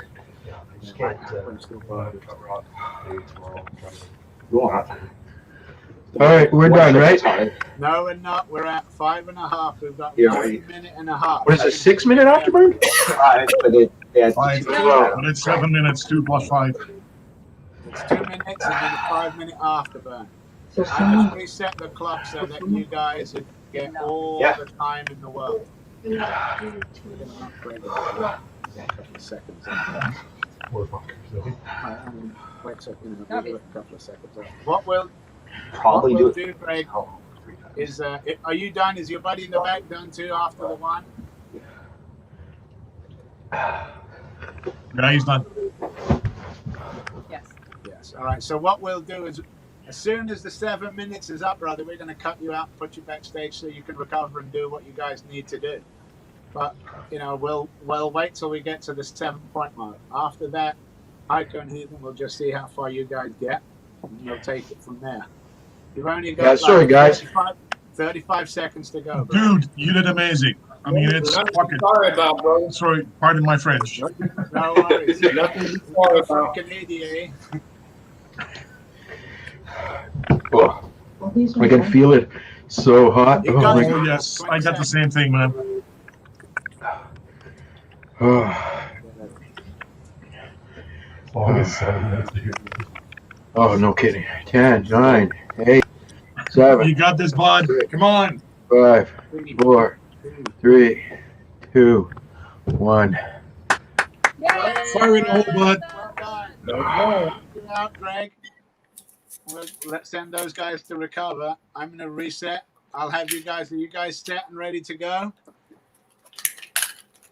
I'm just gonna join for some moral support. Yeah, we'll bring the hot mom in for some moral support. I hate chocolate. So do I. I mean, we're in the same boat. I freaking hate it. I know. Just like So I this say, is like a double challenge. guys, just challenge yourself. You know, you guys are friggin' legends and warriors. You don't have to prove anything. Just challenge yourself and go as far as you can go. When you guys are ready, give me the thumbs up and I'll count you down. All right. We're going to start this in 3, 2, 1. Punish that chocolate. Or punish those guys, chocolate. Both ways works. Both ways works. UK Chili Queen says, "Good luck for the second one." Yeah, it's amazing that you guys are doing the second one. You know, Yeah. I feel comfortable after 2. When I start moving into the third one, you know, then it's time. As with anything, like This is a long challenge. Yeah, it's 33 minutes, and that's just with the chocolate. That's not with the times and the messing in between. So you're looking at roughly a 40 minute challenge with the incidentals and unpacking and doing all of that. Plus, you're on camera, so it's best to be as comfortable as you can be and as good as you can be. Although I tell you what, when you taste this bar doesn't taste as hot as it did first time round, does it? Because first time round you're like, oh wow, that's kind of spicy for a jalapeno. It's still chocolate. Second time round you're like, I don't even taste this. Shahina, they are planning on doing 3, I believe. Yeah, 3 is the plan. Well, we'll see how far they go. Basically, you know the rules, guys. Give me an open mouth when you're done. 45 seconds to go. You guys are doing great. Amazing. You're You are. stone cold. Just beast mode. 30 seconds remaining.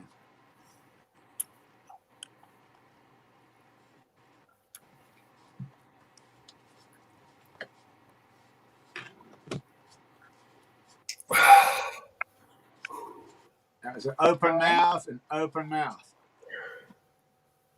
What I'm going to do is, as we go on here, I'm going to wait for each 2-minute one, and I'm just going to reset it because I want to give you as much time. There's 2 minutes right there, guys.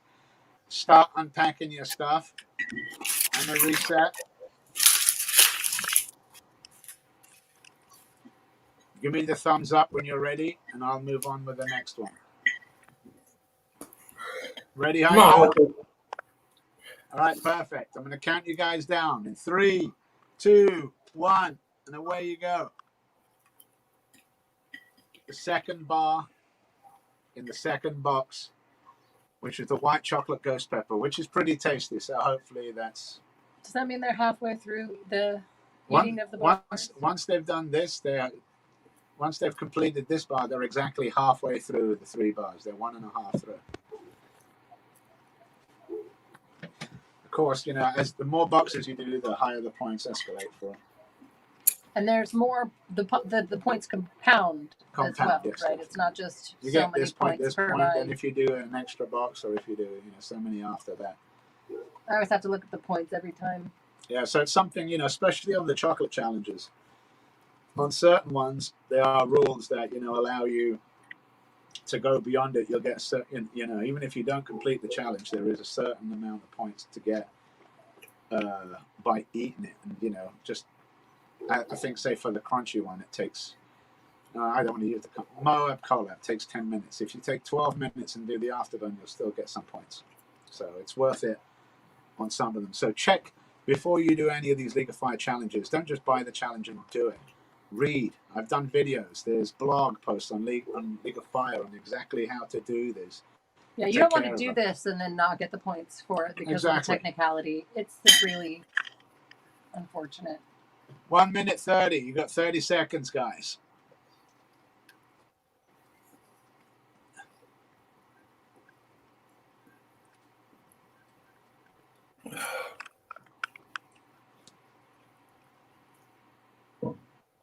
$15 seconds.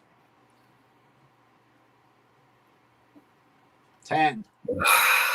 Open from Heathen. 5. My Haico. Got it. Perfect. Right on time there, Haico. I'm going to reset for the next one. You can open it. I'm going to tap. I'm done. If you're tapping, brother, we're going to knock you out right there. Knock him out. Heathen, this is, you know, you definitely want to complete this bar, brother. But then it'll be entirely up to you if you want to go on for the next one or if you want to. I'm not going to outdo my partners. All right, so. I'll do 2. I never outdo my screen partners. It's just against my rules. You know that. I got you. So going 3 would just be showing off. I'm fine, but I'll just do 2. All right, so I'm going to count you down for this one. Go. 3, 2, 1. Punish that chocolate. We can talk about NAMI after. Definitely. I did a good spiel on it last night. I know you couldn't get there. I tried to get you there, but it'd be good. I took a nap. I did a good 20-minute segment on it, but I'd like to redo it again, especially for today, because that prize, man, that prize is just spectacular. I added something to it too. I bet you did. I know that you added 2nd and 3rd places. I mean, if you want, you can talk about it during your burn down time. If it helps take your mind, you'll have 5 minutes there. We'll talk about it then. Then that way, we'll keep your mind off of it.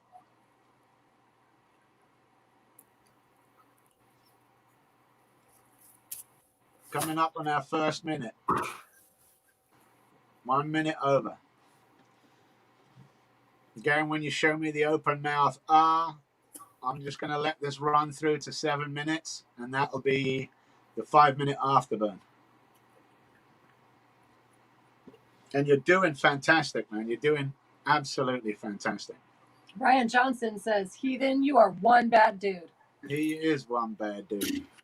Randy Corolla says, Heathen is a freaking monster.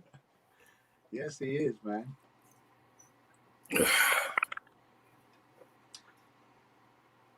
$20 seconds.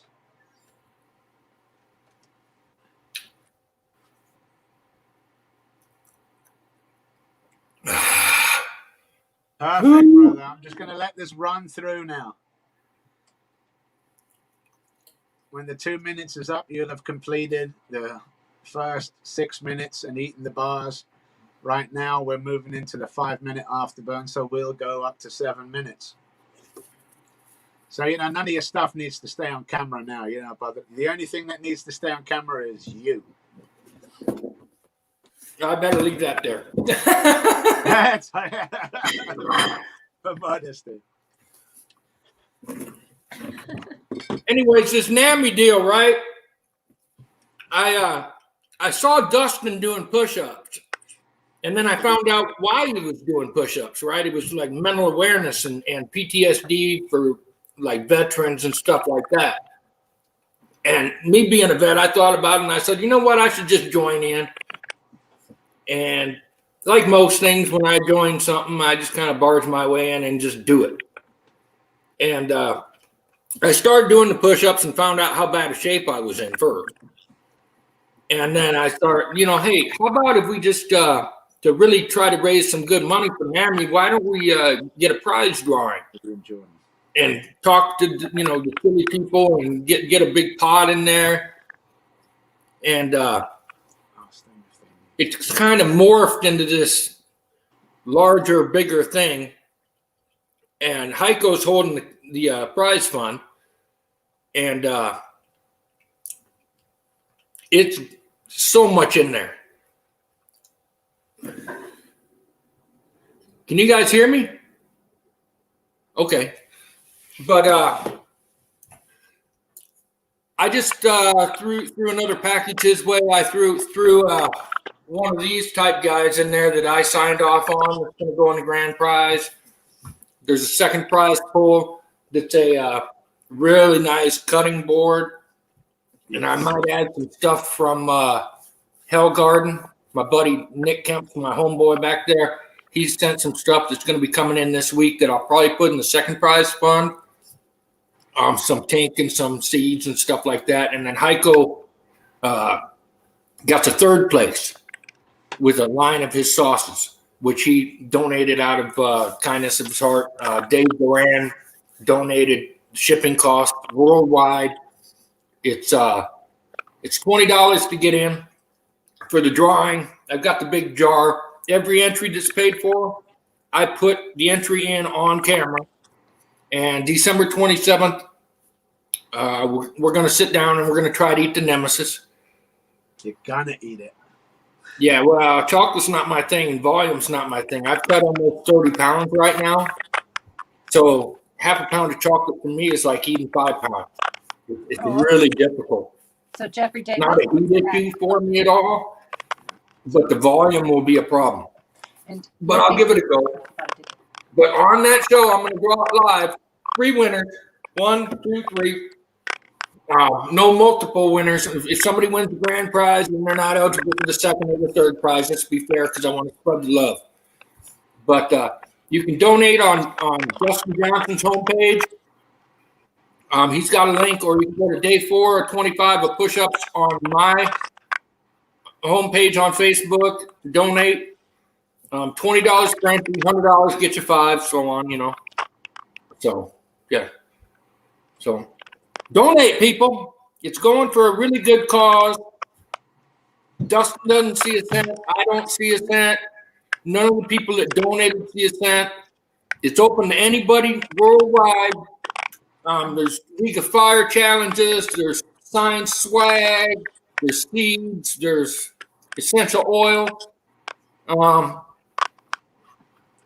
All kinds of stuff. I mean, it's the biggest prize fund the chili community, I'm comfortable saying, has ever seen so far.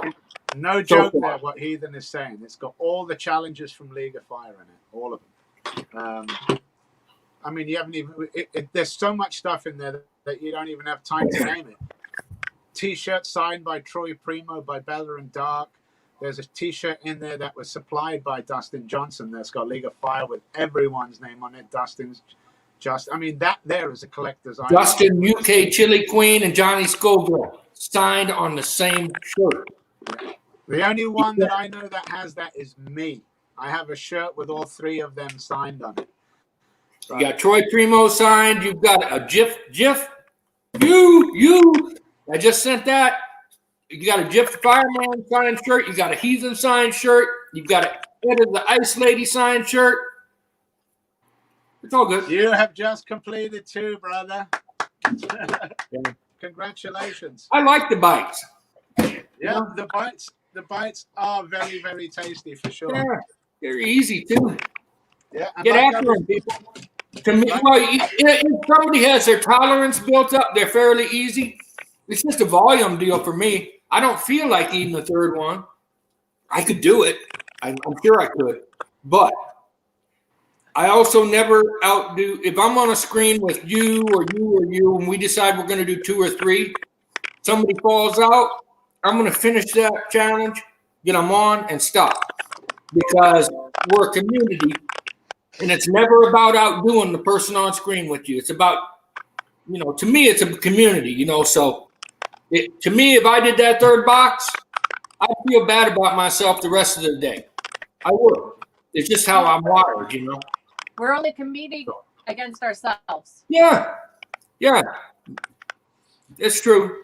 One thing I'd like to tell you, Heathen, is Shahina, the UK Chili Queen, has donated to NAMI. She mentions it in the chat.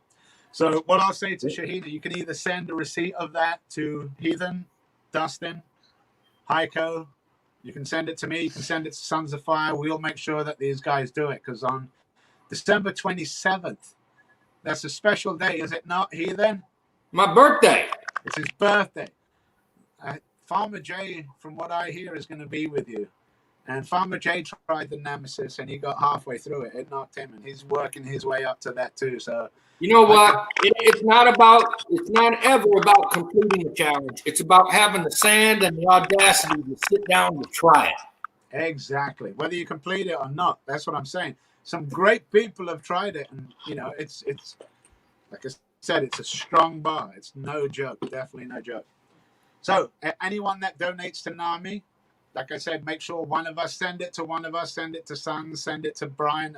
Send it to Heathen, send it to me, send it to Dustin, Farmer J, Dave. We'll make sure that Heathen gets it, and then he'll do a video. If you check on his, he does all the videos every time he does it, and he wraps it and staples it just so you know that it's in there, and then he puts it in the jar and seals it.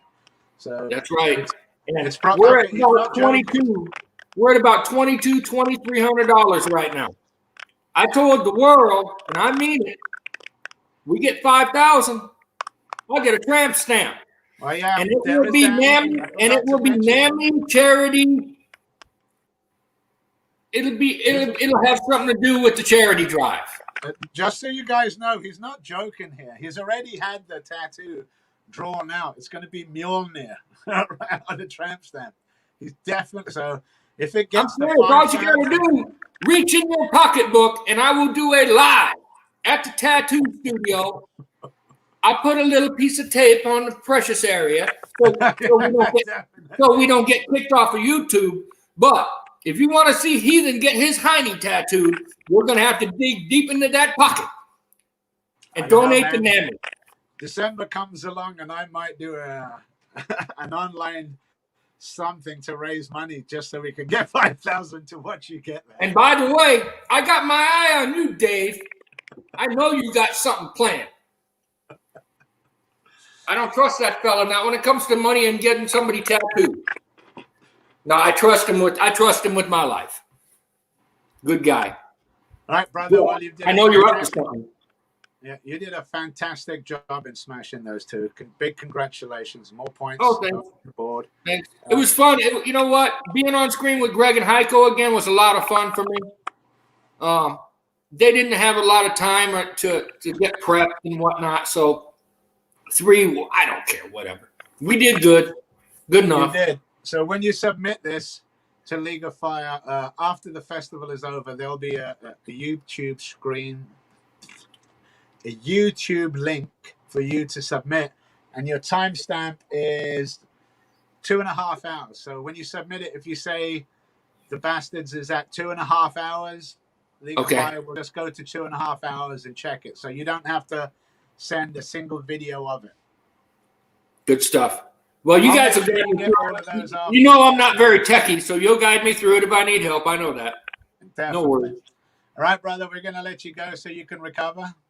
I love y'all, people. Be good. Have a good holidays and donate to Mammy. Don't make me show my underwear again. Thanks, brother. Talk soon. Well, as you saw there, Heathen Raider knocking 2 bites out of the park. Greg and his friend knocked one out of the park. Haico got one. Well, he knocked one out of the park, but that second one got him. But I mean, Haico had a busy morning, man. He's been going at it all morning. So you know, he was scheduled to do something late in the day, but we moved that just because of this. So who do we have coming up next? Do we have a one chip or? My notes say Basterds / one chip. So that would be Jordan, I think. Do we have Jordan in the background who wants to? I believe we do. Jordan, are you ready? Hey, what's going on? Oh, hang on. Oh. Haico says, "Get me back in." And Haico wants back in. Hi, Haico. Hey, Haico, how are you feeling? I fought the war and the war won. As long as you feel better, that's all that matters right there. I'm good. I'm glad to be here with Jordan. I just want to give a huge shout out to Heathen because it's amazing. He's a great guy. He's a great supporter of the whole community. He's a great ambassador of the Sons of Fire. And what he's doing with Nami is amazing. I've got the whole package here. You really want to get into this. That's just on a side note. That's enough for my advertising. No, he's not joking. You down on it. I mean, we've got tickets in it. It'd be silly not to have tickets in this. And you know, again, it's $20 US dollars. So if you're doing euros or Canadian dollars or whatever, as long as it equals $20 each, $20 donation. If you donate $100, you get 5 tickets. Nice milk there. Is that the buttermilk, Haico? It is. I was going to say it doesn't look like Canadian milk because I thought Canadian milk came in a bag. No, well, it does. Bag milk. So, Jordan, it's good to see you. Do you have the League of Fire disclaimer before you? I do. Look at that. People are coming prepared. That's what I'm liking to see. I'm ready. Did Haico want to leave? No. Yeah. Okay. All right. So anytime you're ready, read out the disclaimer. All right. I, Jordan Leal, am of over 18 years of age, of sound mind, and have read and understood the hot sauce product disclaimer on the League of Fire website. In summary, I accept that League of Fire, their suppliers, and manufacturers will, under no circumstance, be responsible for or liable for any claims of injury or damage arising from me consuming this product or multiples thereof. I acknowledge and agree to this fact without question. Excellent. And as you noticed, Jordan read the disclaimer. Like I said, people have been misconstruing, saying new rules from League of Fire. There's no new rules. The rules have always been the same as they've always been. This must stay on camera. Not necessarily that, but, you know, the chip inside. The chip itself. Chip, this can go down, and that must stay on camera all times. Once you'll open it, you'll still want to keep it as long. You don't want to do this. You don't want to do that. You know, those rules have always been there. They've never changed. The only thing that the League of Fire is asking for is, you know, as growth is happening, that we read the disclaimer beforehand. And, you know, within a couple of months, this will just become second nature. Everyone will know that this is what you have to do if you're serious on it. So anytime 100%. You feel like it, Jordan, just open up the box, take the chip out. You can throw the chip to the, not throw the chip to the side, sorry. Throw the empty box to the side if you wish.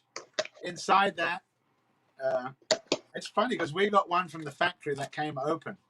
So I've been using it. There's no tape on it, so I've been using it. So inside it, you'll find one of these. And if you look on this 2020 section over here, right behind it is a free bag of Ghost Pepper Pocky One chips.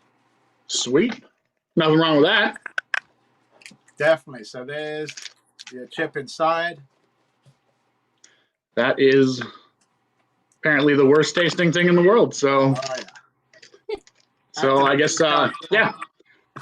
I have to give a shout out though, just because this was actually gifted to me by Mr. Freeman and Mr. Haico. They sent this to me. So I just want to say thank you so much for enabling me to do this. Excellent. So I'm going to start it off and away we go. Yeah, hopefully it'll come in one piece. Sometimes the edges are broken in transit. You know, that can happen because the chip is in there on its own, really. Yeah. So this looks like one large piece of death. Excellent. Nothing in there. So there's no burn time on this, Jordan. This is simple. Eat it, show me an open mouth, and you're in the league. Or you're in the League of Fire already? Yeah, I did the White Lightning a couple weeks ago. There you go. So then you can submit it. And then making 2 points. So, all right, guys. Thank you so much. Thank you for doing this, Jeff. You guys are awesome. Glad to be a part of it. Definitely. Whenever you're ready, just eat away. And if you put in afterwards when you're submitting, once the broadcast is over, there'll be a YouTube link. You can just submit that and put in the timestamp at 3:15. If you tell him 3 hours, 3:15, 3 hours and 15 minutes, that's where your challenge starts in this. Perfect. That is dry. It is dry, yes. Ah, perfect. Well done, brother. Thank you so much, guys. It is dry and it's an easy one, and you have just now added 1 point, and you've gone onto another board because this adds you onto another board on League of Fire. So perfect. Congratulations, Jordan. Thank you so much. With that, I'm going to knock you out and bring in our next. Oh, you didn't even give him a chance to say goodbye. It's all right. He didn't even give you a chance to say. I thought he said goodbye. Oh, did he? Might have done. Did he go? He was gone. All right, he's gone. Sorry, Jordan. But yeah, we're quick on the trigger here. So I think we have Hoodie coming in next, do we not? Yes, we do indeed. I better get this out because this. Hello, Hoodie. Hey, Alex, did you? Hey, how goes it, brother? Oh, amazing. Happy to be here. I hear you're doing some chips for us. I do have some chips, yeah. Do you know the rules on the corn chips? Smash and go. That's really it, man. It really is. I think the record is like 148 or 150 or something like that. It is, you know, it's a speed challenge, but it really just complete it. If it doesn't matter how long it takes you to complete as long as you finish them. Yeah. Do you have a disclaimer, or do you need me to send you one? I do have a disclaimer here.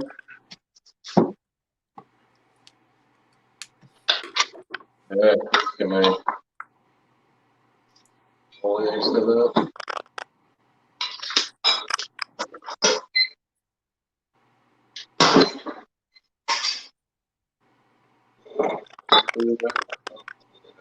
Yeah, it's got to be higher up, so I can't see it at all. Yeah, I gotta get a little higher here for you. I'll put it on top of this honey jar. Oh. Where'd my bowl go? Got a bowl. Perfect. Okay, so I, Stephen Hood, am over 18 years of age and of sound mind, and I've read and understood the hot sauce product disclaimer on the League of Fire website. In summary, I accept that the League of Fire, their suppliers, and manufacturers will under no circumstances be responsible for or liable for any claims of injury or damage arising from me consuming this product or multiples thereof. I acknowledge and agree to this fact without question. Excellent. And again, I'll reiterate, as you've seen, already just did the disclaimer. It's the only thing that League of Flyer is asking for or requiring now before any challenges. What he's doing is the hottest corn chips. This is one out of Australia, as I remember. So anytime you're ready, you can take them out of the box. They must stay on camera at all times. You got to stay on camera. You'll open it. There's a nice plastic bag inside. Once you've got the chips in your hand, it doesn't really matter about the box. You can open up the chips and put them in your bag.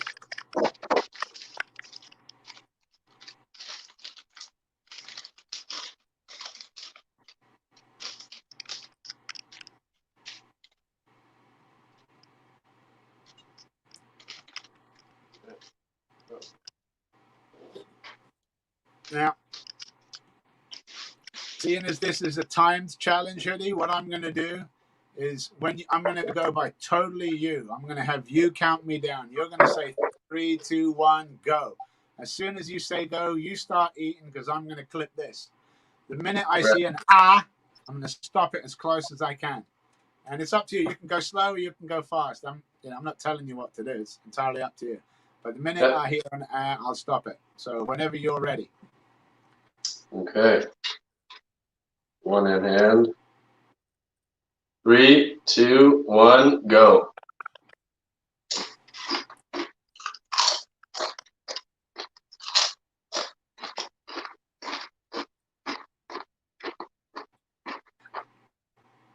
Freezing.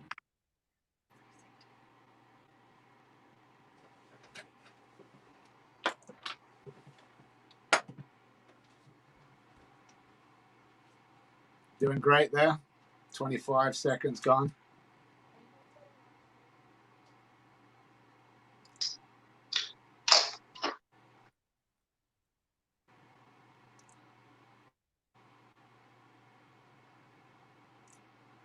$40 seconds gone there, Hoodie.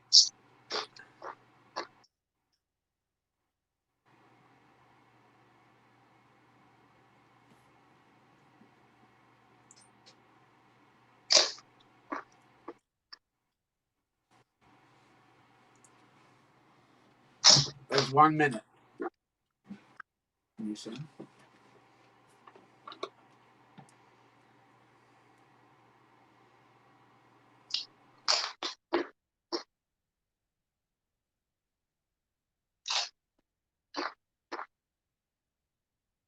I told him not to.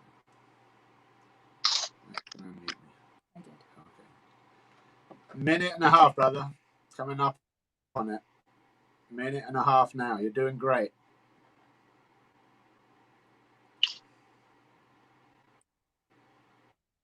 I'm just hoping it's perfect.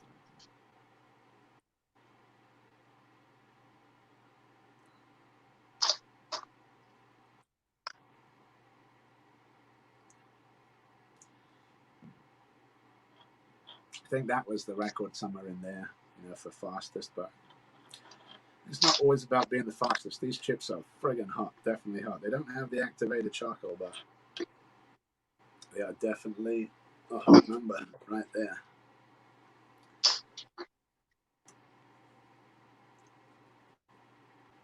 Two minutes and 15.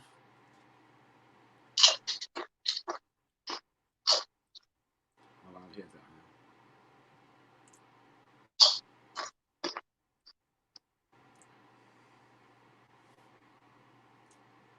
now. 2.5 minutes gone.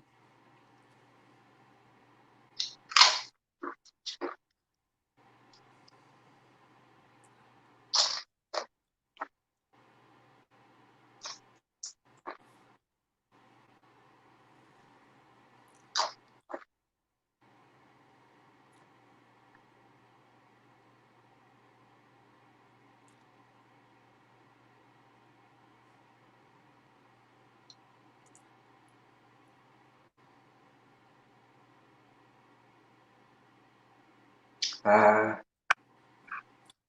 307 it looks like. So it's probably in at 306, 307, but that's still pretty impressive, brother. That's good. Well done on that. Congratulations on getting onto another table. Have you done those before? No, I haven't done those ones yet. Oh yeah, I think I've seen the two that you've done. You did the bites and White Lightning. Yeah, bites, White Lightning, and Pocky one chip. Got a lot of congratulations. So this is, yeah, you got lots of congratulations UK in the chili. comments. UK chili. But thanks so much to Sons of Fire. Thanks to everybody that's watching. Thanks to you, Jeff and Alex, for putting all this on, and Haico for starting it out. Train. Appreciate everybody and all your hard work. It's amazing what you guys You've put together. punishing yourself for our enjoyment. Thank you. You did such a good job. All right, Hoodie, we'll talk to you soon, brother. It's excellent talking. All righty. Take care, guys. Thanks so much again. You too. So that gives us like 5 minutes before we move into who's up next. Claude, Shaka Sauce. 4 minutes. So what we'll do is, while we have this 4 minutes, there's a couple of things I want to address before we bring Claude in, definitely. I think Claude is on the East Coast.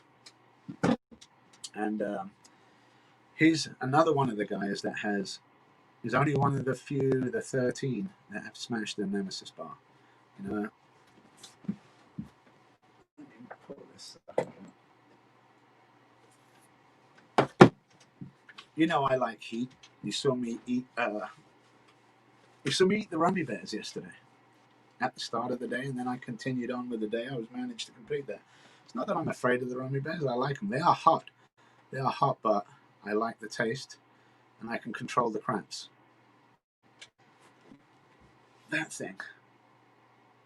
Oh, every time I look at it, I'm like, it's just, because I've watched people suffer. I mean, Claude didn't suffer. Claude ate that like it was like it was nothing, man. Claude just punished that thing, put that away. I don't know how he did it, and with ease. And I think Claude did that during my last festival. So the last time I talked to him, it was basically that right there. And I watched him. Me, Haico, Greg, we just watched him just demolish that thing. It just blew our minds entirely. I mean, it really did. And so, like I said, Colby yesterday tried it, and it wouldn't be called challenge if it was easy. It really wouldn't be called a challenge. If it was easy, then you'd find these in the local store and everyone would be eating them. It'd just be candy. Yeah, exactly. But like I say, powerful, powerful. And this bar here is the last bar in those bites. That's why, the other two I would say are enjoyable. They're challengey. They're enjoyable, but it's that third bar. That's the one that really nails you. So with that, the Nemesis has a lot of is it nuts or is it nougat or something that's really crunchy? It's and the crispy? toffee bits. If you the read toffee. it, it's like dark chocolate with peanut butter, toffee bits, and Carolina Reapers. That's a no for me, dog. And if you remember the Mobe, the mother of all bars, I think I have one of those there. I enjoyed that bar. I knocked that out of the park. Yeah, he kept eating mine, for weeks afterwards. This is 4 times hotter than the Mobe. So that just shows you the ramp up. You saw Bob the Voice Gilbert yesterday. He tried the CCN, the Chili Cherry Nightmare. That's one step below this. I have that one behind me too. Oh, Bob did so well. Bob did fantastic, so close. and he was so bummed So that he close. failed. But we're like, no, man, you didn't fail. The fact that you ate 3/4 He ate the most of it. Yeah, that's what I'm saying. And even when he could have gone, when I saw him having I think he was having problems on like the 5th part. Yeah, and he kept going. He kept going. He picked up that 6th one and went for it. And I was like, wow, it's just to show the dedication that I have with people with this. Joe Weymouth thinks you're going to eat it, I think. I ain't going to eat it. Forget that, son. Tucker Schism says, eat it. No. I'll mail it to you, Jason, and you can eat it. No. Like I say, this is a workup. I've been working up to this. I would have probably eaten it had I not had my bites mishap. I would have probably eaten it by now, but I've got to work. I got to work my way up to that one again. It's got to work its spirit up to it. Definitely. It was broken. Look at it. It's got flaming death on the front. I really actually like the colors on that bar. Beautiful. Yeah. Evil, beautiful. Anyway, evil. Next up is Claude Dubé with Shaka Sauce. And is Claude around? Claude is backstage. Claude, are you ready to come on? Well, I'm going to I don't see his face, but I see his hands. Bring him on anyway. I'm going to bring him on. Yeah. That way he might hear us. Hello, Cloud. Oh, you're in the show. Woo, woo, woo. Hey, guys. Hey, it's working. Excellent, Claude. What we're going to do is... Hi to everyone from Quebec. Definitely. We're going to give you the stage for the next half hour. You can do what you want. Y a un volume là-dessus? And, yeah. Okay, I don't hear much. Okay. Can you hear me for good? The next half hour. Call us, and we'll come in whenever you need us. J'entends rien. J'entends rien. Absolument rien. Pour faire le live sur Shaka Sauce avec ton cellulaire. Oh. C'est set pour faire un live, hein? Ouais. Non, publish. Publish. Ouais, go live. No problem. Start the live. Well, I'm in the show. Hey. Okay, so we're just the two of us now, right? Put me out. Just you. Can you hear me? I can hear you. It's all you. I want to see all of you.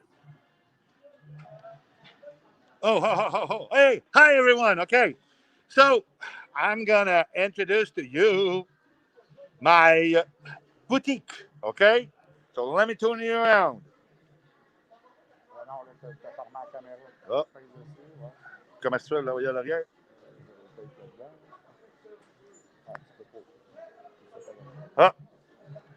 Oh, well, I can't turn the phone up. Okay, so let me go there. Welcome to the Shaka Sauce. Okay?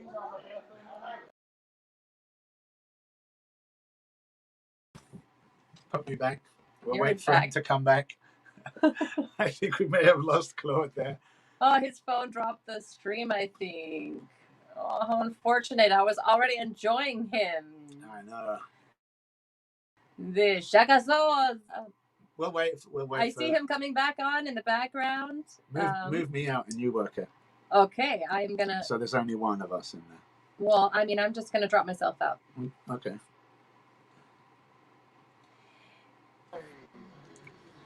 Okay, I'm back. You're back. All right, knock me out again. All you. All right. So yeah, I want to introduce to you my shop. We opened a hot sauce shop not so long ago, August 1st. So first of all, I want to introduce to you my partner. Okay, Eric Bressu. So that's my partner. Okay. Hello, guys. He's not much of a chili head, but he's a hell of a cost master because he puts the cost in the machine. Okay. So I care about the sauce. He cares about the money. Okay. Anyway, so when you come to the shop first, as you walk in, of course, I displayed a couple of my collection bottles, along with all, of course, the extracts and killer stuff, the Magma 9, the plutonium 9 million and everything. And we got snacks. And, of course, we got sauce, okay? So there's a lot of sauce. That's my favorite wall because that's the wall of flavor. Okay? Now, if you start looking up, there you go. So you see that banner there? Okay, from Hellfire. It's just fantastic, okay? And then, of course, when you leave the wall of flavors, you go to the wall of death where we have all our challenges, including, of course, the Tube of Terror. The Nemesis, Chili Cherry Nightmare, Moab. Of course, the one I'll be doing in a couple of minutes. It's right there. It's waiting for me. We got the peanuts. We got the Rummy Bears. We got everything around here. So, whether you want a good sauce to enjoy your meal or you want to bust your face with a challenge, this is the one-stop place, okay? Now, I'm going to be doing the Raspberry Rain Challenge. So let me put the phone up here.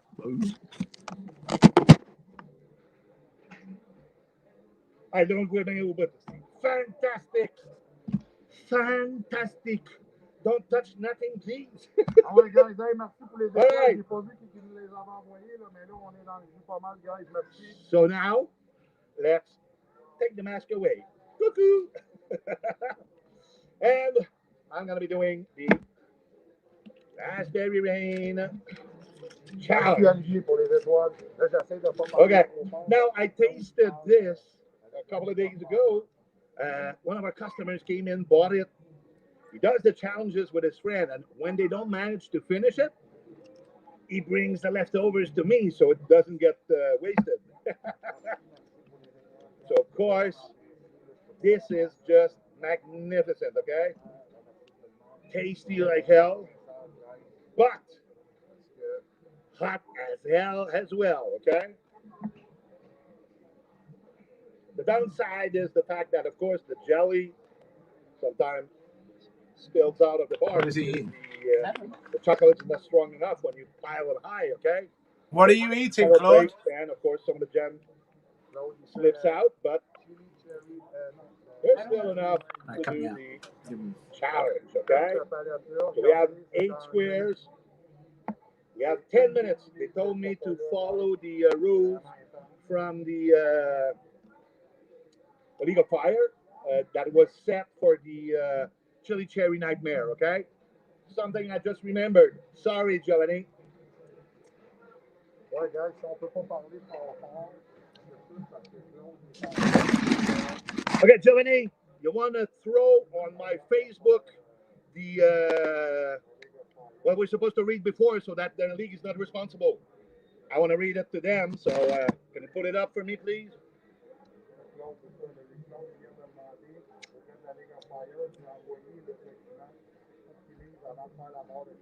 I don't have the voucher. une clause de non-responsabilité parce que la barre de chocolat est vraiment intense. Yoo-hoo! Giovanni! Oh, Giovanni! I'm definitely here. I'm going to send it. It's in my messenger. I have to say the disclaimer now before I do the challenge. Yes. Can you put it on my Facebook so I can read it? I will. Right now. Claude Dubé on your Facebook. Right post. Disclaimer. Oh, disclaimer. It's coming. There it is, Claude. I'm just sending it right now. Should be getting it in a second. Okay, what I'm going to do, I'm going to start right away. We'll read the disclaimer after. That's all. No, they'll want you to read it before. You should have it now. With you? It's on your timeline right there. Okay. Oh boy, I don't see that. I would. No, it's on your Facebook page. Yeah. I just put it on your Facebook page. No, on my profile. Just put it on my profile as a message. I did. Oh, as a message? Oh, as a message.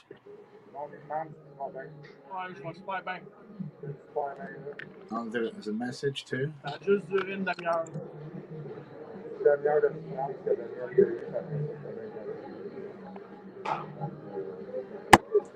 All right, everybody. UK Chili Queen says, nice to I'm see just your going to shop. go and we'll read the disclaimer after. Okay? Okay. It's not, it doesn't really.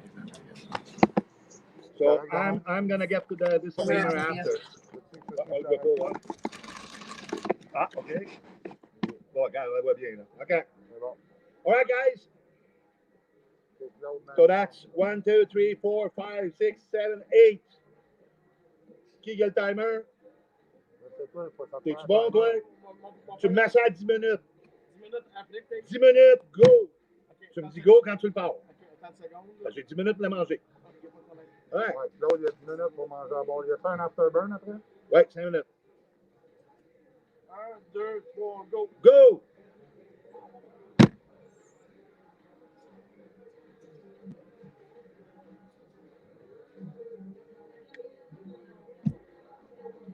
Bon, plus le timer. Non, le timer, il est tout là. Allez, faut que tu montes. Ben, regarde, moi, on va le faire. Moi, le monde là.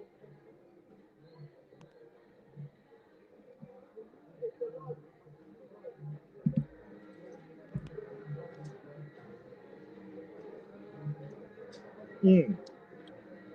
So good, okay? Merci, Eric, les étoiles, mon frère. Mm. Merci vraiment à tout le monde là, qui nous encourage. It is fantastic, okay? The flavor, just amazing. Très apprécié, guys. L'autre, il est à son deuxième carré. Il y a 10 minutes pour manger 8 carrés, guys.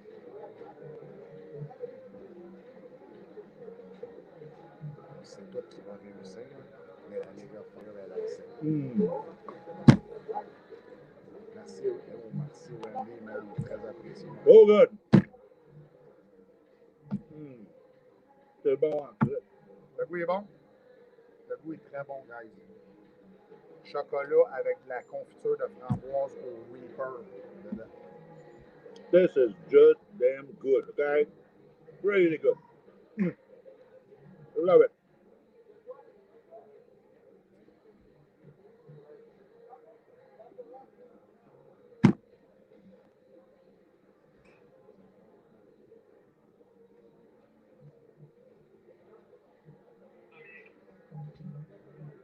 On ne sait pas c'est quoi le lien, mais va sur Facebook, fais League of Fire, tu vas probablement trouver le lien. Sons of Fire. Sons of Fire, guys. Allez sur Sons of Fire sur Facebook. Vous allez trouver qu'est-ce que Claude, dans le fond, l'autre caméra. Oh, et Claude, il est blindé, solide, guys. Lui, c'est une machine.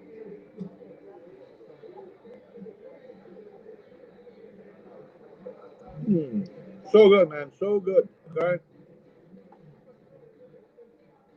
Merci, Nancy. Merci, Alexandre. Too much, guys. C'est bon en tabarouette. On n'est pas obligé de donner des étoiles de même. Bon, ça nous fait plaisir, on est contents, merci de nous encourager, mais après tout, nous autres, on fait ça pour nous autres.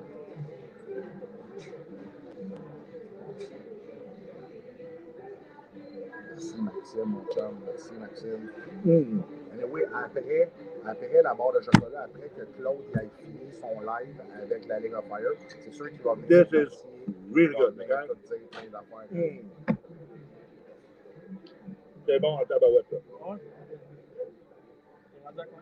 Steph, les étoiles, dans le fond, c'est un peu comme genre, si tu vas sur Twitch, là, tu peux acheter des bits, là, ben, tu donnes les bits, c'est comme une façon d'encourager la personne, genre, là, c'est une bébelle, là. C'est quelque chose pour donner de l'argent à Claude, dans le fond, des étoiles. I recommend this to everyone, okay? Merci, Nicolas. You want to do a challenge? At least make it taste good. And that tastes real good. Tastes good, mon Claude? C'est bon en tabarouette. C'est fort? En tabarouette? Bon, par exemple. Merci Mathieu, man. Vraiment hâte. Comme je dis, guys, là, je les vois peut-être pas toutes les étoiles, les affaires, les messages, là, parce que là, je suis concentré. Mais, inquiétez-vous pas. Anyway, Claude, à soir, lui, mais qui arrive chez vous, il va répondre à tous les messages. Il va essayer de répondre à tous les messages du mieux qu'il peut. C'est sûr que t'as vraiment beaucoup de personnes, Claude, qui te donnent des étoiles en ce moment.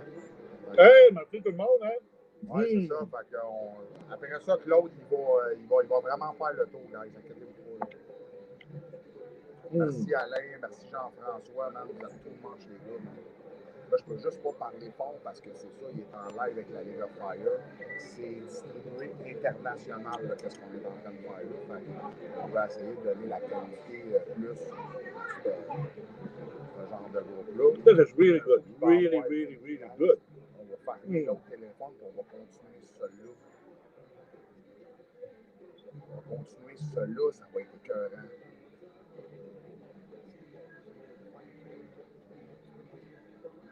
Ouais, Dan aussi, il va les remerciements, il va faire des petits remerciements. Merci Pierre, man, c'est là dans les crises, guys. Vous êtes too much, c'est trop, là. Capotez pas ici.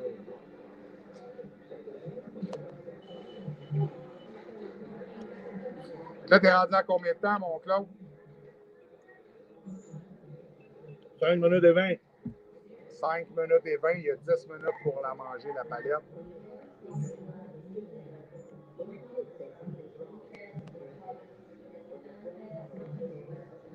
reste on a 5 minutes d'afterburn. Hey, Jean-François, même calme-toi. Merci, mais calme-toi, c'est un peu. Oh, et Claude, c'est vraiment la machine de C'est bon.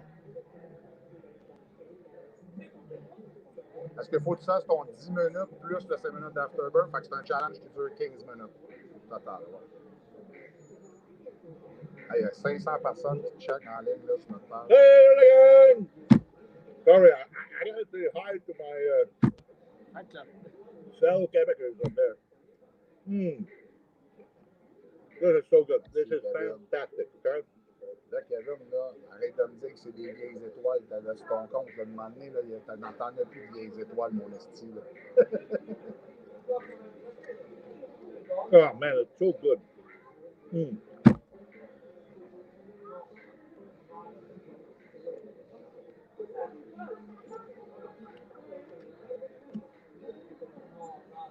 So I agree with Dustin. Dustin Johnson did the review of the Raspberry Rain. At the time, he said it was probably the best he had had. And I must agree with the guy. This is the best challenge I've ever had. Flavor-wise, though, it is just simply crazy good. Okay? Merci, Danny, mon chum.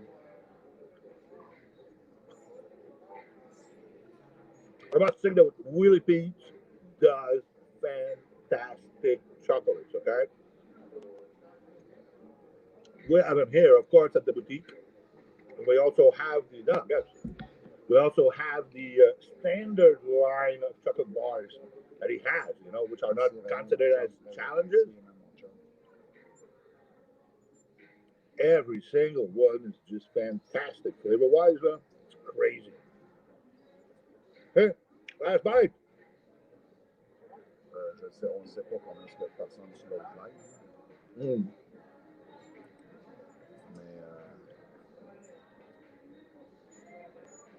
merci Jamie, très apprécié, mon chum. Oh. Merci Stéphane. But I have to lick my fingers. Arrête pas rien, il faut que tu topes jusqu'à 10 minutes. Après ça, tu leur start pour un 5 minutes. Ça fait combien? 8 minutes 15. Fais juste le montrer à la caméra. Là. 8 minutes 15. So 2 minutes and after that 5 minutes afterburn. Attends qu'il arrive à 10. This is really good. Really good. Non, j'ai fait un kilomètre à 10. Ah, ok. Laisse-les tourner jusqu'à 15 d'abord.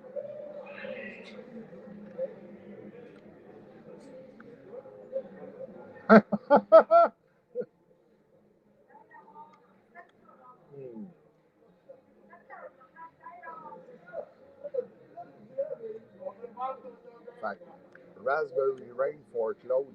Check là-dessus, guys. C'est fait. Le challenge est fait. Là, il reste juste l'afterburn à faire. Il reste 1 minute avant l'afterburn. Là, il reste 1 minute avant l'afterburn. Ça veut dire que ça fait 9 minutes. Oh, I'm in the afterburn, guys. Oh, I'm gonna be there. So, hey, guys. I'm done with the bar. Okay, the 10 minutes we have that are allowed to eat the bars are not over yet. There's going to be a 5 minute, of course, afterburn, which is going to follow very, very shortly. 9 minutes, 30 seconds. Okay, so in 30 seconds from now, the initial 10 minutes to eat the chocolate bar will be done. And then we'll start the afterburn. So, right now I can tell. Don't worry for the afterburn. It's gonna come easy, okay? This is so fantastic, though. Flavor-wise, that's the best challenge I've ever had. Flavor-wise. 5 minutes afterburn. Okay, so we're starting the 5 minute afterburn because the initial 10 minutes to eat the bar is over with. All right. 5 minutes to go, people. Okay? So that was the Raspberry Rain Challenge. So Willie Pete does fantastic chocolates, I'm telling you. And, you know, at some point, his chocolate is so good And I was trying to find what could come close to the flavor of that chocolate. And if you're familiar with the icy squares, anybody familiar with that? It's those little squares, about, I'd say, 3/8 thick. They're wrapped individually in aluminum. And when you put it in your mouth, it starts melting real fast. That's why they call it icy squares. Feels like it's ice melting. So, anyway, the flavor of that chocolate is just awesome. I mean, throughout all those challenges, where is the now, true. The peanut brutal challenge was also something really good, but the best has to be this latest product from Willie Pete. And man, it's really good. Really, I love raspberry to begin with, but that was awesome. Okay, awesome. Eyes of the Burn, well, hey man, it's just fun. Plain fun. As Dawson said in his review, for flavor, the best would be the raspberry rain. For the heat, of course, as he mentioned, it would be the Nemesis. And that thing is just crazy. 2 minutes? Okay, so there's only 2 minutes to go to complete the challenge. 3 minutes. Ok, je sais pas, c'est quoi que t'es rendu, là? Il reste 3 minutes, c'est ça que j'ai dit. Quand je t'ai fait ça, il reste 3 minutes. Yes, 3 minutes, okay. Oh, well, I just gained an extra minute.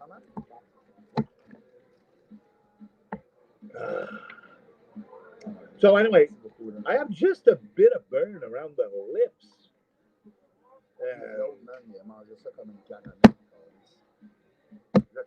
Really, it's a man. It's a snack. It's a snack. So if we have another more time, you probably done one more. Oh, gosh, we got some kissing ball butts up. No, it's so good. It's so good. And finally, that burn is not overwhelming at all. Get a bit of burn around the lips, and that's about it for now. I'm pretty sure a lot of people will find this to be truly, truly, truly hot. But anyway, the flavor of it, the greatest one. That's the greatest one. It used to be my favorite. Used to be the Nemesis, because I like peanuts, of course. So with the peanut butter, it's just fantastic. But now this guy, for flavor, he beats any of the others. Any of the others, it's just fantastic. Okay. Welcome back. 1 minute. Yes, 1 minute. Okay, so 1 minute 20 left for the afterburn. Now, hey, because if I'm not mistaken, the raspberry rain is not yet promoted by the League of Fire, but it's about to be qualified.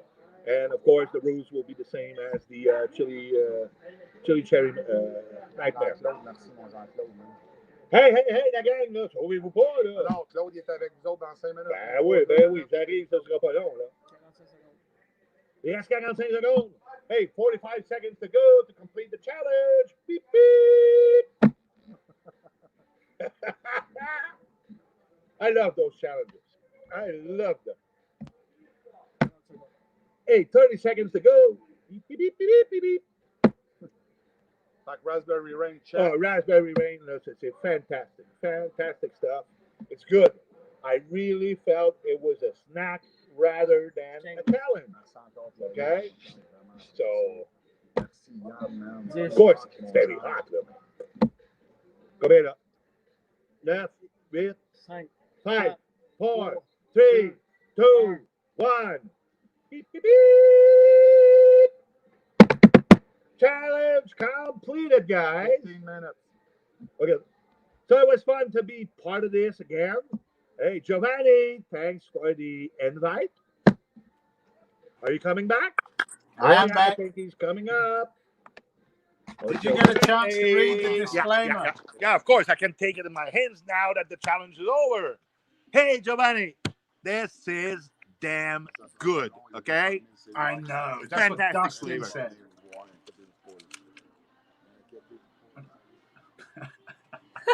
Hey, you're frozen, man.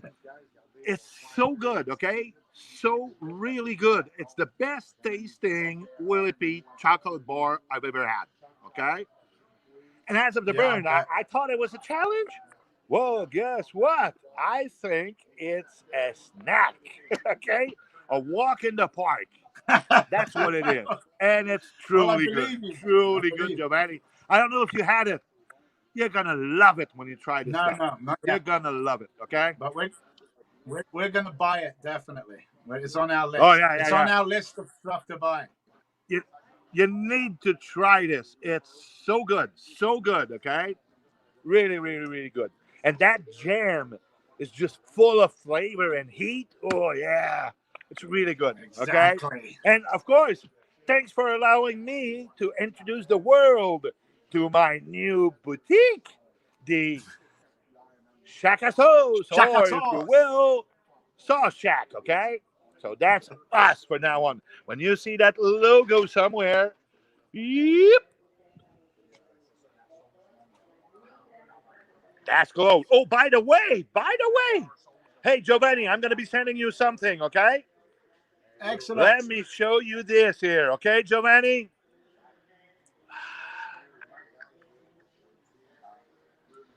Oh, Shaka Sauce. Yes, the Shaka Sauce. See, that's me on the bottle. See that? That's me. And that's my partner, Eric, okay? Whoop. I have a hard time with phones. Yeah, that's my partner, Eric, and that's me.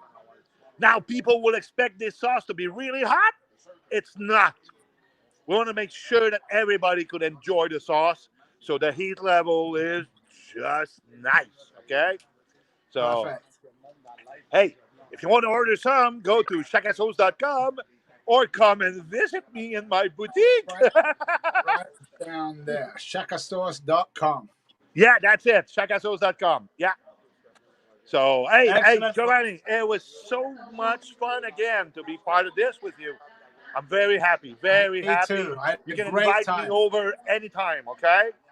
And, of course, I got some new challenges we brought in the boutique that I'll have to be doing so I can tell my customers what they're like, such as the psychos, okay? We're going to have to do that. Yeah, the hey, yesterday I did the Queen Chug. Oh, man. During the challenge, it's not too bad, okay? And the flavor is great, even though there's extract in there, okay? Mm-hmm. What happened was, about 45 minutes later, I had a burp. Now, the added cherry flavor and pineapple juice were now gone, 45 minutes later in the stomach. So all I had coming up was the extract. Oh, my God, did it taste bad. Awful, It's like a super floral pepper. You feel like you just had a glass of gasoline, okay? Anyway, I got it. It tasted so bad, okay? I just went to the washroom and said, no. That has to get out of me. So I did let it out, okay? For once, I said, no way. I don't want to drink gasoline.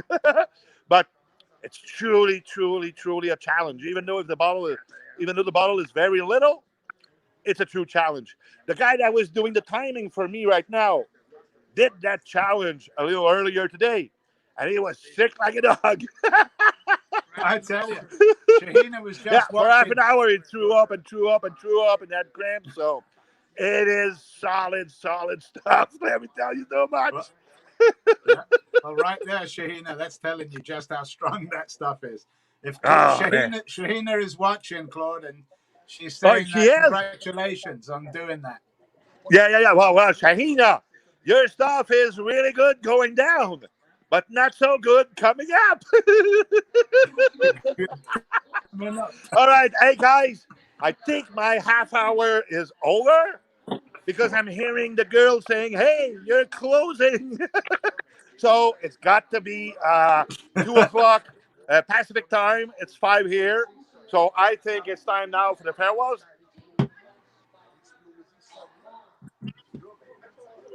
Giovanni, say something to me.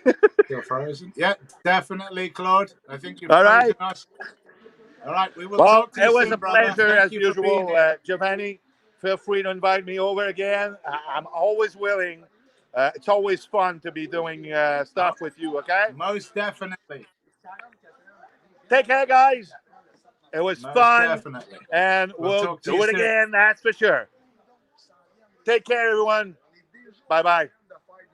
All right. Bye-bye, Claude.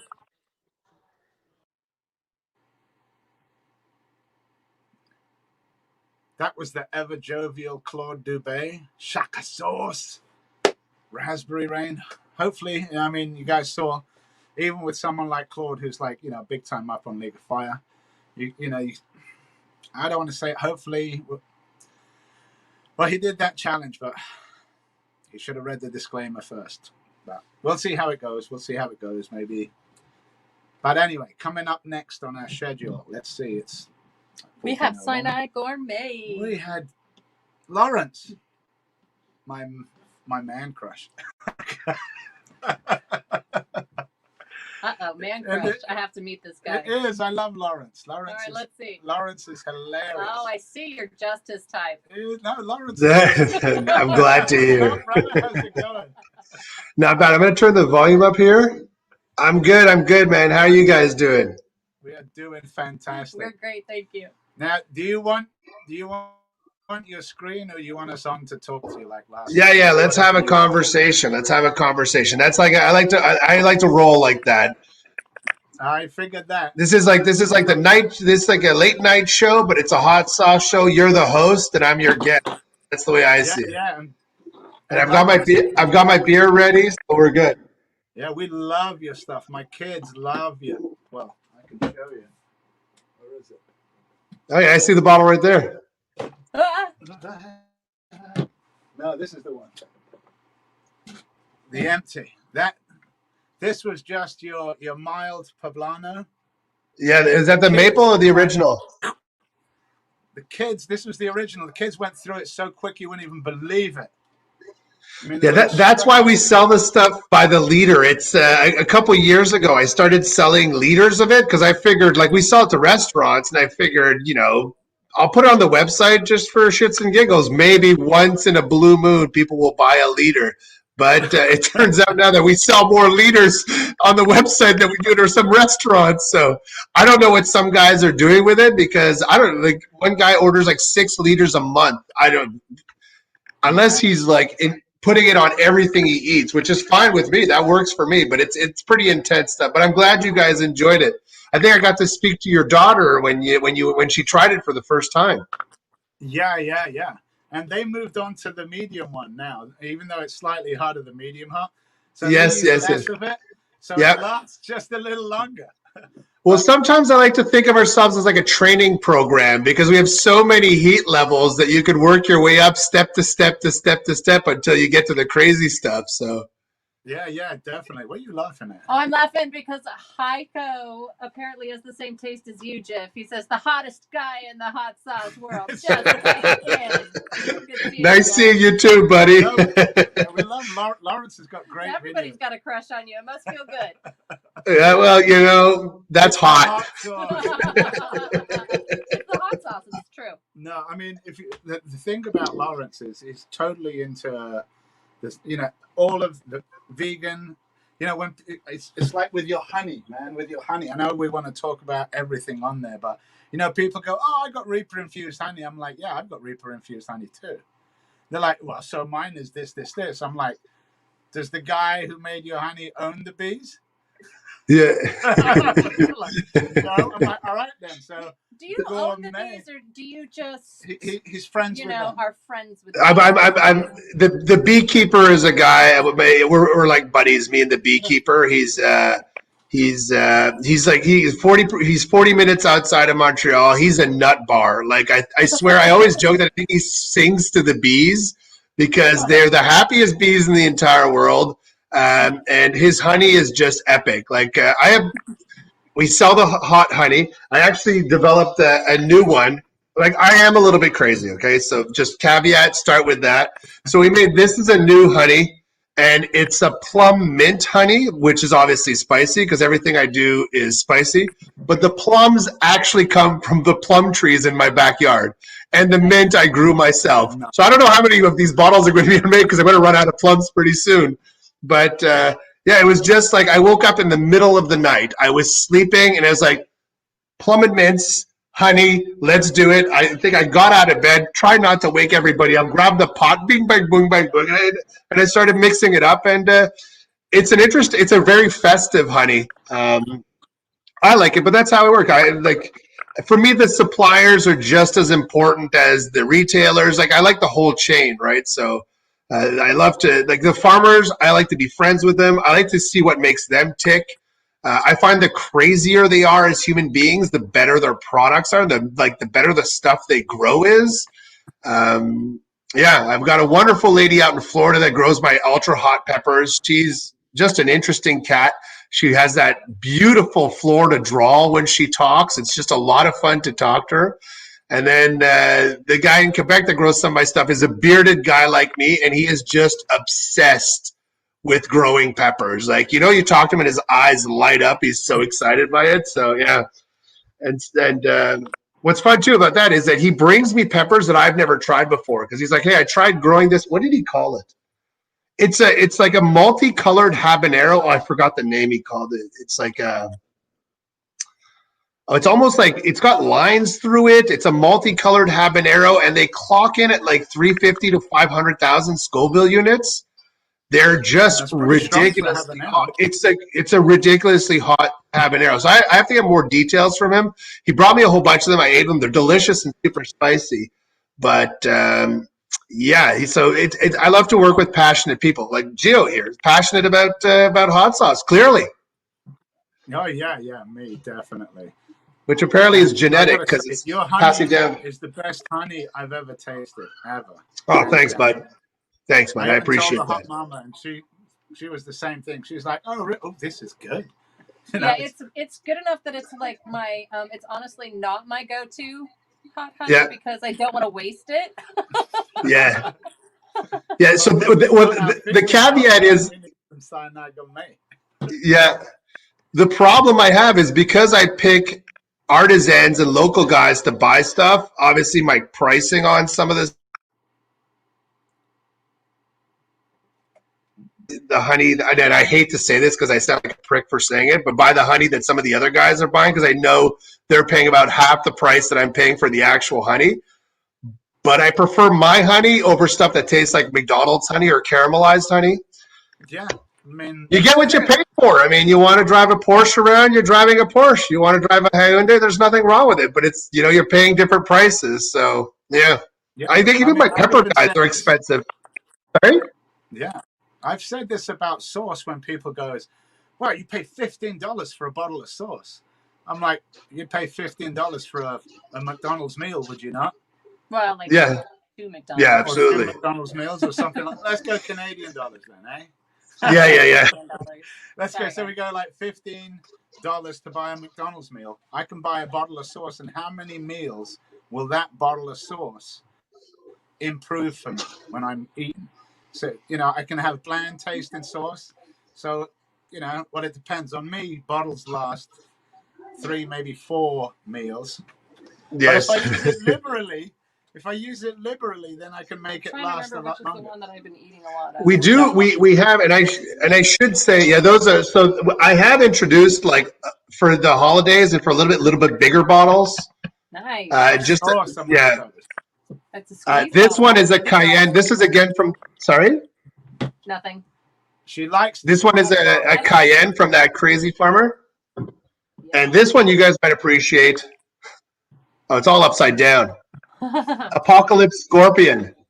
Yes, Scorpion. It is it is a surprise pepper to me. I wasn't expecting, it sort of comes in like it's not going to be that hot, and then I feel like it was habanero hot, and I was like, oh, okay, that's fine. And all of a sudden, it just starts compounding on itself. It's just a very unusual pepper, but I really enjoyed it. And that's the fun part about, I guess, being small is I can do small batches of like, a couple hundred maybe low 1,000 units and see what people think and let people try weird peppers. So yeah, that's the best. I mean, that's the way for it. I love the experimental side of it. yes. Yeah. Well, speaking of experiment, I'm not supposed to show. There's nobody here, right? Shh. Just us. But I'm working on this, which is would be my first fruit hot sauce. I'm not a huge fan of vinegar, so it's costing me a fortune in fruit. But I got to put a little bit to balance out the acidity, the flavor of the fruit, obviously, and to make it liquid, because otherwise it's gonna be, my stuff's thick enough already. I got to try to like thin it out. But yeah, I took basically the inspiration for this one is all my father's favorite fruits. So it's easy. My dad's from Egypt, so we're talking like mango, papaya, guava, stuff like that, like unusual fruits. But yeah, I'm still working on it. It's missing something. It's driving me nuts. It's at I would say it's at 95%.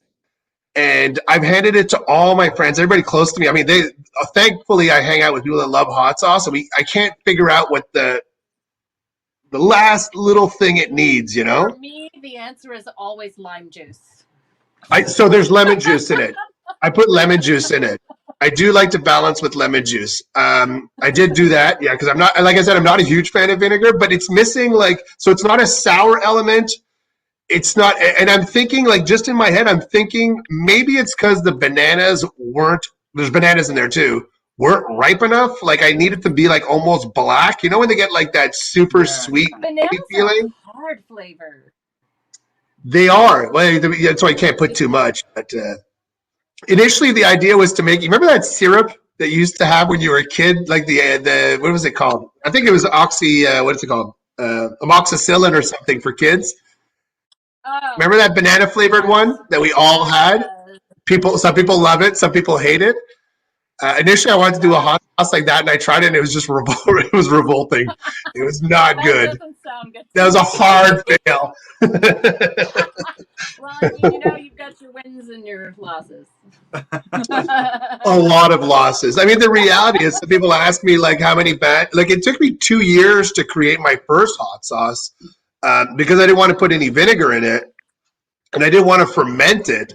It was a nightmare to figure out how to do it. I remember once I came home and I had a pot of habanero that I had processed. I thought I had gotten it, and I come home. I opened the door. I lived in an apartment building at the time, and I opened the door downstairs in the block. So it was a hallway, and you walk up the hallway, and there's 2 apartments on the first floor, and then you kept walking upstairs, and there's 2 more apartments. I was on the middle floor, and I opened the door, and then it's poof, it's a little cloud of stuff, and I start coughing. Oh man, what? They must have used some aggressive detergents or something. What's going on? And when I go up the landing to my apartment, open that door, and it just like a sledgehammer to the face. A pot of habanero that I thought I'd figured out how to seal and make shelf stable had blown up in the kitchen. No. Wow. There was habanero stuff. I guess it had started fermenting, obviously, in the pot. Burp the jar. No, but there's no. Yeah, maybe, I don't know. Oh no! I don't know what I did, but it was all over the place. The jar didn't blow up, but the cap flew off. So it was it must have been a great video. If I could have filmed it, it would have been an entertaining thing. Epic. It took about 24 hours to get the smell out of the apartment and the hallway. I had to open it. My neighbors came to me like, "What are you doing down here?" And I'm like, cooking food. I like to eat spicy. Yeah, so. That's hilarious. So a lot of failures. It takes a lot of failures to get to any kind of success. So, yeah. Yeah, it does. It does. But honestly, man, like I can say, we haven't had one bad one of yours yet. Did you ever get the ghost pepper back on? Yeah, so this year, I don't know if the other growers can tell me. I've had such a hard time this year getting all the thin-skinned ultra hots, like the Reapers and the Ghosts. There's been like a lack of supply, or the yields have been really low. So some farmers either came up with crazy prices that, sometimes I'll just absorb it. If the pepper's of quality, I'll absorb it. I won't make any money just to have some. But I managed to find one farmer finally that had a Ghost that I liked. So I bought what he had left, but he didn't have that much. And I finally got some Reaper too this year, but not much. But so I will have Ghosts. I'm going December for my last production of the year, and we're going to make Ghost. I'm contemplating making Ghost Maple. I don't know. Like, I have a lot of people that love the Ghost Maple.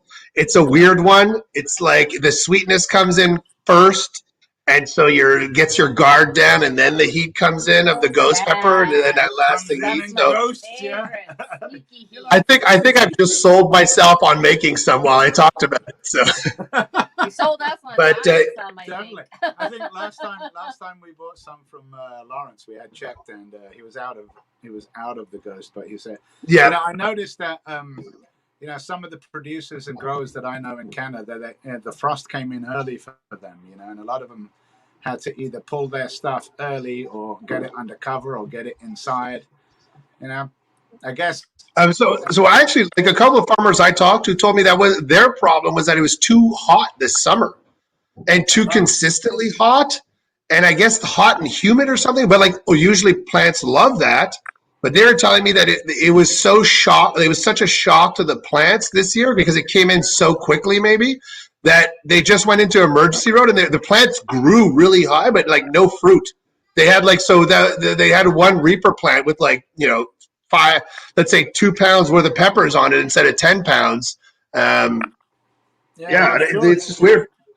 With And again, that's the disadvantage of dealing with your regular farmers, is that if they have problems, then. That's it. So yes, to answer, the long answer is I do have some Ghosts available. Excellent. And it's good.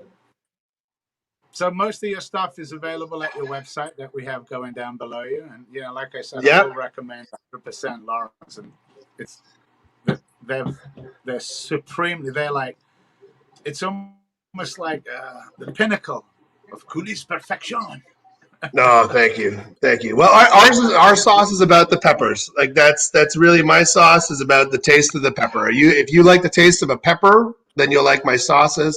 I know there's a lot of awesome makers out there, and you guys make incredible sauces. You blend unbelievable flavors, and I give you guys a lot of props, because it is it's time-consuming work to figure out all the little subtleties to add flavor, but some of you guys are doing some incredible stuff, and I love to taste all of it, and I love to get when I can get my hands on it, I look forward to it. So I'm lucky that I have a little store in Atwater Market, and which is a market close to my house, and they have one of the hot sauce walls, so it lets me just as soon as I see something new, I pick it up and I try it out and see what you get also into the mind of the maker, to sort of get a grasp of how they see the world and how they taste the world, which is fun for me. Yeah. It is true that you kind of get a taste of the maker when you're tasting the sauce. Because we found that, you know, we've done a lot of interviews with a lot of different producers, and as we speak to them and we try their sauces for the first time, it really is always a reflection of themselves.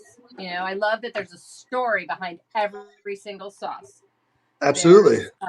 There's like history, there's love, there's effort. That's what I love about like the boutique kind of sauce makers, is that you definitely get that love. It's not just corporate money making grab. Yeah, well, I'm sure it was like that at some point for the huge guys. They're just, you know, they're 16. They're 16 generations past that now, so you don't have to worry about that stuff anymore. Now they just have to figure out how to make more every day. Yeah.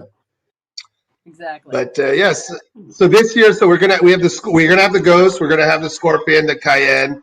The hot honey is my Christmas one. It's my turkey dinner matcher, so I think it's a beautiful, like, for me, protein and sweet are just like sort of like a love affair. I love the combination.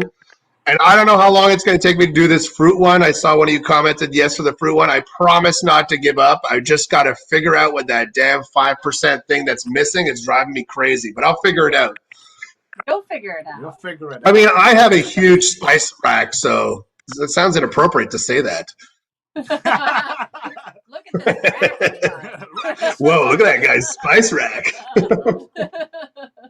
Man, like I said, I just tried some of your Reaper again. And it's, you know, it's like, I think Hot Mama was showing. It's some of it stuck at the top, but it's a green and it's just so, It's so fresh. tasty and fresh. And I mean, I've had this for a while, as you know, refrigerated nonetheless. But the ingredients, like I said, the sauce is only as good as the person putting the ingredients in, and you pick the best, man. I got to say, it's just thank you.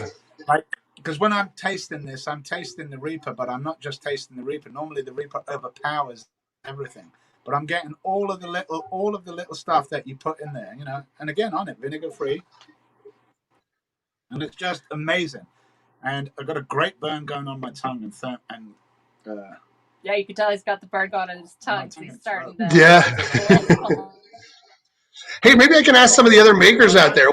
When they use vinegar, do they use like a specific vinegar, or is it like white vinegar, or like I'm using apple cider vinegar? I see a lot of. I guess I see a lot apple of cider, and then do they use like? So I used one I bought at the store, and then I found a local guy that makes like one of these. I don't know what they're called when there's like, you know, the super cloudy. There's gunk at the bottom of the bottle. Apple cider vinegar. It's got the mother in it. Yes, yeah. I was thinking of using that, but that's got like, I don't know how to compensate for that, because that's got like it almost takes like an alcoholic beverage in there, like when you have a little shot of that. So yeah, that's the kind of apple cider vinegar that I like. But yeah, me too, obviously, but it's just such a powerful flavor. I don't know if like most people, do they like that? Is like, I guess who cares what most people do? At the end of the day, is if I can capture that 5% I'm looking for. Yeah, maybe that's the switch. Maybe that's the switch. This is great. It's like a powwow. I'm learning. I'm figuring out that I have to make ghost maple and perhaps try a new vinegar. That ghost maple sounds amazing. So. It is pretty good. It's a pretty special sauce. And like I said, I'm such a nutty person. The maple syrup, I tried no less than 50 different maple syrups before settling on the one that I find that we use. And we actually just started selling just the maple syrup, because people are like, where do you get this maple syrup in the hot sauce? They could taste like it's got one of the important things for me. I'm not the only one that'll say this, but if an ingredient reminds me of an experience or a taste of my childhood, like I'm sold right away. I tell you. So that maple syrup. Yeah, exactly. If that maple syrup, every time I take it, like I'm brought back to my mom making me pancakes for the first time. Like it's that kind of deep flavor. So for me, I'm just like, I'm sold. The honey's the same thing. It reminds me of like how I felt when I first tasted honey, and this like that would be my grandfather that made me try that. So like for me, that's an important thing in taste. And I call that the Ratatouille effect. The Ratatouille effect. That's exactly what definitely. If you've seen the Disney movie Ratatouille, there's this critic who's like a food critic, Anton something, whatever his name is, and you know he's very strict about it. And they give him a bowl of Ratatouille, and he's like, Ratatouille, and it brings him back to his childhood. Yeah. It's the best thing he's ever tasted in his life. So this maple syrup that you use, it's available on your website? Yeah, we sell it. We sell it just as is with nothing in it. I tried to do spicy syrups. I really wanted to do like a heat infused maple syrup, and I just don't like it. And I've tried every combination of pepper, and I don't know how. Like I know guys sell it, and I've been asked to make it for people, and I'm just like, if you come up with a recipe, I've tried it, and it never passes muster for me. And I'm just like, I'm not gonna. I mean, we all work so hard for our damn money. I'm not taking your money unless I'm convinced that after you've given me your money, you're going to walk away with a smile. I hate that feeling when you don't. Like for me, it's frustrating. Yeah, if you're not happy with it, how can you be happy to sell it? Exactly. Yeah, exactly. I mean, I'm not there yet. I'm not there yet. Although I should figure out like a way to make my hot sauce get less spicy after you buy it, so that like use the Apple strategy. Send a software update to the bottle of hot sauce, and it gets not as spicy as you have to buy a new one. So we're getting a lot of answers from producers about the vinegar. Eric Begg says, I use apple cider vinegar for most of my sauces, except he uses malt vinegar. Malt vinegar. Cobra chicken. And rice vinegar. Malt vinegar and rice vinegar. Rice vinegar is an interesting profile. Malt vinegar I like as well. Thanks, Eric. I appreciate that. I'm gonna see like the hot sauce. The hot sauce industry is such a weird industry.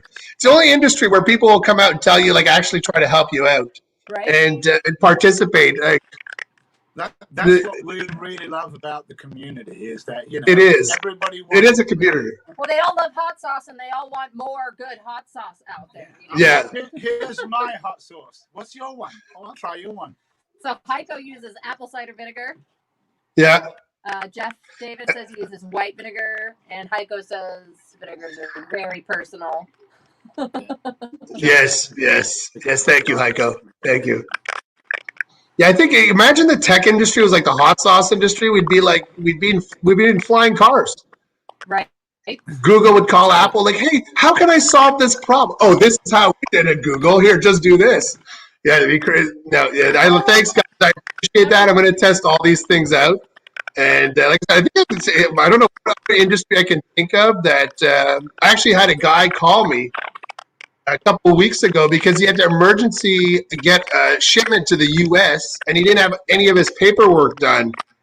And I spent like 4 or 5 solid hours walking him through every single paperwork he had to fill out. Like, it was time consuming for me, but like for him, it was an opportunity that he couldn't miss. So happy to do it. And, was it for shipping products to like the US? Yeah, because when we ship from Canada, sorry? Yeah. Some friends of mine in England, some producer friends of mine in England that shipped to me, a couple of them had to go through that, and they had to go through I think it was their website, and it was really hard to navigate. And it's kind of funny that Mark, one of the guys, Flavor Before Fire, he explained to the other producers because they were having problems. And I'm like, "Hey, Mark, would you mind explaining?" And he's like, no problem. And he just went and ran them through. Just, you know, it's like everyone wishes everyone the best, and everyone's got good products. 95% of everyone has good products. The people that don't have the good products, you know, eventually they weed themselves out. But the good can stay around for a fair amount of time. And, you're going to be around, brother, for a fair amount of time because your stuff is like top. I mean, I suffer from being extremely passionate about what I do. It is a terrible ailment. It is both fantastic. It is fantastic, but it sometimes it hurts the pocketbook. I used to make way more money than this. I used to make so much more money than this, but now I like what I do more now. So that's life. It's a sacrifice worth making. Yeah, you should see my doggy eyes to the hot mom. I'm like, "Can we have more hot sauce?" And she's like, "Yes." Yeah. And we've got 2 fridges full. It's actually kind of cupboard full. Yeah, a ridiculous amount of hot sauce. It would be nice if you could organize a box with everybody, like one from everybody. I would be down for ordering that. I don't know how it would work logistically speaking, but like, you know, like every maker sends a sauce or like what I'd buy it obviously, but like just to try everybody's stuff. I don't know, like logistically you figure that out. I don't know how, but that would be cool. I'd love that. Like a box of like 50 different or whatever, 20 different hot sauces.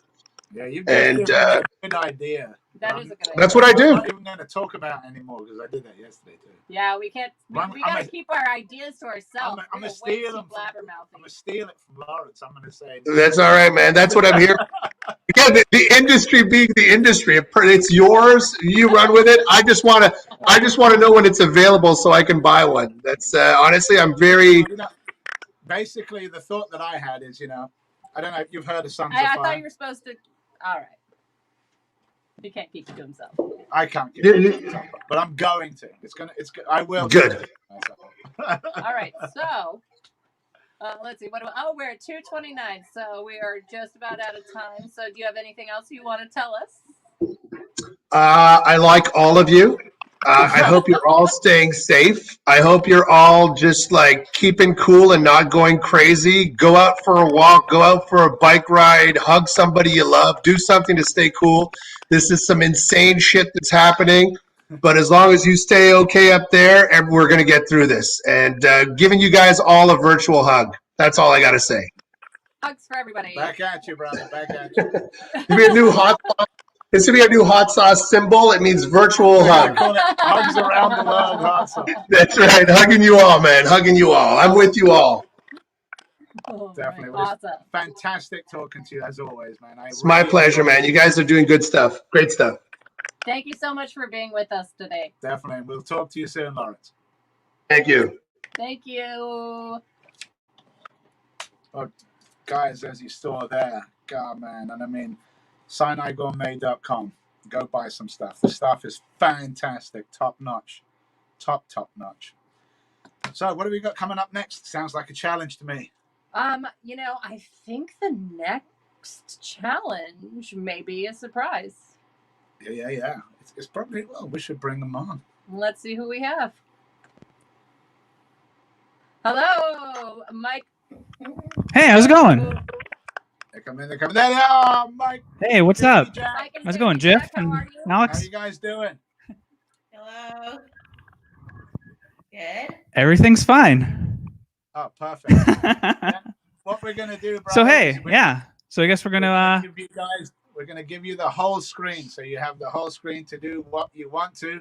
We'll be watching you in the background. If you need us at any time, call us and we'll come in, and we're just gonna love everything you're gonna do. You guys always bring the good stuff. All right, thanks. Yeah. All right. We'll yell at you if we need you. All right. All right. So hey, how's it going? So I'm Mike. And I'm Jamie. And this is Mike Jack Eats Heat. So for anyone watching who doesn't know us, who doesn't know who we are, we do a YouTube channel called Mike Jack Eats Heat. I'm Mike Jack, obviously. I think I said that. But anyway, you can also check us out on Instagram, on Facebook, on Twitter, but mostly YouTube.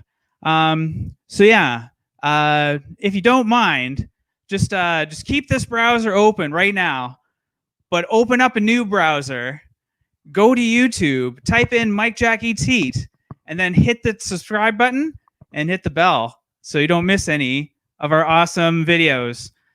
We do a lot of challenge videos. We do hot sauce reviews. We have a bunch of hot sauces here. These are just a portion of what we have right now. This is just our Canadian hot sauces that we have. So yeah, we're a huge advocate for the hot sauce industry, especially the Canadian hot sauce industry, because that's where we are. We're Canadian. We're proud Canadians. This table was like a little bit overwhelming when we placed it all. Yeah, for sure. Here, can you hold the microphone? I'm just going to move the camera a little bit to just so you can see the sauce is a little better. Okay, there you go. So cut your head off a little bit. There we go.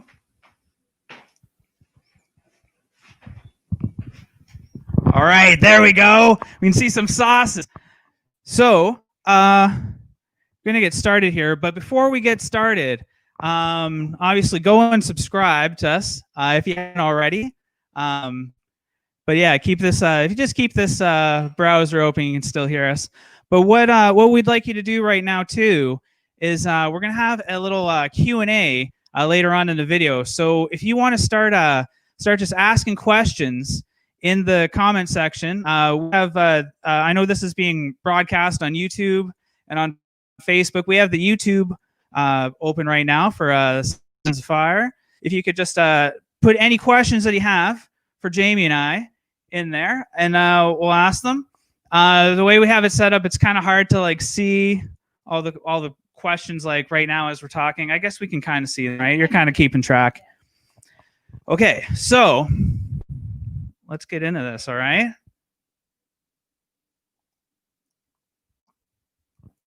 So we have a couple surprises here for you guys.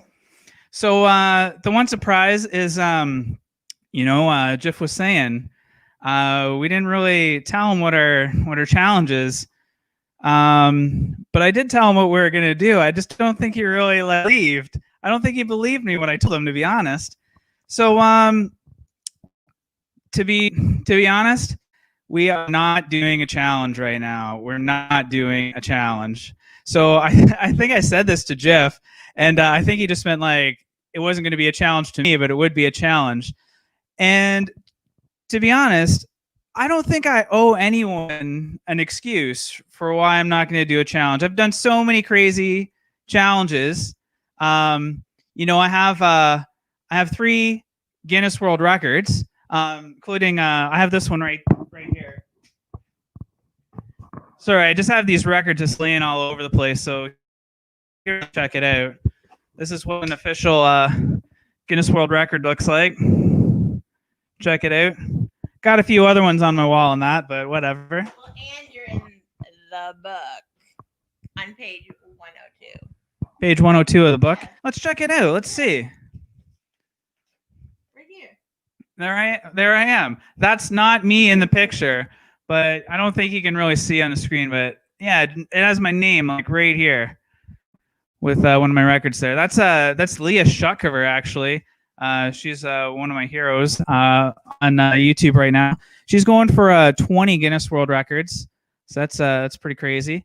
Some of my other heroes, LA Beast and Furious Pete, are on that same page with me, so that's like such an honor. That's pretty awesome. So, like I said, I don't think I owe an excuse or a reason to anybody why I'm not doing a challenge, but I'll give you some excuses just to be fair. So one excuse is YouTube isn't paying the bills. YouTube doesn't pay our bills. We have jobs. So we both work at 6 a.m. tomorrow. So it's like, I don't know, it's like 5 p.m. here now. So I don't want to do anything too crazy because it's going to mess me up. And my even better excuse is I've actually been working really hard on another challenge. It's been pretty taxing on my body. It's been taxing mentally because I've been attempting my 4th Guinness World Record. This is the first time I've been talking about this record,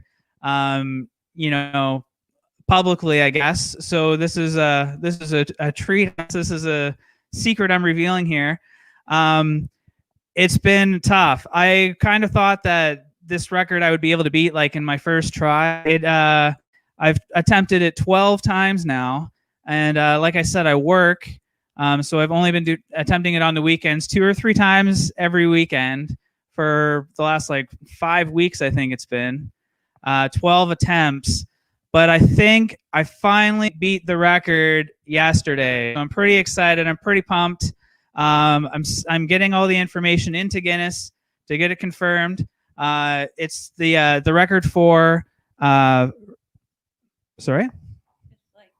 Oh, it's for the fastest time to eat Carolina Reaper peppers.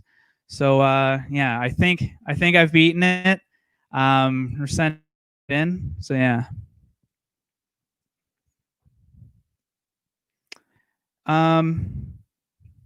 Yeah. So yeah, we got some gonna also let you know about a few upcoming things coming up to the channel. So one thing is we're gonna be trying I don't know, I think this was on earlier in the show. We got some of these guys here. So this is one Pocky 1-chip challenge. So that's the challenge, is to eat 1 chip. I have a few more of these.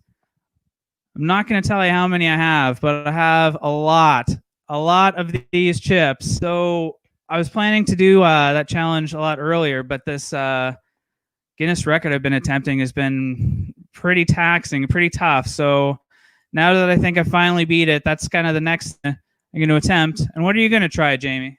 Well, I like vintage things. That's my thing. So I'm going to do 2 vintage Pocky chips. Because last year I did 1, so this year I have to do 2. She's doubling up, everybody. She's doubling up. So yeah. So that's the next thing we got coming up. Another thing I got coming up that some people have been requesting is I've done a challenge with these before. If you guys heard of these here? Oh, you can't even see it because of her background. That's funny. But believe it or not, this is a League of Fire Chug Challenge number 2. So I don't think many people have actually done multiples of these because they're very, very hot. I did 7.5 of them doing the shots. So it's 15 shots, and doing them the hot shots version. That's the most anybody's done. There is a guy out there who drank more of these. They did it the turbo chug way. So hey, I'm gonna give it a shot. I'm gonna try the turbo chugs and see how I do. Right? I'm gonna do one turbo chug. Jamie's gonna give it a try because she is very brave. She's a brave lady. So yeah, that's some stuff we got coming up on the channel there. Oh yeah, also I should mention. I think a lot of people watching this have seen this or they've heard about it on Facebook. But there's the new show on Netflix. We Are the Champs. I'm in it. I'm not like the star or anything, but I'm in there. So check it out. And yeah, you'll see me, and you'll see my mucus. Tell people about the like charity event that we're kind of just like pre-started. Oh yes, that's another thing coming up that's big. All right, so where should I start? Just talk about it quickly. Just talk about it quickly? Yeah. Well, I think I should say like why I decided to do it. You have a certain amount of time. Yeah, but we got lots of time. Look, Okay, so we have like 19 minutes. some rummy bears. We unfortunately will not be doing rummy bears because they have gelatin in them. Yeah, we're vegan. A lot of the challenges aren't vegan friendly. So I've heard that they might do like a special batch of gelatin-free rummy bears, and yeah, we do that for sure if they want to do that, or if any of those chocolate bar challenges want to make some chocolates without dairy in them, we would do those too. So okay, but anyway, all right. So when COVID was kind of like a bit relaxed here, there wasn't very many cases going on, especially up north. We went on a trip to Thunder Bay, and I was really inspired by the Terry Fox memorial statue there. I know a lot of people are watching right now that aren't Canadian. I was just asking around to a bunch of non-Canadians to see if other people knew who Terry Fox is, and I was pointed that not a lot of people know who Terry Fox is. Terry Fox in 1979, when he was just 20 years old, he lost one of his legs to cancer, which was really sad. He spent a lot of time in the hospital seeing other kids with cancer, and he decided he wanted to do something about it. So he wasn't a huge athlete, but he's interested in sports and stuff like that. He decided that with one leg, and so the next year, 1980, with one leg, and the prosthetic legs in 1980 were not like prosthetic legs now, with basically a piece of wood attached to his stump. He decided he was going to run across Canada to raise money for cancer research. When he started it, it wasn't a big thing. Like, a lot of people didn't know what he was doing. He went to towns and nobody was really coming out. His plan was to try to raise $1 million. Was ambitious, $1 million in 1980. But then over time, like, word got out, and as he came into Quebec and into Ontario, more word got out, and he started making a lot of money, and he made millions of dollars for cancer research, and it's really just an inspiring story.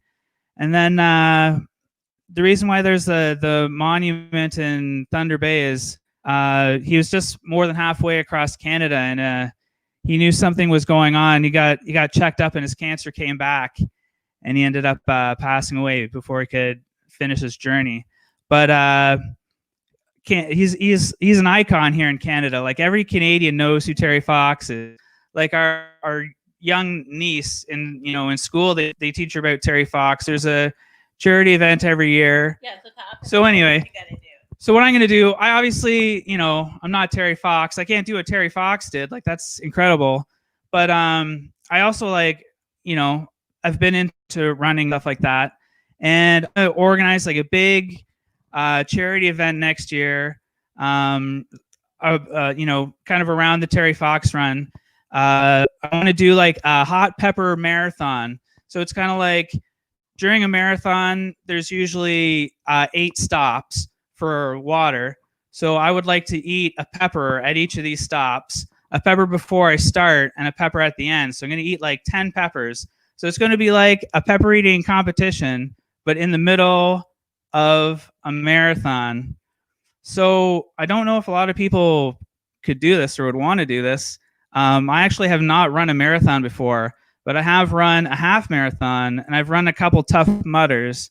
So I think I'm going to be able to run a marathon. This is like the first time I've been talking about this to anybody in that. So we're just in like the very beginning stages of this. We'll have like some big like local people like handing the peppers out and stuff.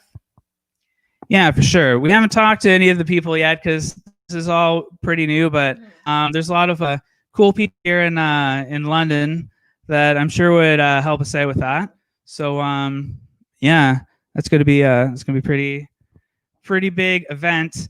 I'm gonna need a lot of help with this, to be honest. I haven't asked anybody yet, but I'm sure people will out and help. One thing I want to do is I'm gonna do like a live stream on YouTube that people can watch. I'm gonna try to have somebody like following me and like on a bike or a car or something like that. So we could, you know, do the whole marathon live on YouTube. I want to have a button on YouTube where you can click to donate to a cancer charity, like Terry Fox run. But in order to do that, I need to have 40,000 subscribers. That's like the benchmark for YouTube to give you a donate button like that. I'm getting pretty close at like 27,000. So if anybody can help me get to 40, that would be awesome. So yeah, please subscribe, guys. Another thing we're gonna have come out pretty soon on with Hot Reviews is I want to put together like a fan pack.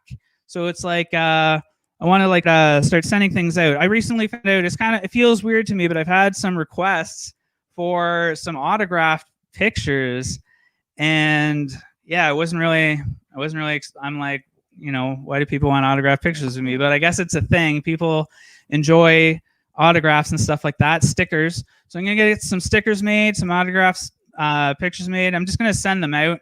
I've seen some other YouTubers do this. They just send stuff out to their fans, and they love it. So yeah, if I can make some people happy, that's a pretty easy thing to do. So if people want a fan pack, some autographed pictures, some stickers, some I'll throw some other goodies in there. Just let me know. Shoot me a email. I'll post to try to get people to email me. I'll send out a bunch of them. Something I want to do with that too is I know there's a lot of hot sauce makers watching right now, or a few anyway. I'd like to you know, kind of share the wealth a little bit and send out some of your stickers as well. If anybody has stickers they want to send. I'm also I started on my spit bucket here. I've got a few stickers going on. Like a Haico one. Here, a Haico. Here, you got it? Yeah. You hold on to it. Okay, there's a Haico one. There's a Sinai one. There's a live that collabs with Barry.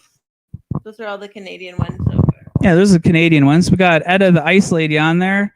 Hadia Aguacati. Those are American companies. Spicy Shark, Inferno Farms, Arthur Wayne.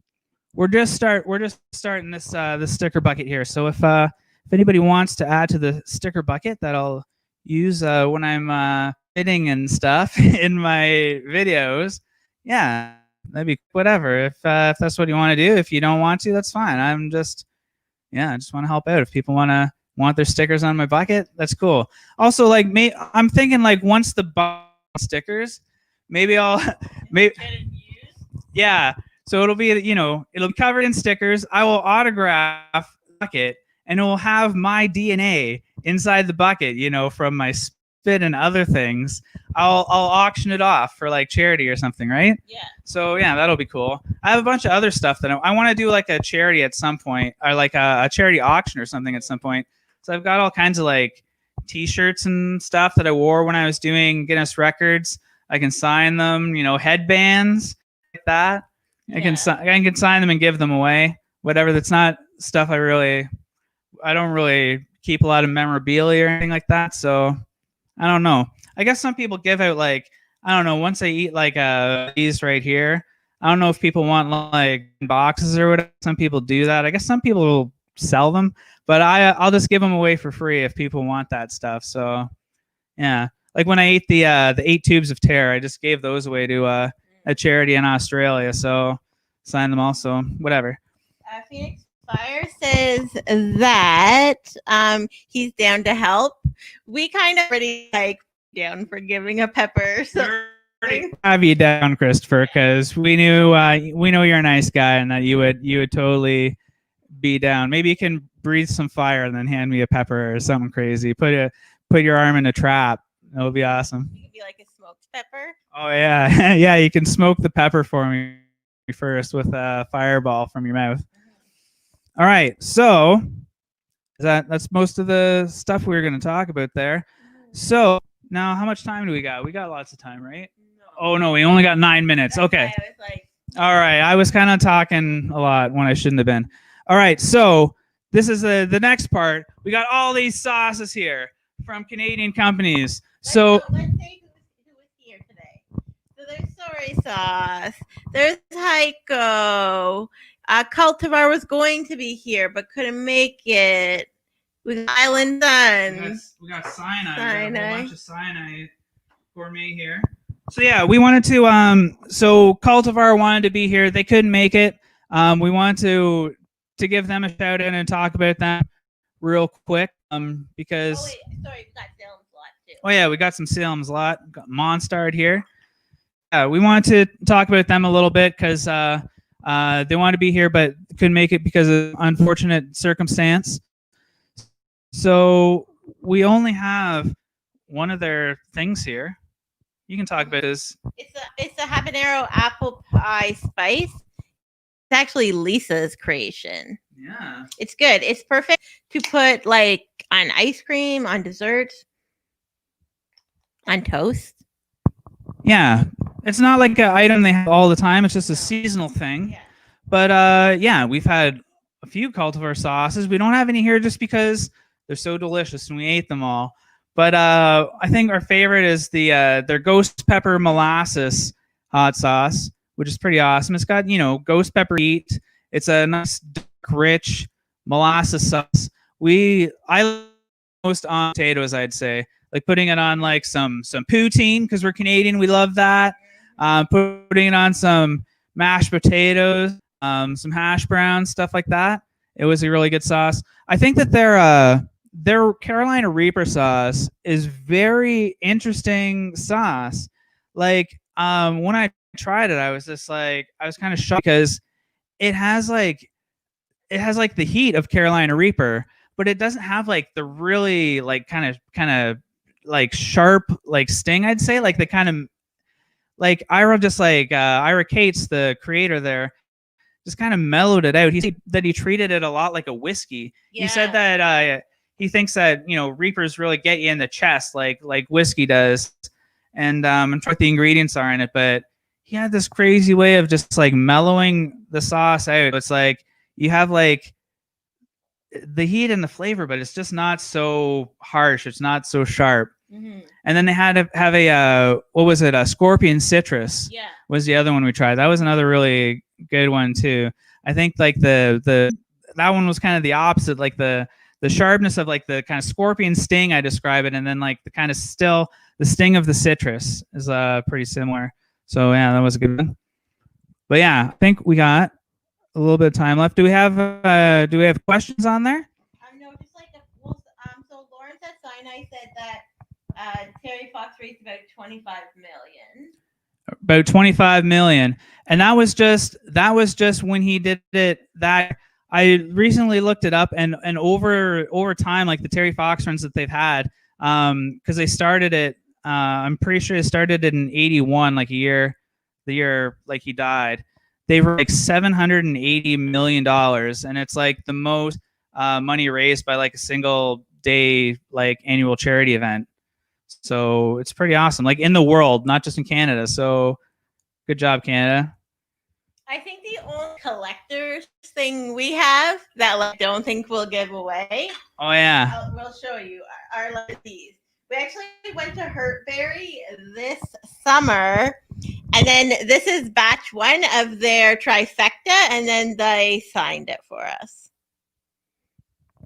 Yeah, so that's pretty amazing gift that that Andrew gave us there, right? Us and Fenyx Fyre are the only people that have them. True.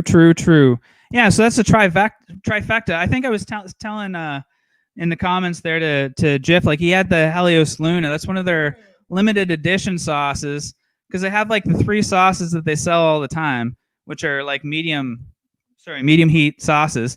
And then they also have these like limited edition sauces they come out with, and then once they're gone, they're like gone. Oh, that's another one that's super limited. This is like, well, this Christopher is the only one that has this one too. Steve actually like made this for like his family and friends last year for Christmas, which is cool. So that's cool. I guess we count as family and friends. Thanks a lot, Steve. And yeah, I don't know. What else do we want to talk about here? Savor this pumpkin pyro because the other one in the fridge is almost gone. Yeah, we're almost finished Haico's pumpkin pyro. Here's another gem here. Yeah. The Heating Up the Capital official hot sauce from Haico, with the date of when the original Heating Up the Capital was supposed to be May 30th, which did not because of COVID, unfortunately. But yeah, I'm sure Haico will make another version of that with the new date, whenever that may be. We have this. We have the Apocalypse Scorpion. Yeah. And then from Sinai. Yeah, and I'm super excited to try this Herbanaise. Oh yeah. It's like an alternative to mayo. Sinai Gourmet also makes really amazing maple syrup. It's not a spicy maple syrup, but it is a delicious maple syrup. We went kind of like gung ho. There's like another one. There's another one. Then we have another one, but it's like a gift. Yeah, we got one. Yeah. Or like you can get the spicy maple syrup from Hurtberry. Hurtberry. Oh, there's like this. There's a jam from Island Chef. From Island Chef. I think they're a pretty new company out of BC in Victoria. We're lucky in Ontario. We have like so many hot sauce makers. We get to try like all these sauces and that. But yeah, we're trying to spread out to the rest of Canada. So we got some from BC. We got some from Quebec here. What do we have? We got La Pimenterie, which is pretty interesting. La Pimenterie, I guess it's like a French word for like, it's kind of like when something's spicy, but you pretend that it is not spicy. Oh, okay. So that's cool. I guess we don't really have an English word for that, but that's what I've heard that it means in French anyway. So I think the only sauce that we need to get still that we don't have that's on the show is like is Ammo Box. Oh yeah. But they have a horseradish sauce. Oh, do they? Yeah. Yeah, we got to get some of that from Max. We've been talking to him recently. We're gonna try some of that sauce out too. What's Haico saying there? I see. I can. Oh, he said that it's rescheduled for May 29th. It will happen. It will happen. I hope so, because we're gonna do a Guinness together then. We are. Yeah, we're planning. Yeah, we were gonna do it last May, but we didn't. May is actually like our anniversary month for our first date. So we were gonna do a special Guinness record together, which is for longest habanero kiss. So basically, each eat a habanero, and then we put our lips together for as long as we can. It was a record set on Bachelor in Paradise, actually. So yeah, I think we can beat those jokers. Yeah. So yeah, that reminds me, something that's pretty awesome is as Guinness record goes through with Guinness, then I'll have 4 Guinness records out of 8. There's 8 Guinness records for eating hot peppers.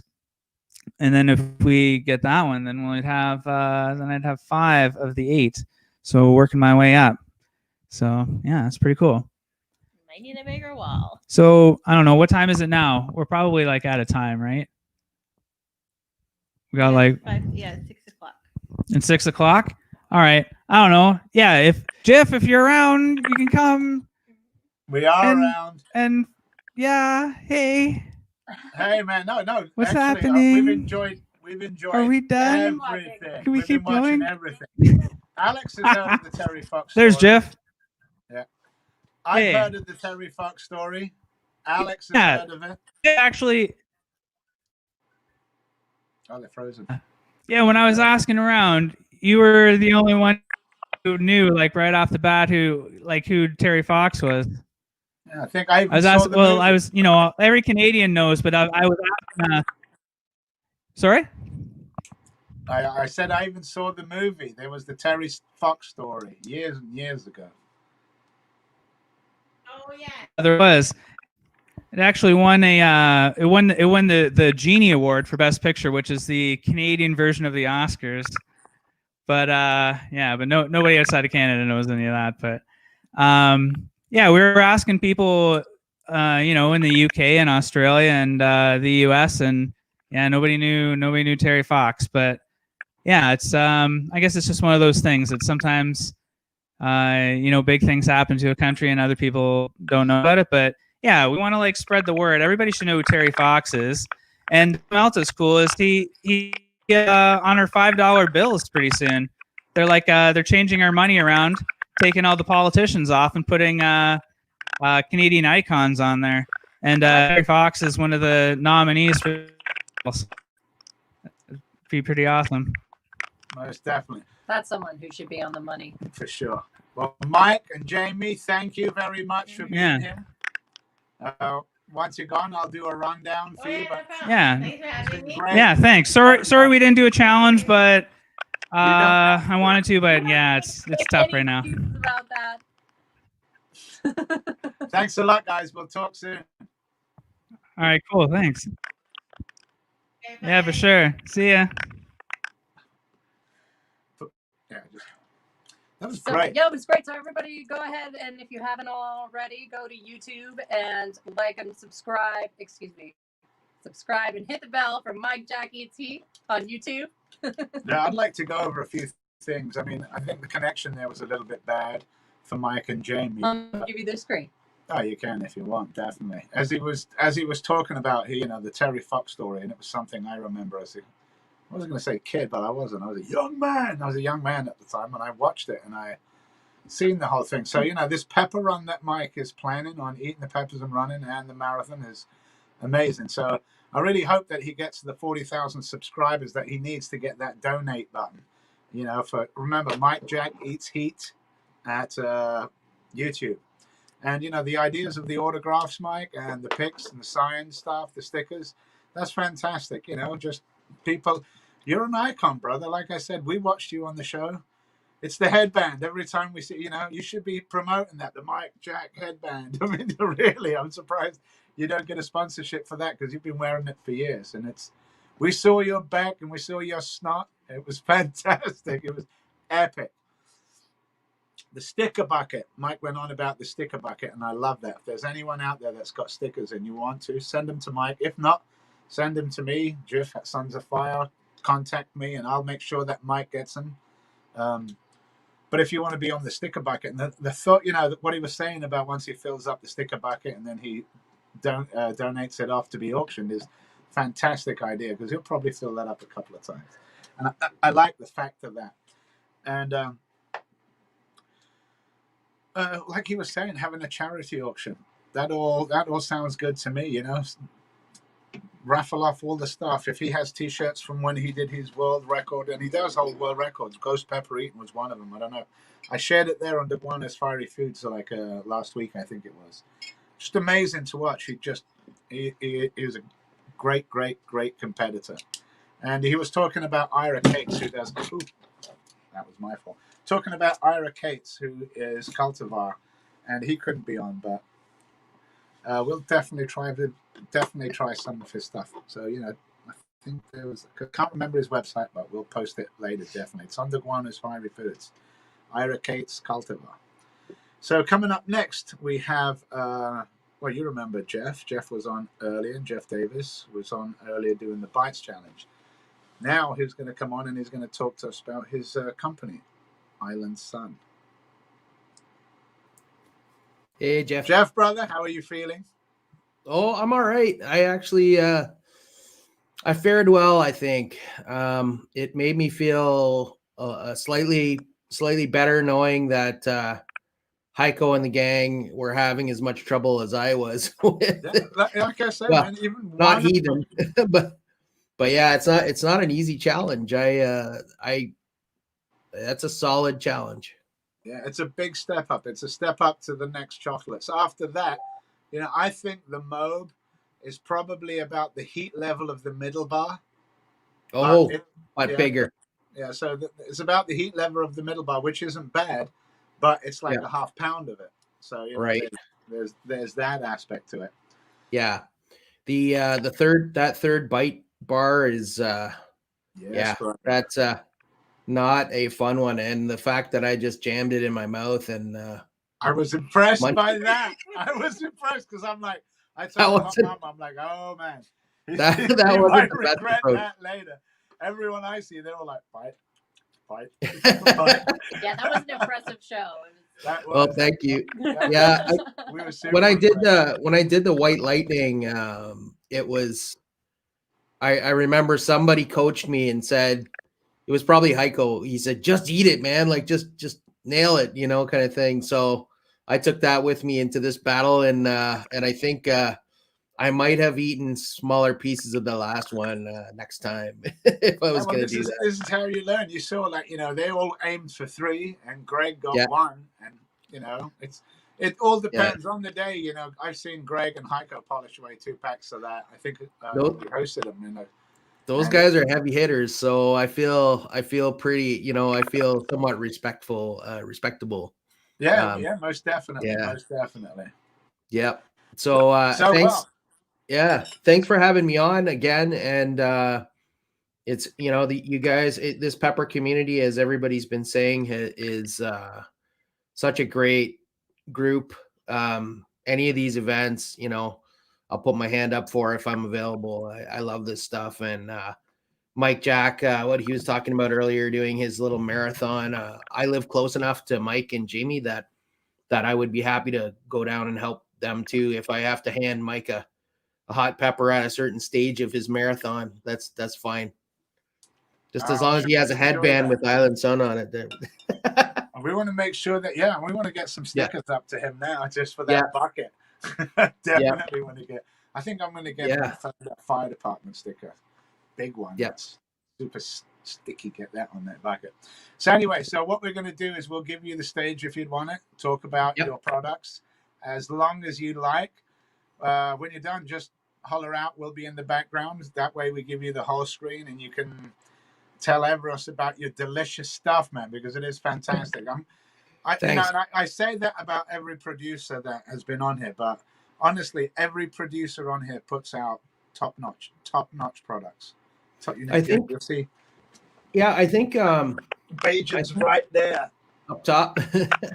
Right, he's right in here. He's got my little Rasta man holding him up. Oh, that's perfect fit material. It is. It fits perfectly in my shelf, and I have my little Rasta guy that's nice. That hangs on the edge, living on the edge. Yeah, So we'll hand it over to you now, then, Jeff. Yeah, I guess that's a great segue. My father is Barbadian or Bajan, and that's part of the naming of my main sauce. Island Sun Canada is my company's name. The name is derived from the fact that Barbados is part of the English empire, at least for the moment, although they're trying to gain independence. And as the son of a Barbadian or Bajan citizen, I have the kind of the option to be a dual citizen of Barbados and Canada. And so that's where the term Island Sun comes from. I guess for me, my story kind of goes that my father, when we were children, put some of this really hot, well, at the time, incredibly hot sauce on, the food of a 7-year-old. Some spaghetti was what I first recall him putting it on, and sort of not saying much. And we my brother and I just ate it, and he didn't like it so much, but I really got hooked quickly on it. And, my dad eventually ran out of the sauces that he was using for a while. And I think he was getting some inner ear sort of issues, but from eating hot sauce. So he stopped using the hot sauce. And I always sort of wanted to find that same hot sauce. So, over the years, I've been eating super hots and all sorts of hot sauces that are sort of derived from Tabasco-y type stuff to Frank's Red Hot. And then as soon as like these kind of small batch hot sauces came out, I was all over that stuff as well. Dave's Insanity, I remember really well. And then with the advent of YouTube and all these great kind of cooking shows and stuff, hot sauce started really kind of hitting a peak and getting stronger. I think it's still got a ways to go, but it's nice to be part of this community. So I guess I started my company in 2019, right at the beginning of 2019. But before that, I was experimenting with hot sauce and making hot sauces. In 2018, my wife and I went to Barbados for more of a historical vacation. I wanted to kind of take her around the island of Barbados and see where my dad's family was from, and kind of hit the the coastal, go around the coast. It's not a very big island, so that was possible. We did a couple of tours, kind of going around the north side and the south side of the island, and I tasted pretty much every type of Bajan sauce that you could get from all the various areas of the island, or parishes. There's slight differences between the parishes, but I sort of leaned to one that was more popular in where my dad was actually brought up, in St. John's Parish, which is a turmeric heavy sauce with Scotch bonnets, mango, lime, garlic, onion. Those are the main ingredients. Here's my main product. So it's the Bajan Taiga, and you can see it's a very yellow sauce. The yellow, actually, a lot of folks think it's from the mango, but it's the turmeric that makes it incredibly yellow. I can testify, as I have a lot of clothing that has been blessed by turmeric. It's a great clothing dye. I'll say that. But to me, the sauce, that type of sauce, kind of takes me back to that sort of Happy Gilmore, Happy Space, to an effect. I just love the flavor. It's mustardy. I make a version that's hotter, and it's chunkier than you would find in the island. So that's and it's the way it's hotter is that I add ghost pepper to it. So it's got a couple of levels of heat. It's got it hits you with the Scotch bonnet first, and you get the flavor, you get the Scotch bonnet, and then you can almost count down from 5, and then the ghost pepper kind of comes in, and it's the lingering kind of an after burn, I guess. And then it goes away. So it's not meant to be something that completely destroys you. So yeah, so that's one of my sauces. I love it. It's like it's a table sauce. There's a lot of great now. I know Sinai was talking about making a fruit-based sauce. I love the fruit-based sauces, and that's my specialty.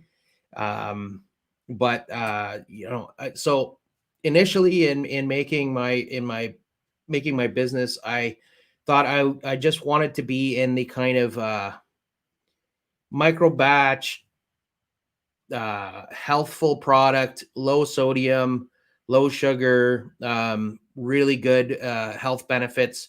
The turmeric I use real turmeric root. Don't use any powder. It's all natural ingredients, and it was meant to be a small batch, flavorful sauce. But then someone approached me and said, "Hey, can you make something that's really, really hot?" And I kind of said, "Well, sure, I can make something that's really hot." And so I tried a few really hot sauces. I first started with one that was with 7 pots, and I think it's fantastically hot and delicious. I sent it in to the people who were putting on this hot food contest, and they said it wasn't hot enough. It wasn't hot enough to stop people from eating, and so I went back to the drawing board. I was a little bit upset about that, and thought that my effort was really good for a super hot sauce. But that set me back to the drawing board, and I ended up with this. It's called the Triple R. It stands for Rosy Red Rectum, and that comes from an uncle of mine who from Barbados. If something was really hot, he would say it's Triple R brand. It's Triple R brand. And you'd ask him what that meant, and he said you're going to have a rosy red rectum the next day. So that's kind of where I got that from. It's essentially taking my base sauce and multiplying the heat using fresh Carolina Reapers, black pepper, and some red wine. So it's I got it to a point where I think it's a fairly smooth super hot. So like it's a creeper. It doesn't hopefully offend you too bad, but then it just sort of creeps up and kind of hits you in the pit of your body, where that's kind of what the Reaper does for me. So it's I've gotten used to it. I used it extensively to train for today's little competition, and it seemed to help me greatly. I tend to put about five healthy drops or squirts into a big a bowl of pasta or chili or something like that, to make sure that it gets really like thermonuclear. And to me it's a great super hot sauce. But I usually reach for my other sauce, so on a regular basis, and I use my other sauce on breakfast, lunch, and dinner. So it's not only do I make it, I actually really like it, and I use it a lot. Local restaurateurs have been mixing it into drinks. So there is a local restaurant that has been making what they call a spicy Bajan Caesar, and it is fantastic. I'm super excited about that. Let's see. Other places are making another place called the Exotica Cafe in KW, if you're in the area, is making their version of a spicy chicken sandwich.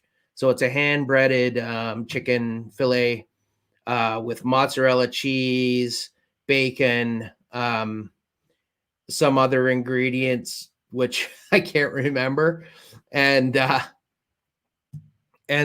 course my Bajan Tiger on both the top and the bottom. And so it's a true spicy chicken sandwich.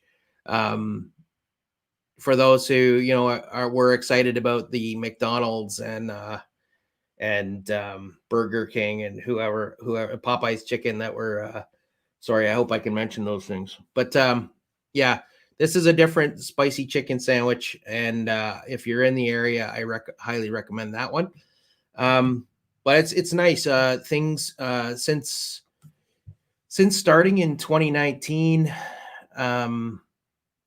let's see, I won the Canadian Hot Sauce Awards best gluten-free sauce.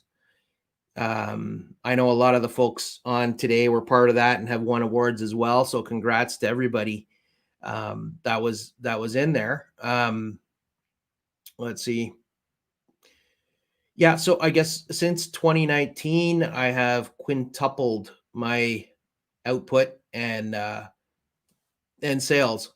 So so I'm just going to keep on pushing and you know, I'm trying to do everything myself. I was a graphic designer in a former life and a marketing person, so I sort of did all of that stuff. I created my logo. I have done all my branding behind me, and I'm my webmaster.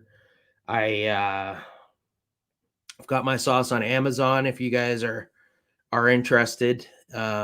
It's available there across Canada.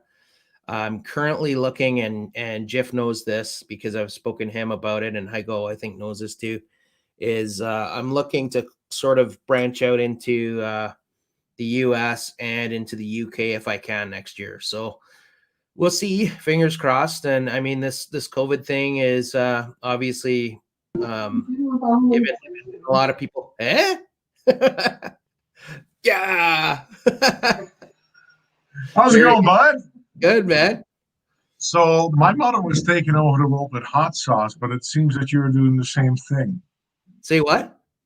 I said my motto was taking over the world with hot sauce. It seems you're doing the same thing.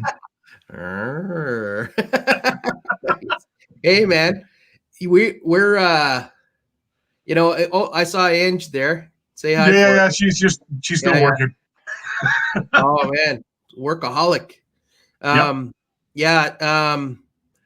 So I was just saying it would be nice to find a good way to distribute the fine sauces in Canada that we're all producing, and you know, get them to a reasonable, you know, in a reasonable spot in the US and in the UK. And I know I've mentioned it to Jeff. I don't know what's involved yet. And I know that you and I, the last time we met there, which was a pleasure to see you, we sort of touched on it. So, I mean, hopefully we can figure out some way to do this. We'll work something out. Like I said, my motto is taking over the world with hot sauce. It doesn't necessarily have to be just my hot sauce. It be ours. Yeah. Thing, right? Yeah, man. Well, hey, let's chat. We'll do that. But yeah, and you can have all the apple cider vinegar. No, man, that's not the. I have to give it to you. You did an amazing job on the bites, man. They're no joke. They're a step up from where you came from, for sure. It's that wasn't easy. I was surprised by the third one, especially. I was wow, not expecting that. I was crying for sure. So Jeff's got a very good analogy on that one. He says the first bite is good, the second bite is good, and the third one just kicks you in the behind. Yeah. Yeah, and he's right. Definitely did. That's exactly what it does. Yeah. So Haico, thank you, man, for you know, spreading the word on all of our hot sauces and especially my Bajan Tiger, because I remember just, you know, meeting you at the heat wave and just going, oh man, this guy, does he really like my sauce? That's awesome. You know, Haico likes my sauce. That's great. So it was awesome. You know, and I think I've got, oh, hey, wait a sec. Here we go. Huh? I gotta do a little bit of this. You know what? It's gonna turn into I may have one here.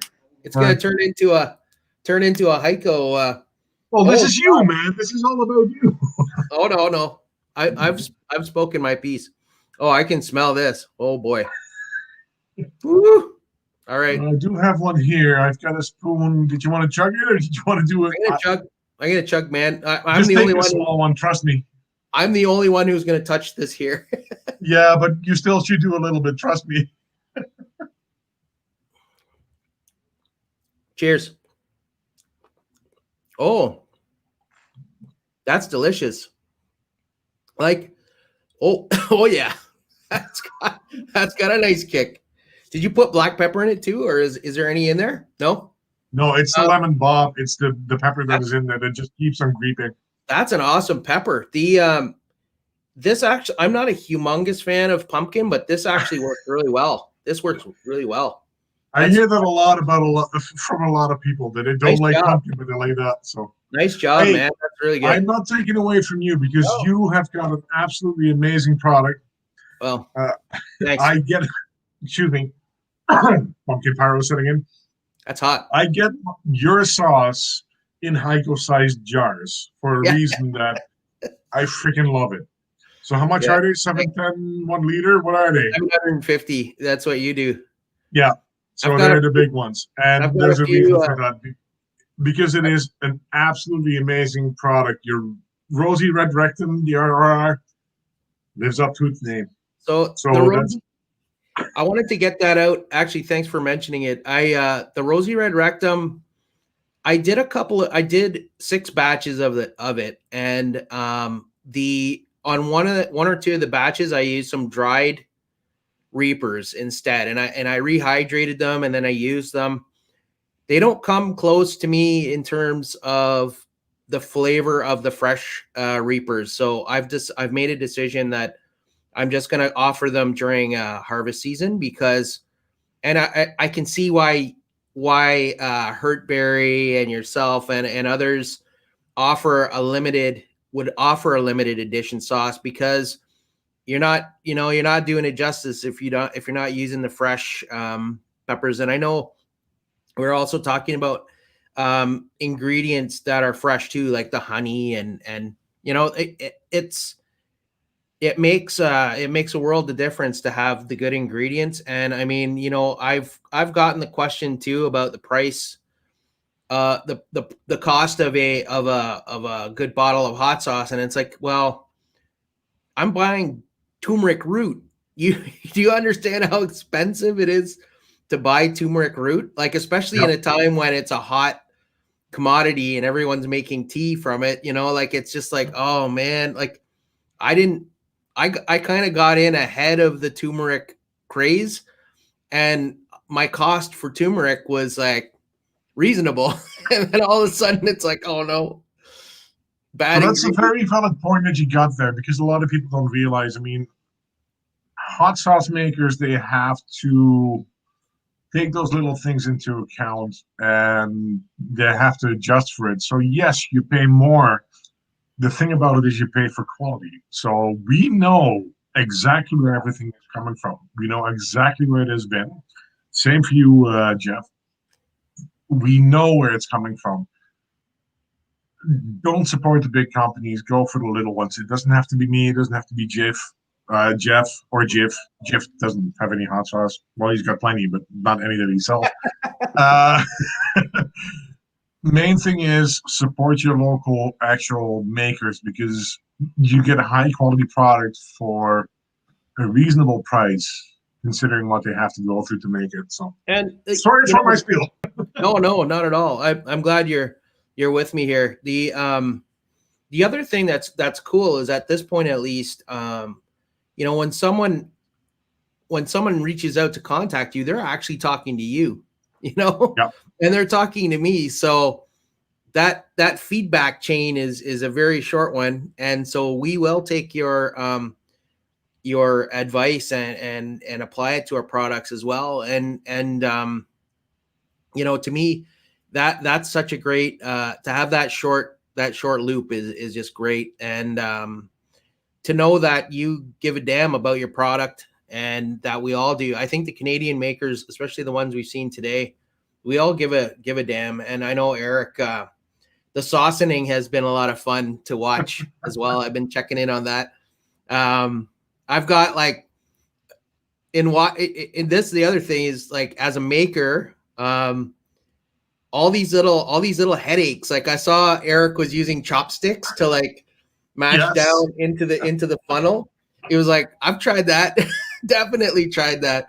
And you start thinking of the little things, pH levels and the diameter of a funnel is a big deal, man.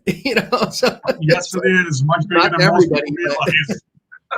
I get excited when I see those big funnels, Yeah, but it's been a lot of fun, and I think it was Lawrence from Sinai that was saying he may not be making the money, but he loves what he's doing, and to me, that's exactly it too. I think I don't really have a giant retirement plan, but I'm definitely a lot happier, sort of like cruising along, doing something that I know I give a damn about. So it's the thing about that is that anybody that is in the hot sauce world, any of the vendors that you've heard, the makers that you've seen today, any of the makers that you've seen yesterday, the main ingredient of the hot sauce is passion.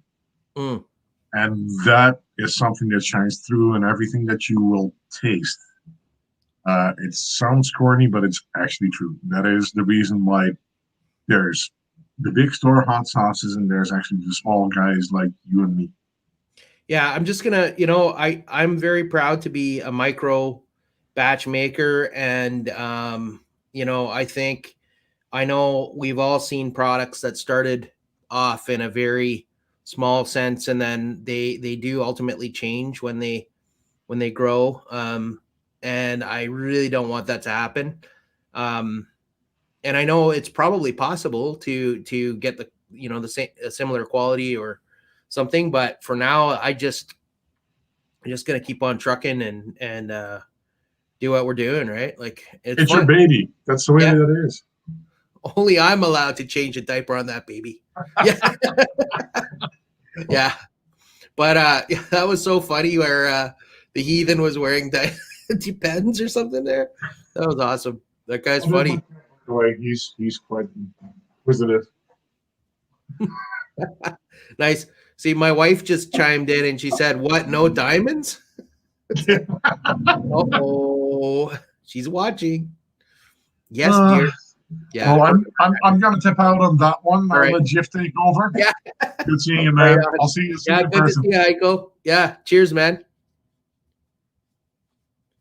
All right, Jeff. Do you have any other questions for me, or man, watching you it's amazing just watching you and Haico going at it, man. I mean, I love that producer discussion, and it just shows people behind the scenes of what goes on with everyone just buys a bottle of sauce and just says, "Here it is, there we go, taste it, oh, this is good," but they don't see the amount of love, passion, as he was saying, that goes into the products. And I'm glad to know people like you that are passionate and bring out stuff that I really, see, I can't live without your stuff, Jeff. I mean, what am I going to say?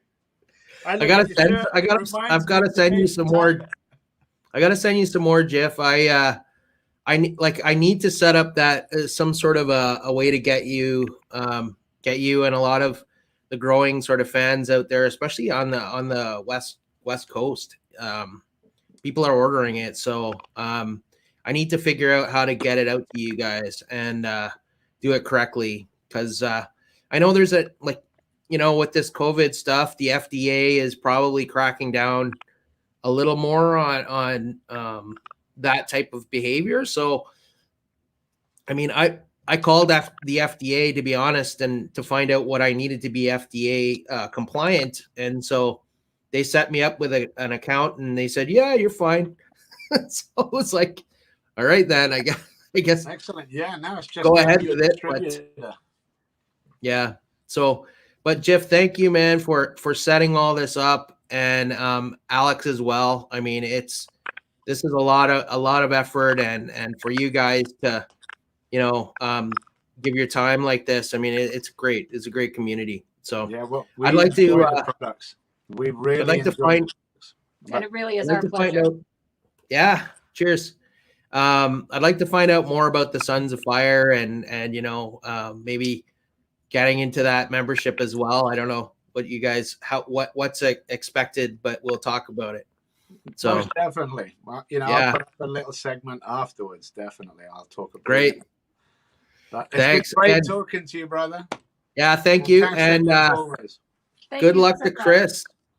Good luck to Chris and his stunt, because it sounds like it's going to be pretty fantastic. So All right. get ready, guys. It's going to be awesome. All right. It's going to be awesome. Peace. You know, Christopher. Thanks, Peace. Jeff. We'll talk to you guys soon. Bye-bye. Bye-bye. Well, that was great.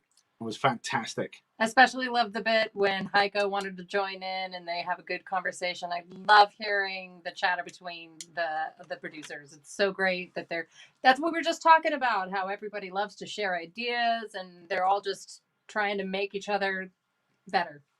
Yeah, I think it was last week or a couple of weeks ago, it was Jeff, Haico, and Eric. And the picture of them all together just made me go, oh man, I wish I was there.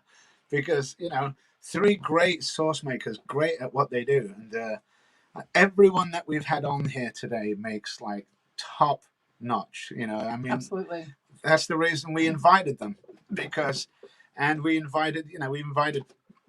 made it open to plenty of people. So if in the future, you know, we're obviously, if this keeps going the way this keeps going and shutdowns and lockdowns keep happening the way they're going, well, I know that we're set for hot sauce, and I know that if we ever run out, we'll head up to Steve and Michelle and camp out with their stash. Mm-hmm. So, you know, it's just, if there's ever an apocalypse, you better be prepared. So you better buy your hot sauce so you never run out. Otherwise, you're going to have to go through a whole bunch of zombies to come and find it at these places. And I don't want to go all the way up to Canada just to get my hot sauce. So I'm on it. Look. Always prepared for the worst alternatives. I mean, to be fair, we do try to be prepared for the apocalypse here. So yes, we do. We do. Zombie or not. Zombie or not, or any joke. Make sure you stock up at home. So we are moving on to the next. A little late, but yes. Thank you for waiting. We have a little bit. Is it Phoenix? We have a little bit of a disagreement about how it's pronounced. He said, well, not disagreement. He said Fenyx Fyre, and I was like, do you mean Phoenix Fire? So, guys, let's find out. How's it going, guys? Chris, how you doing? How is it? So, what's the question? Is it Phoenix or Fenyx? It is actually Fenyx Fyre, but I let people say what they want. Damn. Because when it started out, people called me Phoenix Fyre, people called me Fenyx Fyre, and it always started out as Fenyx Fyre, and then I started calling it Phoenix Fyre, and then I went back to Fenyx Fyre. I just call it, honestly, as long as you enjoy what I do or don't enjoy what I do, I really don't care. It's not for everybody, but I have a lot of fun doing it, and I do some really crazy things for people, and yeah, we've got a great set going ready for today. I'm excited. I mean, last time we had you on, man, he was that underwater challenge escape with the little nitros. So you got something else more planned for today. But before we even go on to that, if you look down here, guys, you will see there's something very important scrolling underneath there. Yeah, don't try this at home. If there's any kids out there, please don't try this at home. You'll see things in your household that may be dangerous. I don't want you to do what you do. I'm a trained professional. I've been doing this a long time. I hold multiple world records in what I do. But I just want you all to be safe. Okay, so if there's kids out there, adults, people like Jeff who are kids at heart, I want to make sure that you're all safe. So please don't try what you see here. I'm a trained professional. If you do want to try it and you're really intent on doing it, just reach out to me. I want to make sure you're safe. Okay. So are we ready? So what we'll do, well, we'd like to give you the whole screen so you have the whole screen and go. Well, there. before we start, I actually have something for you because you're a fireman. Yes, definitely. Right, and this is a Sons of Fire challenge. So I just wanted to wave my hand at you and give you a salute the fire way. Yes. You can't start off a show without the Sons of Fire. I love the pyro. Very nice. You know, I love that picture of yours with the 3 flames. The one Yeah. on your hands. Oh, man, that's magnificent. I love that. Glorious. Excellent. Well, I'm glad you liked it. Are we ready to get started? Definitely. I'll give you the screen anytime you want. Just call us. We'll be in the background watching you. Okay, perfect. Now we're going to start off a little bit. We're going to start off a little bit. Well, we're going to have some fun first. And it's going to start off. I don't do magic at all. And I've got some cards here. And we're going to start off. I've got my lovely assistant, Sharia, and she's helping me out today just to make sure that I'm safe. And we've got some crazy things that are going to happen today. And, well, I had to step up from the last show I did. So we're going to start off easy. And it involves 2 cards like this. You notice these are actually poker cards. Well, they're actually from a casino, so they have the hole punched through them. And that's kind of important. I have a chain here. As you can see, it doesn't break. And I have a little stir stick. Looks like a sword. What we're going to do to start off is, well, we're going to put a card here. And I'm going to put a card right here. And I'm going to take this chain. And I'm going to put the break part right at the front. So you can see that I'm not going to modify it or do anything to it, okay? I'm going to drop that down in here. Okay? And we're going to take the sword and put it through the cards. If I can get it in the hole. So right now, that card has gone through the hole. It's sitting underneath, as you can see right here, sitting underneath those cards and the sword. I can even lift up, whoops, the cards by the sword so you can see that that's real. Now what I'm going to do is actually take this and shove it in my nose so that there's no way that I can release that card. And that sword is right through there. It'd be really cool if I did this.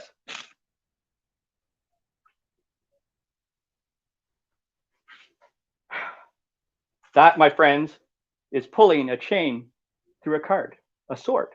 I'm going to show you. Pretty simple. I see Jeff's face is like this. Now you probably are wondering, did that really go into my head? Well, I hold a world record for this here. It's a jigsaw blade, and it actually runs. So you're probably wondering, did it go into my head? Well, it actually did.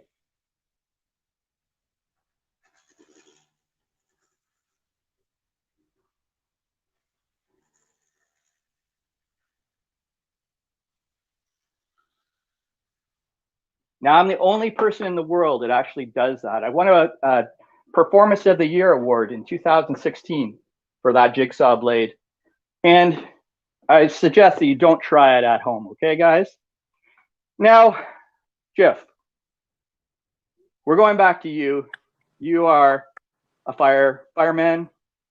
You probably, thinks we should never do things at home that include fire.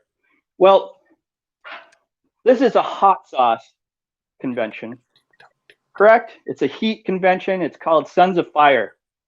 And, I think it would be really cool if I actually ate fire in front of you.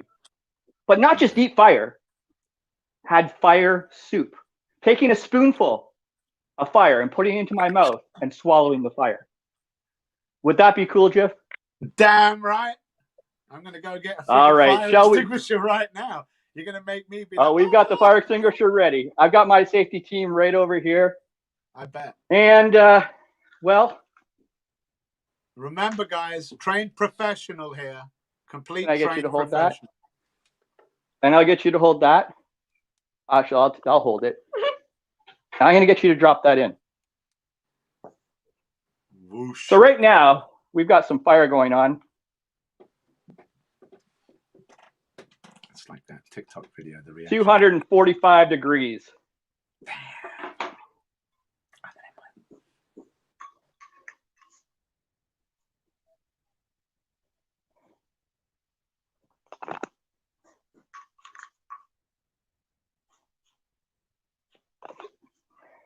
As you can hear that sear as it hit my tongue. That, my friends, is fire soup.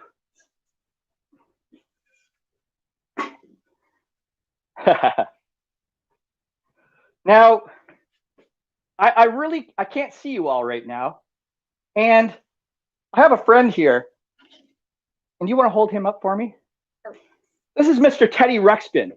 Now, what was really cool about Teddy Ruxpin in the 80s was he had a lot of electronics in him.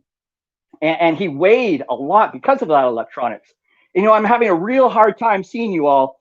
So I really need to get some eyes on you all.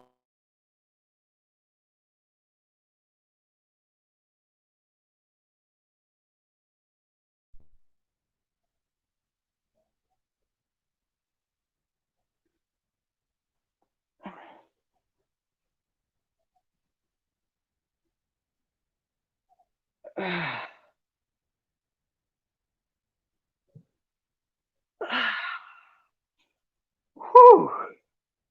Wow, you guys look great out there through the interland world. Alex, your mouth is open. What's that about? Now, traps. You know, it's a thing that I like to do in my show, and I've got a lot of them.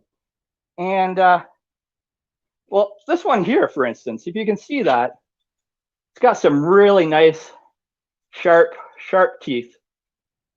And it'd be really, would it be dumb if I put this into my, if I actually just stuck my hand in there? And I really don't even know where to go with this. I just need to have fun right now. On 3, guys. 1, 2, 3. Now, you really don't think I'm going to do this, do you? Like, for real. Like, who would do that? Who would really do that? Oh! Oh! Oh! Oh! Oh! Well, are there any kids out in the audience? Because I think it would be fun if, well, everybody always asks me, can you put your nuts in a trap? And I think that this occasion really calls for me putting my nuts in a trap. So I'm actually going to do that. And I have this trap right here. It's you don't want to put your nuts in it at all. And Sherry, can I get you to hold it like this? And I'm going to get ready. I got to undo my pants here, and I'm going to go over here. We're going to come back here a bit just so I can need some room here. And I'm going to, on 3, put my nuts in a trap. Oh! Oh! I lied. I put Johnny Scoville's nuts in my trap. Because, you know, this is a kid's show and we didn't want to really do that. Well, it's an adult show too, but I'm sure there's some kids watching out there. And that's the only way I can do the tube of terror. I failed the last time. So, you know, I might as well just put it in a trap because that's the only thing it's good for right now in that tube. But down to the challenge portion. I have a couple challenges, but the first one is, and I hope you can all hear me, is, well, I got the white lightning. Oh, traps. You notice here, I have a huge giant bear trap. And I also have the white lightning. And, well, let's open this up here. You can see I got to pop the seal. If anybody knows me, I hate opening boxes. And, well, here we've got the chocolate challenge. What else is in here? Is there anything else in here? I don't know. But, well, here, do you want to take this? And do you want to just stick a staple right there? Oh! Oh! Oh!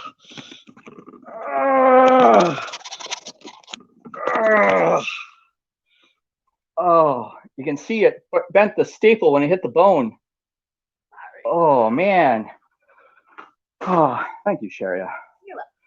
So we're gonna put that down, and well, because this is white lightning. Oh, I got a little bit of blood coming down the one side here.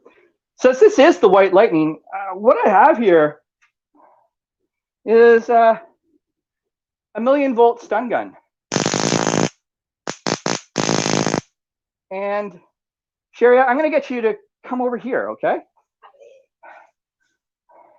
And I'm going to take this back here, and we're going to open up the little chocolate white lightning. Yeah, no worries. And we're going to go right here and set it on there. Because what I'm going to do is I'm going to lick this off and try and grab it without the trap going off in my face. And, well, Cherio, you're going to come over here. And you guys are all going to count to 10. And every time you get to 10 while I'm doing this challenge, I'm going to get hit with 1,000,000 volts. I really don't want to do this. So, yeah. So what you're going to do is you're going to go like this, and you're going to go. Okay.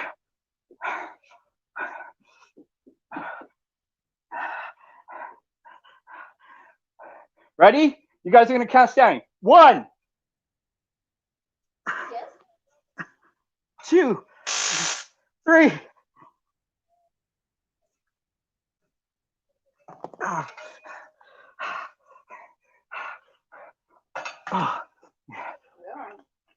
Ow!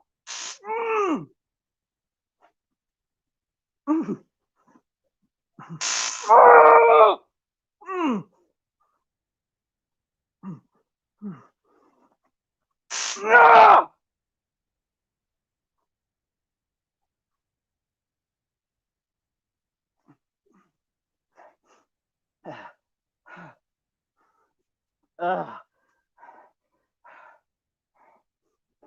Now, you're probably all wondering that was a fake trap, right?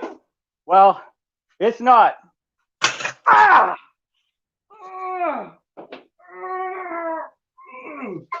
I need to push that down. Which this one?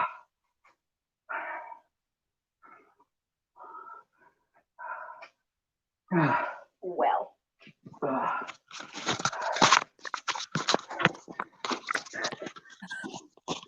You put me on. Hi guys. How are you doing? I mean, I imagine we're doing better than you are.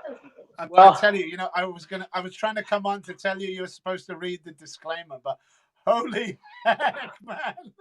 Here, let me read the disclaimer. You have the disclaimer. I mean, it was for the white lining. I have my own insurance, so I'm way above all of you guys. So I, Christopher Campbell, Fenyx Fyre, may over the age of 18 of sound mind, have read and understood the hot sauce product disclaimer of the League of Fire website. In summary, I accept that the League of Fire, the suppliers, and manufacturers will understand under no circumstance be responsible for, are liable, any claims of injury or damage arising from me consuming this product or multiples thereof. I acknowledge and agree this without question.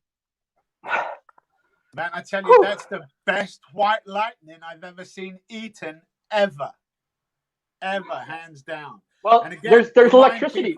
There's electricity on it. It's lightning, right? You gotta do it. I mean, it's fantastic. And to see her smile after a while of doing it, man, I'm glad I was off stage because I was cursing like crazy, and not in a bad way. I was like, "There, I'm back." It just absolutely blew me away, man. And I want to tell people at home, like I say, trained professional. Even before this, he sent me a copy of his insurance, everything. This is what he does. It's no trick, no nothing. What he does is what he does. That part with the nuts, oh my man, you had me going so bad. I was like, no way, he's not going to do it. He's not going to do it. Oh, I get it. Well, I still got a Well couple Well moments here, done. right? Well I got done. one more. I got one more. Oh, it's back to you. You're having it.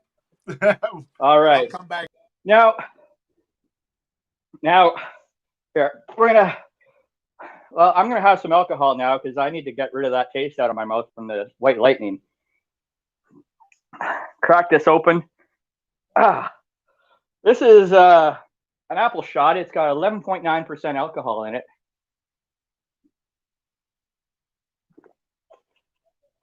Whew. That stuff's nasty. But, well, come over here. You look like you clean your house. Hello. Can you smell this and make sure that that's real for everybody?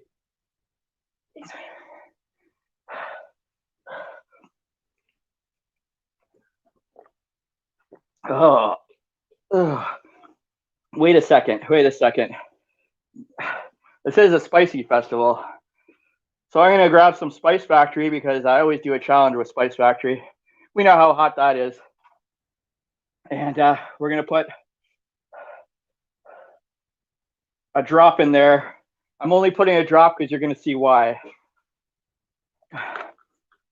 And just to make sure you guys know that this is Windex, Gatorade, when you shake it, doesn't foam. It's Windex.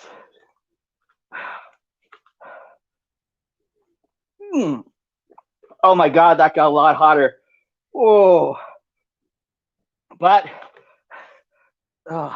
it's going to get better. Because what I have here, and you can put this down, is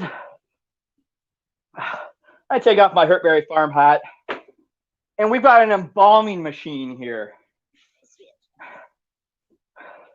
So this embalming machine, you can take that lid off of there. It's, as you notice, it's got a little headband and a needle on the end of it that is used for putting stuff into heads. It's an embalming machine. And I also have a pair of handcuffs here. As you can see, they're real. You want to check those. And I'm going to stick one of those into the alcohol.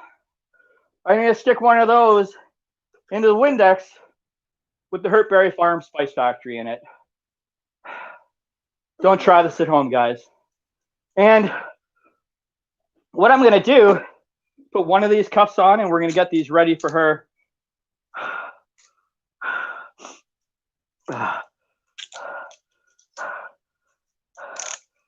And I'm going to take this and put it on my head.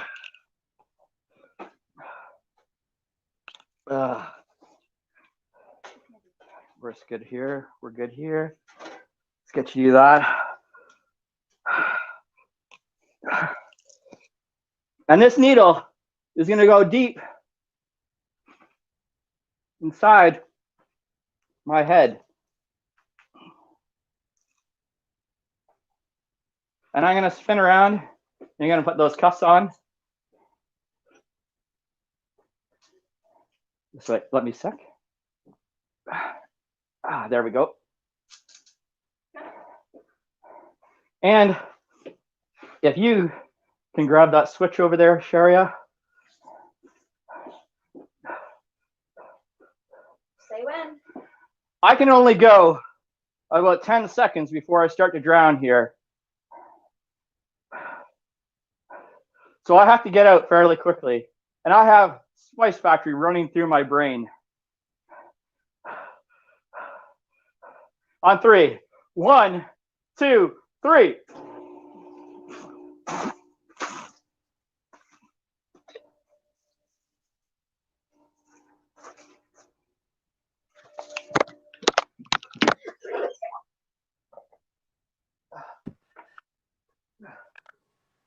Holy shit. You can walk me out now.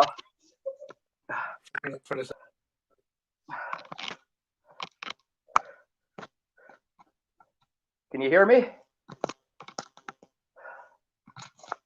Whew. Jeff, you want to come back in? Oh my goodness, man. I mean, we've been like, I forgot to send the link to the next person. we were so involved, we forgot to send Max the link. I mean, we were just. Well, I'll stay on it. I'll stay on a bit for Max to get joined in. I think I've got Max backstage now. Yeah. He was on the ball. Max was on the ball. Well, He was probably watching as well. Man, that's just like unbelievable. I mean, last time you came on, you performed like crazy, but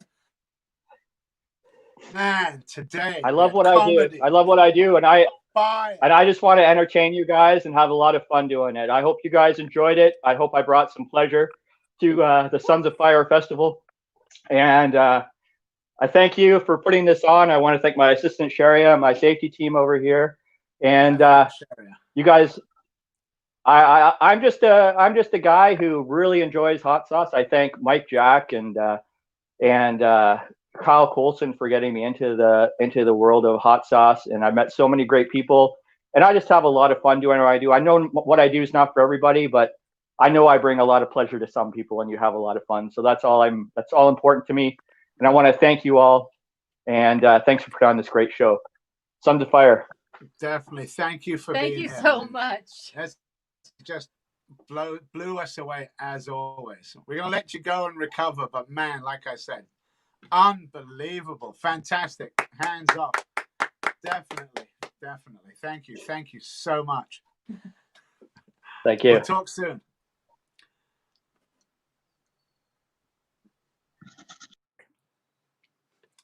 Okay, now Fenyxfyre.com. Strange or Danger on Facebook. Do not do that. Do not try to replicate anything that he did. You know, we like I said, he sent me insurance papers. He did the same thing last time. He sent me his insurance papers, fully insured, his license bonded, insured. He does everything. You know, I mean, this is what he does, and he loves the spice. And you know, I don't know if he mentioned to you. I only know because last time he was on, he did Nitro Bears and a water challenge that covered his face there. This was like water in the brain. So, man, but the thing is that Chris is great at what he does, but I don't know if he'll tell you, but he had a little fear. There was a little fear of water that he has. So to see him do that again, just shows just how dedicated and amazing. I mean, you follow him, watch his videos. They'll just blow your mind. You'll just sit there like we were the whole time, like I mean, it's just absolutely amazing. And you know, in the nose, man, it's just hands down. Every time I see him, I'm entertained, fully entertained. We love him. I think he's fantastic. So, Fenyx Fyre, Stranger Danger, Christopher Campbell, ladies and gentlemen. Fantastic guy. Coming up next, we have Ammo Box, and you may have heard Jamie Jack and Mike Jack talking about them. Max Gaborio is a great sauce maker. We have all of his sauces, and they're all good, all the way to the back blast. You know, which I think is it's like up there, just like Jeff's Rosy Red Rectum, a nice super hot sauce. I think Max and I had been talking about some of these extreme sauces. So without further ado, let's bring in Max. Hey guys. Hey Max, how are you doing? I'm good. I'm missing my mic. Can you hear me? Yes, I can hear you. Okay, good. Because it's all since I'm deaf, I have a different system that streams straight in my ears. Definitely, I remember that from our last interview. So yeah, did you watch Christopher Campbell just appear? Just last little bit, yeah. I was busy with the porchetta. Yeah, well, it's good that, you know, if you can always go back and check on it.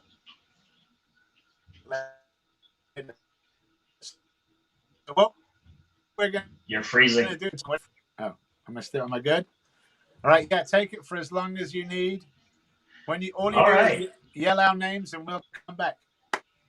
All right, it's all Ladies good. and gentlemen, Ammo Box. Hey guys, I'm for the ones that don't know me, I'm Max Gaborio from Comox, BC, and I'm a veteran, and I make hot sauces. So I have a fairly large lineup, but it's not even all of it. I keep some in and out throughout this season.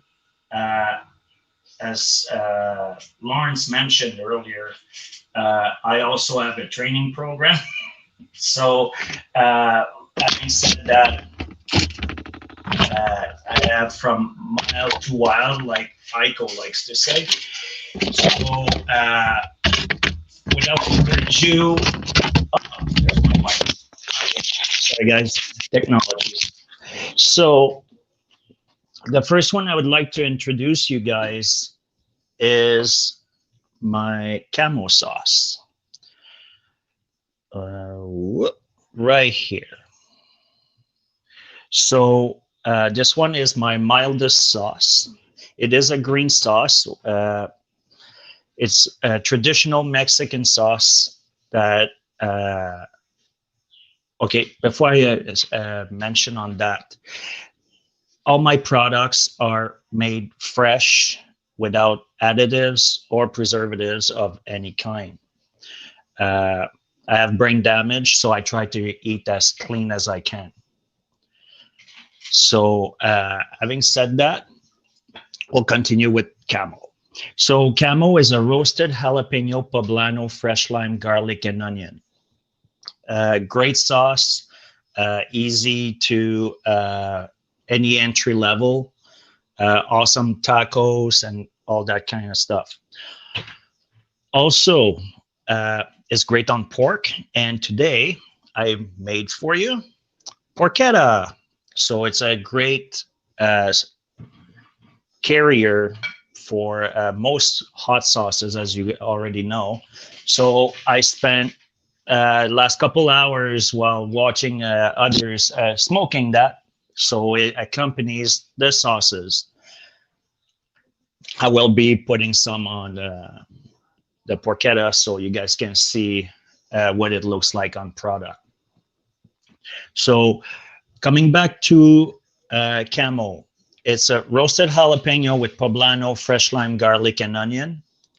I use apple cider vinegar for Lawrence there, and kosher salt. All my sauces have apple cider vinegar, and they all have kosher salt. The next one up, we're gonna go into my medium category. Also, not very familiar. I like to be outside of the box type things. So I was originally inspired by Bravado Spice Company with their Blueberry Ghost.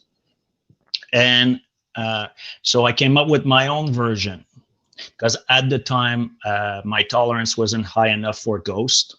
So I came up with Pioneer. So Pioneer, I released a couple years ago. I'm in my 5th year as well, like Haico. And I came up with this sauce for the hunter and the fisherman. I'm not really skilled with cameras, so bear with me for a minute. This sauce is blueberry, juniper, balsamic vinegar, apple cider vinegar, habanero, obviously, and red onion. I should just read the label, shouldn't I? So citric acid as well. This is my only sauce, there you go, that has sugar in it. I tried to take it out of it, and it just doesn't work. We were talking about things that work and not working earlier with Lawrence at Sinai, and that's just one of those things that I tried. It just doesn't work. It is great with elk, bear, moose, deer, salmon. I actually marinated salmon in it and then smoked it. It was fantastic. My customers use it from salad to ice cream and everything in between. Yes, Haico, you're right.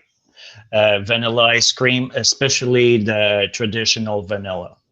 The commercial vanilla is not quite this too watery and doesn't render the flavor properly. So staying in the fruit category, we're gonna move to my seasonal sauce. I only make it once a year because as I mentioned, I use fresh produce. So my Hellhound sauce. So my Hellhound sauce is made with Okanagan Freestone peaches, red onion, I believe. Yeah, red onion. No memory. And then we got apple cider vinegar, lime, salt, and a little bit of water. For the lime, I use fresh lime, rind and all, and it just works really well to help balance the natural sweetness of the fruit. Also extremely good on vanilla ice cream.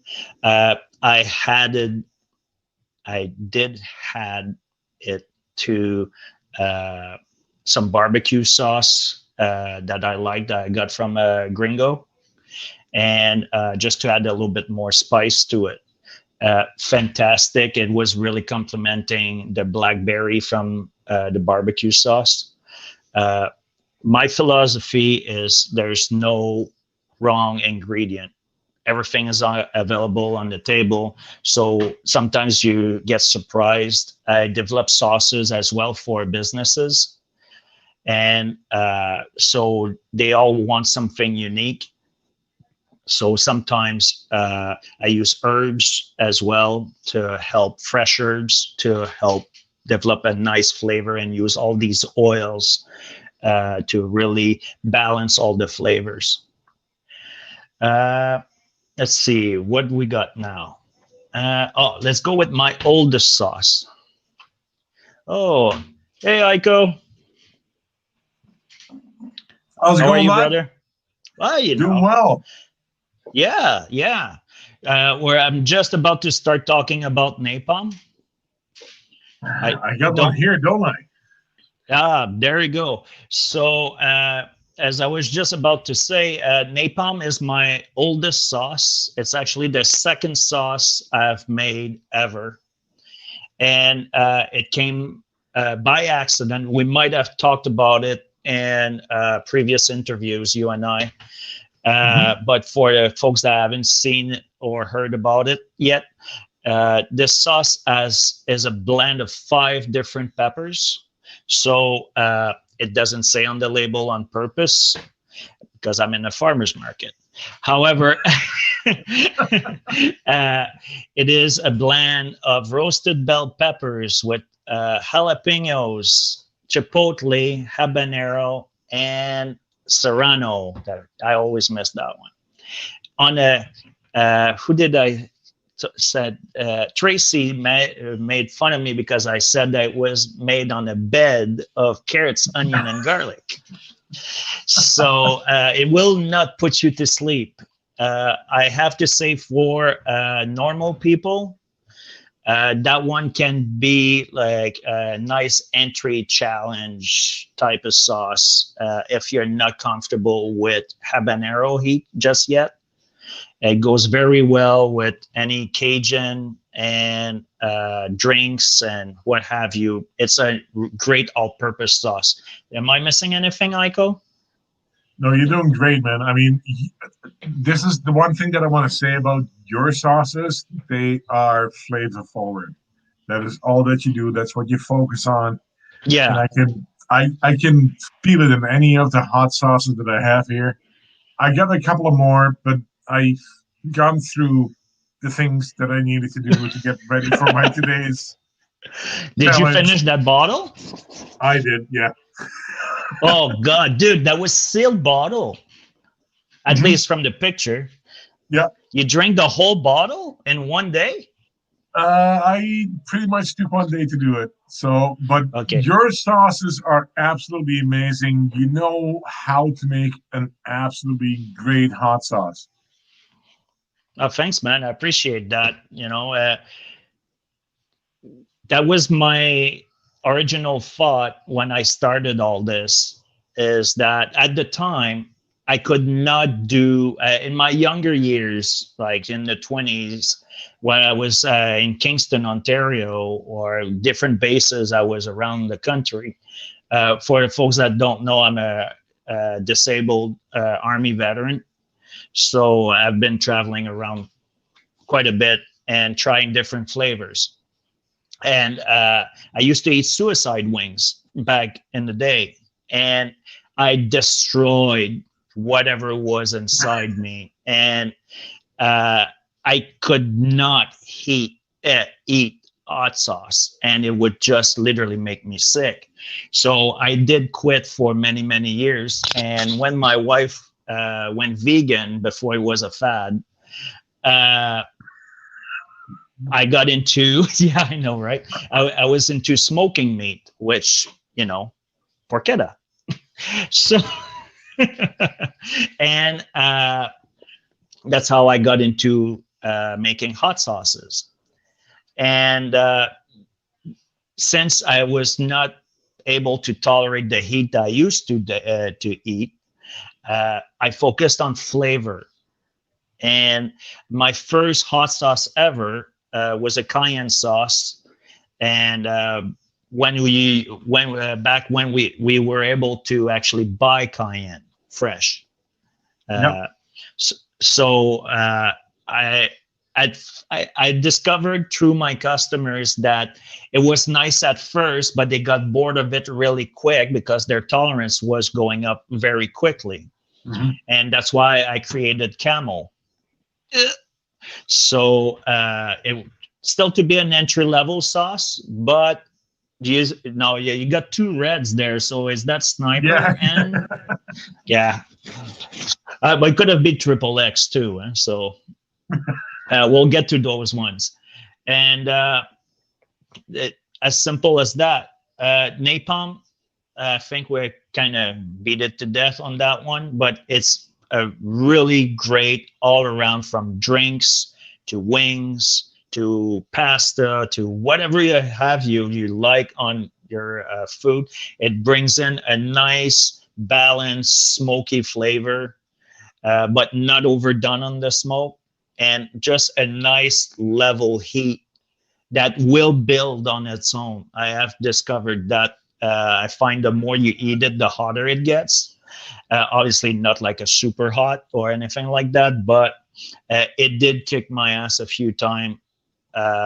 Going in a pub, I bring my own sauce. I just order some wings, slap it in a bowl quick, and people look at me funny, but I'm fussy that way. So let's move on to, I have one medium left. I have 4 mediums. So it's my newest addition. I think you quite enjoyed that one, Haico. Mm-hmm. It's my tear gas sauce. So it's I'm awesome. going to try to bring it. It is really amazing. That is something you have to get. I'm just trying to fit in the frame there. So forgive the shadow, but it is a white sauce. This one has been on my radar for a long time coming. I still have to send some to Vic down for his collection. Vic is my reference for history. I use a lot of history in my product, depending on who I design for. But he did inform me that for that one is would be number 4 in his collection of all-time white sauces. Mm-hmm.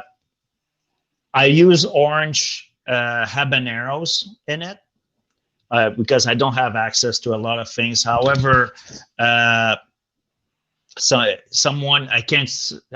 for that person that did send me the info, but there's a type of white habanero called snow caps, I believe. And apparently they're fantastic pepper with a nice flavor and whatnot. So I might be looking into replacing the orange habanero with some snow caps, which is about the same heat level. I do have plans to make a hotter version of that for people that want it hotter. Yeah, I know, bro. I know. We kind of talked about it already. I had plans to originally use white ghost peppers, but as you know, they're like hell to grow. So even my guy in California, my supplier at California Blazing, he had bad luck this year trying to grow some for me. So, but going back to that one as well, another nice thing about it is it's not just the flavor the color, is that flavor wise, it's horseradish, ginger, and habanero. So you get a nice zing.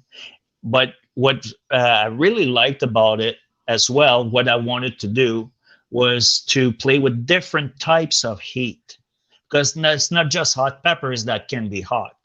So obviously horseradish is more of a nasal heat. Then the ginger is more throat oriented, although it depends on the person, but on average. And then the habanero, again, fluctuate from person to person, but it's more of a mouth to burn. to an upper throat burn. So I had a customer this morning. I delivered some. They tried it on the spot on a spoon, and that was exactly for that reason. I created a whole experience in a spoon, not just flavor. It creates, for fun, it's good for any red meat, seafood, or drinks like Caesars if you like horseradish. And if you like horseradish, I'd say it's pretty safe bet to say you can't go wrong. I agree. And this one I created this summer. I think Lawrence was mentioning earlier that he started cooking in the middle of the night and tried not to wake up his wife and whatnot. Well, but I have a similar story to that one. As you know, I have brain damage, and I had about somewhere around here. I had a strong pain when I was sitting at the kitchen table, and idea came out. So I just wrote down the ingredients, although I already had a horseradish kind of in the back of my head since I had made one for a customer. And I always wanted, for some reason, make a white sauce. So I started writing white ingredients, and trial and error was pretty short-lived. And bam, that sauce came about. So that's awesome. Yeah. Oh, we're still good on time. I got another 15. Good. I want to see you. I want to taste your porchetta actually, because that looks amazing. Yeah. You want to taste it? Yeah, I would like to, but I mean, that's 3,500 kilometers. But let me grab some here. I do have some open bottles with me. I have some Pioneer. I have some Hellhound. I have some Spec Ups. I see you have to your right, I believe. And I do have some Sniper. So leftover bottles.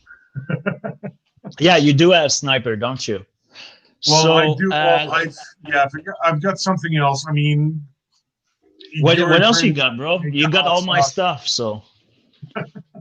The good thing about it is that you make a hot sauce for me and Greg just to get us ready for all these stupid things we do. Yeah, there you go. Sniper, yeah. I don't know if anyone has Max's hot sauces. It's the white labels. The thing is, I use them. I know. When you look at, you were talking about using them, like the Hellhound. The Hellhound is a grey one. Yeah. That's almost gone. The kids love it. The camo, the kids love that too. That's a really good one. The tear gas. I mean, look, it's almost gone almost too. That's freaking amazing. Love it. The napalm. Yeah. I love it. This one though. Ooh, the backblast. Yeah, but that's for the big boys. But what I wanted to tell you guys is take as long as you need. We had cancellations. So, man, you can talk for as long as you want. We'll be back here still watching and enjoying. That's dangerous, man. I'm French. We talk a lot. Man, listening to two producers that I like and respect talking, it's like, it's my TV, brother. It's my TV. I love it. So carry on as long as you want. Well, you can stay on with us, Jeff, if you want. You know. I'm out. So no, he's out. He's out. So I'm gonna grab some blueberry sauce, and I'm taking the middle part of the porchetta, and here's the pour. I'm getting hungry right now, by the way. Yeah, well, you're later in the day than I am. It's only 16:25 here, so. Yeah, sorry, only, army time. Yeah, it's 19:25 here, so yeah, I do that speak too. All right, but bottoms up, guys. So, what's really nice with the Pioneer sauce? Sorry for eating. Go for it, man. Is that it pairs really well with smoked meat. I had it on eggs Benny using bacon. If you have a smoked product, it goes really well with it. And it pairs really, really well with the sweetness of the pork and that fat rendering. And I think my friend Jabin is watching as well, who has a barbecue channel, so he'll be proud I said that. Fat has rendered really well, and it brings it pairs really well with the creaminess of the meat and the fats, and just help break that apart. And the juniper, I believe, really brings a different note to the board. I find that sauce is really good with anything like dairy, like hard cheeses. And I don't want to say soft, but that in between there. Although I believe that it would be fantastic on puff brie or something like that, So the great thing about it is that I've tried all your sauces as well, and they are absolutely amazing. They are, like you said, it's flavor forward. It is not about the heat. It is about the flavor that you get in it. And we'll get to that later, but even the ones that you make for me and Greg and all the other stupid people in the world, they still have a flavor. And this is my take on it as well. And you absolutely have amazing sauces that are flavor forward, and that's it. And I really would like to get a piece of your porchetta, but I don't think I'll be able to. Hey, if we weren't in lockdown, I'd fly down and cook you one. But that's the first time I ever made one, so it's a little bit of a learning curve. But let's go Hellhound. More pork. So I do have that another. One. You do have that one? I thought that was spec up sitting there. No, that's the Hellhound. So what I'm going to do is I'm going to take a spoonful. All right, dude. So for the folks that aren't familiar with the Freestone peach, it's a fairly common peach in the Okanagan here, where Heathen was explaining the equivalent in the States, but in one of my interviews with Jeff. And it's a very hearty, big fruit that's super sweet, so you don't have to add anything to it. And that's what I like to do. So how's your pour going? We're going there right now. This is an absolute amazing pour. It's got a good consistency. It sits nicely on the top of the actual spoon. I smelled it before. I didn't tell you that, but it doesn't peachy. Just it comes through. It is so nice to smell the sweetness and just the heat. And I'm gonna dig in. Good dig in. Go hard, dude. Go hard.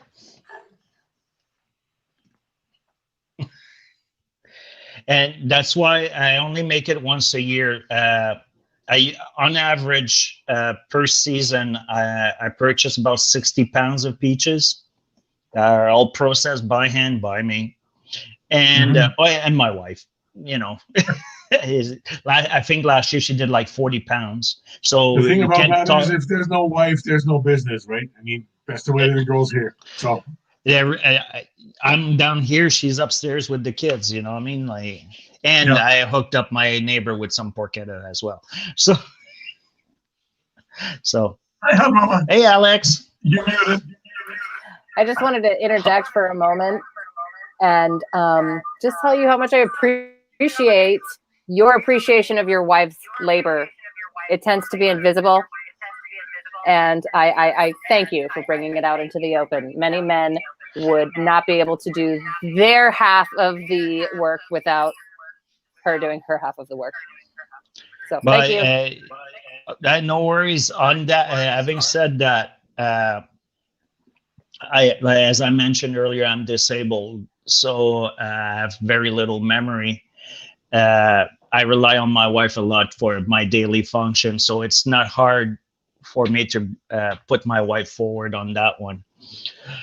So we are up to hot, my hot sauce in the hot category. So I have Spec Ops. If I'm right, Jeff really liked that one, and I think Alex did as well. Which one you got there? Spec Ops as well? You see, yours is more reds. So yours is slightly older than mine. Mine's only a couple weeks old. So what's interesting with that one? Yeah, you like that one, didn't you, Alex? Yeah, I remember you mentioned. So for the folks at home, that one is a traditional Caribbean pepper sauce. And this one is also raw. So every piece of the sauce has not cooked. I try to keep it as traditional as possible. Go for the pour, man. Go for the pour. There you go. Like I said, it's still got a good consistency. It is really good. I have been dabbling in Max's sauce for a long time. How about you? How's it going, Alex?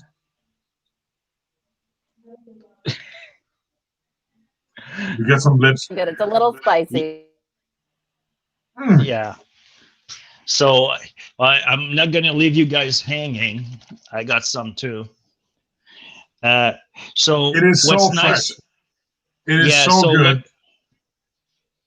As you can see, mine is not as red as yours.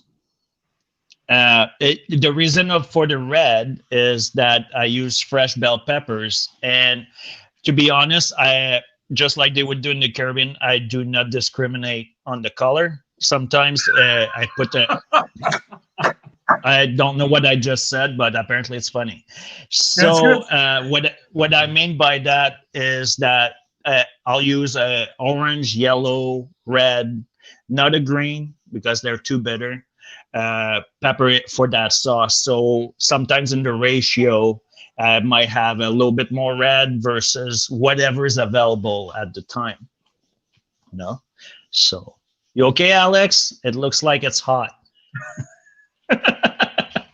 So, oh, she pulled herself off. Right? It is absolutely. You know what? It is hot, but it does have a good flavor to it as well, and that is what I'm looking for in any kind of hot sauce that I have. And you master that heat and flavor. So I was you having a don't little need bit of just trouble heat. with my microphone. I saw that. So, it's all good. It's all good. We're just in good fun. So I got some more porchetta with the skin on. So I don't think we're mixing Italian and Caribbean all together. Bottoms up. Cheers, guys. Yeah, you're freezing. So, oh my God, this is so good. because I tried some spec ops, and then they kept asking me to talk, and So I tried to talk. And the only thing that I have to say about that, wonky. Max, is that you're gonna have to come over and actually make me a porchetta. Because right now I'm drooling. I don't have snow here, huh? So most of the winter on average. So come over here. We'll play golf and go snowshoe in the morning while it's smoking. So the only sauce I have left here is Sniper for myself. And then we're gonna talk about Back Blast quickly. Whenever you're ready on that one. I'm not sure if I have any left. I think I'm done. So I just having a hard time. I see somebody put a comment there. Hey Joe, sorry dude. I'm sure you sent me a message. I just can't remember. I've been contacted a lot in the last couple of days, so it's hard to keep up with everyone. But I appreciate everyone that contacts us. Christmas is coming. I already have a few orders for Christmas, for corporate or not. I have a gentleman, he asked for 8 boxes, so I have to clarify on that one. But Christmas presents, guys, it's a great stocking stuffers, regardless of what sauce you like or who you like or what have you. I believe it, if you have somebody that likes heat and flavor, obviously my stuff is great. I had Haicos as well. No, go for you, man. Just well, I'm not that guy. Product. I'm not in this business for the money. I'm retired. I'm taken care of. It's my passion. I like to share. You helped me with my pumpkin sauce. If you remember the pumpkin sauce, that was fantastic. I'm thinking maybe to bring it on as a seasonal. I don't know what are your thoughts on that one. Have you tried my limited edition line for the first responders? No, I have not yet, and I would like to get a hand on that, and I would like to get a lot more than just a couple of bottles. But so you did try the medic. I have to say, yes, you did try the medic. But that was the second batch turned out hotter than the first batch by quite a bit. But because that one, if I'm right, was a cayenne sauce. But since I'm not growing at but obviously at the moment, but I stopped producing because it's not my thing. So I tried for 3 years and I had a beautiful setup. I think I have some small videos on my Instagram account of those times. And I think the best I managed to do was 4 to 6 pounds over 30 plants. I don't know. I just don't have it. So let's talk about Sniper. I don't have a bottle of Sniper. That's why I have an open bottle. So Sniper is my napalm sauce, except napalm is the base of Sniper. Thank you, Alex. So what I've done to that one is that, as you know, Haico, you always have that customer that's asking for hotter and hotter and hotter, which is great. Really? Yeah, exactly. So I didn't know what to do at the time, and I had Reapers and Scorpions and what have you on hand, and I just tossed it in it. I had some Bootlow as well at the time, but in pod, and I just blended into napalm, and Sniper was born. I think originally I even had Ghost, Scorpion, and Reaper in it, but I figured that was a little too much on the overhead costs. So I took one or two pepper out. So we focused on a Reaper and chocolate Butla for the sniper on top of napalm. So the 5 peppers I mentioned earlier. And then there was requested through one of my retailers that some customer weren't happy with that. So I added right here, which you did a review on that, not that product, but the add-on into my sauce.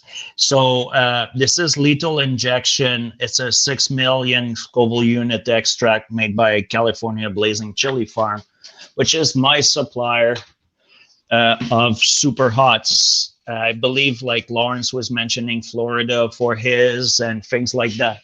As you know, not all of us have the joy of growing our own stuff.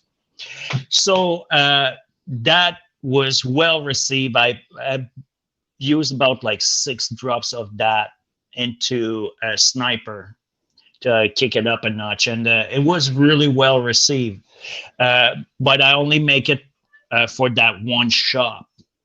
Maybe eventually it will come out full out on the lineup,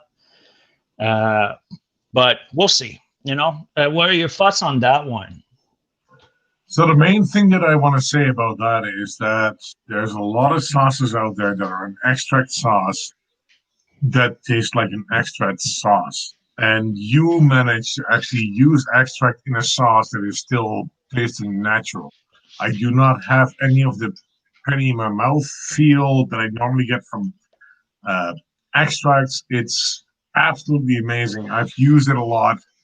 I use it a lot when I get ready for challenges. I just did one. Like I said, I just finished a whole bottle. Yeah.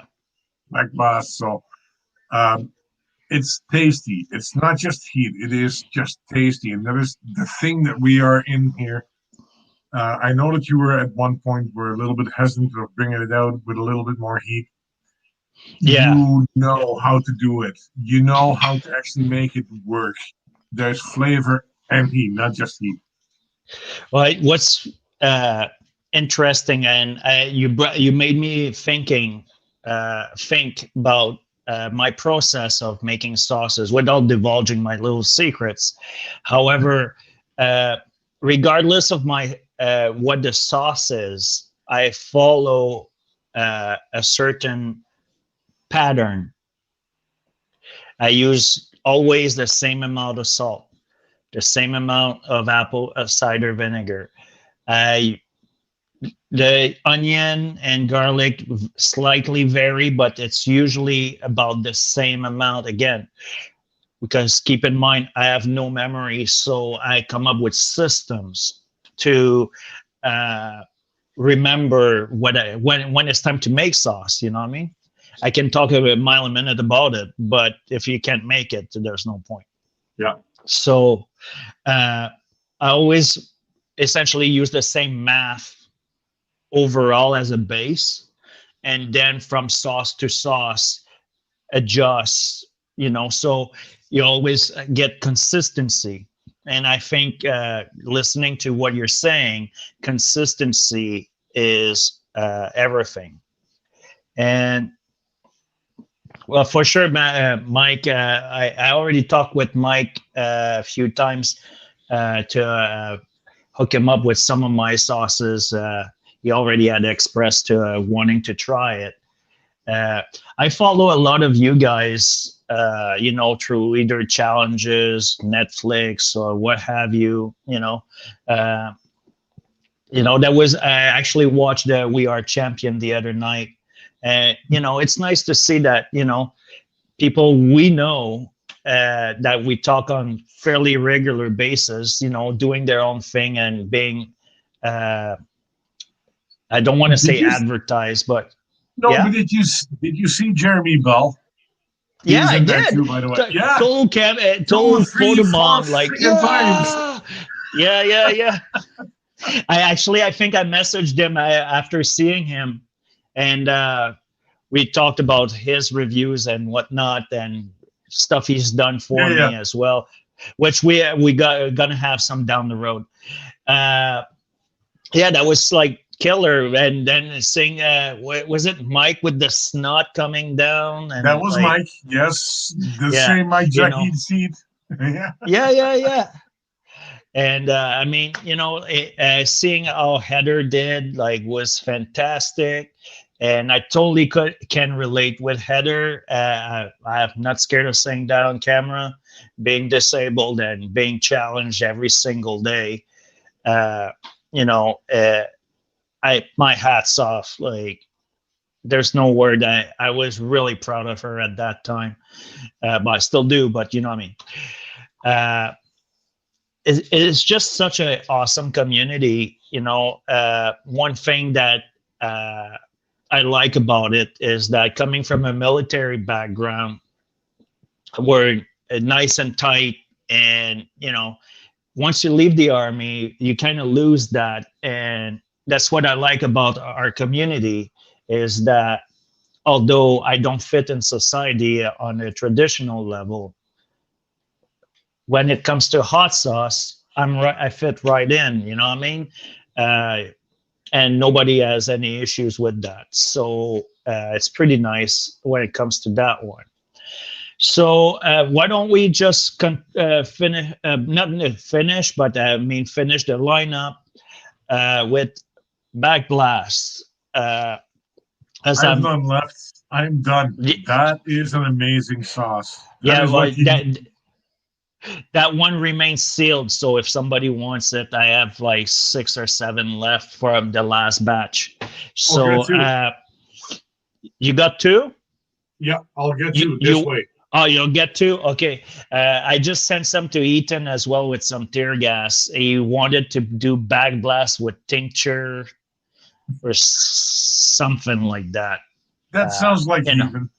Oh, yeah. I know. He's going to wreck himself big time on that one, but he loves it. So for Back Blast, why don't you take the lead on that one? Because technically, that's your sauce that I made for you. Yes, it is. So the fun thing about it is that Greg and I do a lot of insane things and do hot, stupid eating stuff, and League of Fire, that's what we do. We like to actually get into the League of Fire. It's not about recognition. It's about challenging yourself and actually getting to the point that you did not know you could go. The great thing about Max is that he actually made me a hot sauce that helped us to get to a point where we could actually do a lot of these challenges. So he's made a hot sauce which is based on, which one was it again? Napalm. The napalm, but Sniper is the base of Back Blast, essentially. So you got to start with the Grandpa Napalm, into Papa Sniper, into the little Johnny Black Blast. So the great thing about the Back Blast is it's got some extract in it, and I am not a fan of extract sauces. Let me just tell you this. Yeah, I know that, man. The thing that you do is that you make a sauce that has an extract in it that tastes like an actual natural sauce. So there is no penny feel to the mouth, which is what I usually get. I just used the whole bottle. I did the Battle of the Basterds, and I didn't make it, but I did 1 2/3. I used Max's hot sauces to get me ready, because, especially the Back Blast, because it's got the right amount of heat and still flavor. I need to have flavor in order to do something. It is a really specialty sauce, and I definitely recommend anybody that wants to get into any of the challenges to do that. Sorry, Max. Oh, no, it's all good, man. I have to say, though, that Back Blast was a private batch. Although if people want some that are watching, and I will make more. Like, it's not like I want. Actually, that wasn't even a 1-off. That was a 2-off, because it was. I did a second batch because originally I believe I made like 10 bottles, and they were gone in like 3 days. So, Sorry. and I think you had like 1/3 of that. So, yeah, pretty much.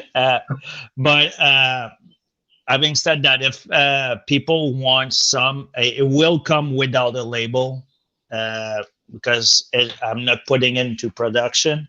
However, I'm gladly gonna oblige and make it. So for the people that are watching and don't know where I sit price-wise, because I'm an artisan, so therefore, like Lawrence mentioned, my price point can be slightly higher due to the products themselves. I range $10 for all my sauces, snipers at 15, and when it comes to bag blast, we're in the $20 range.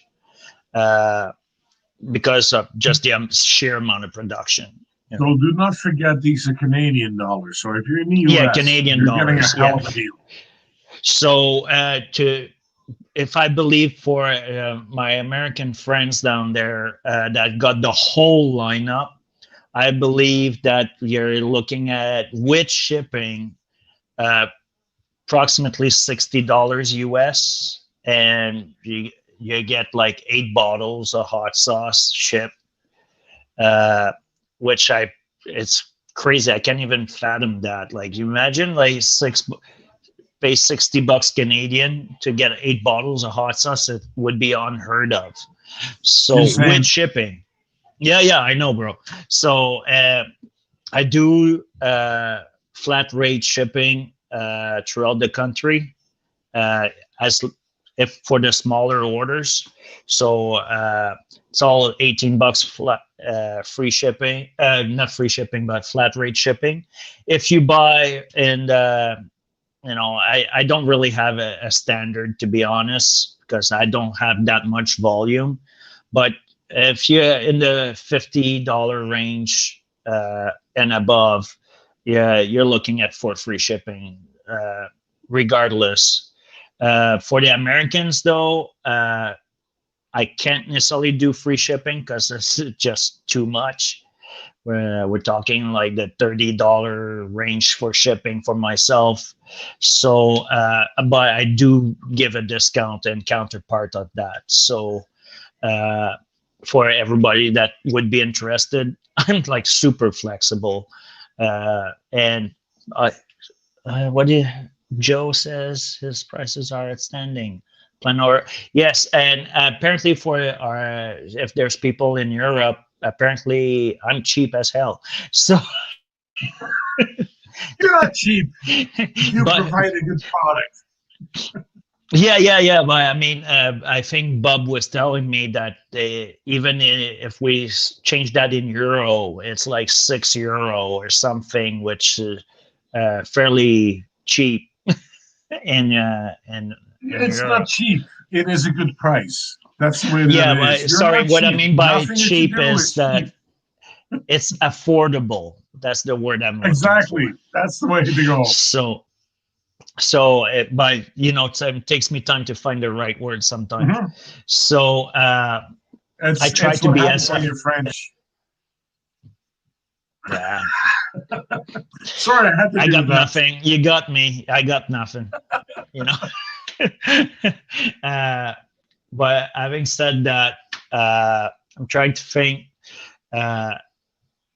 It's about the love of the product and sharing. I believe I have published on my Facebook page somewhere in there.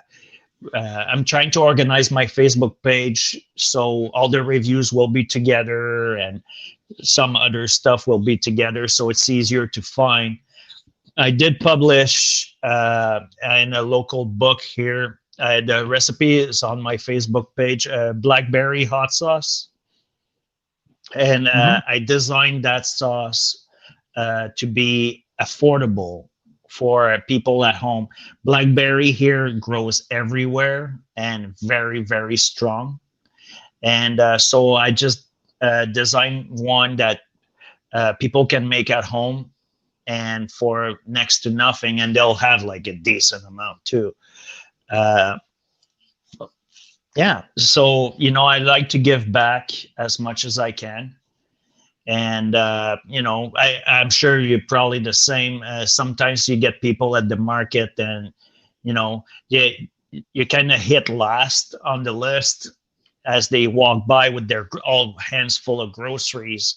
And I had many single parents, or what have you, and being short. And you know what?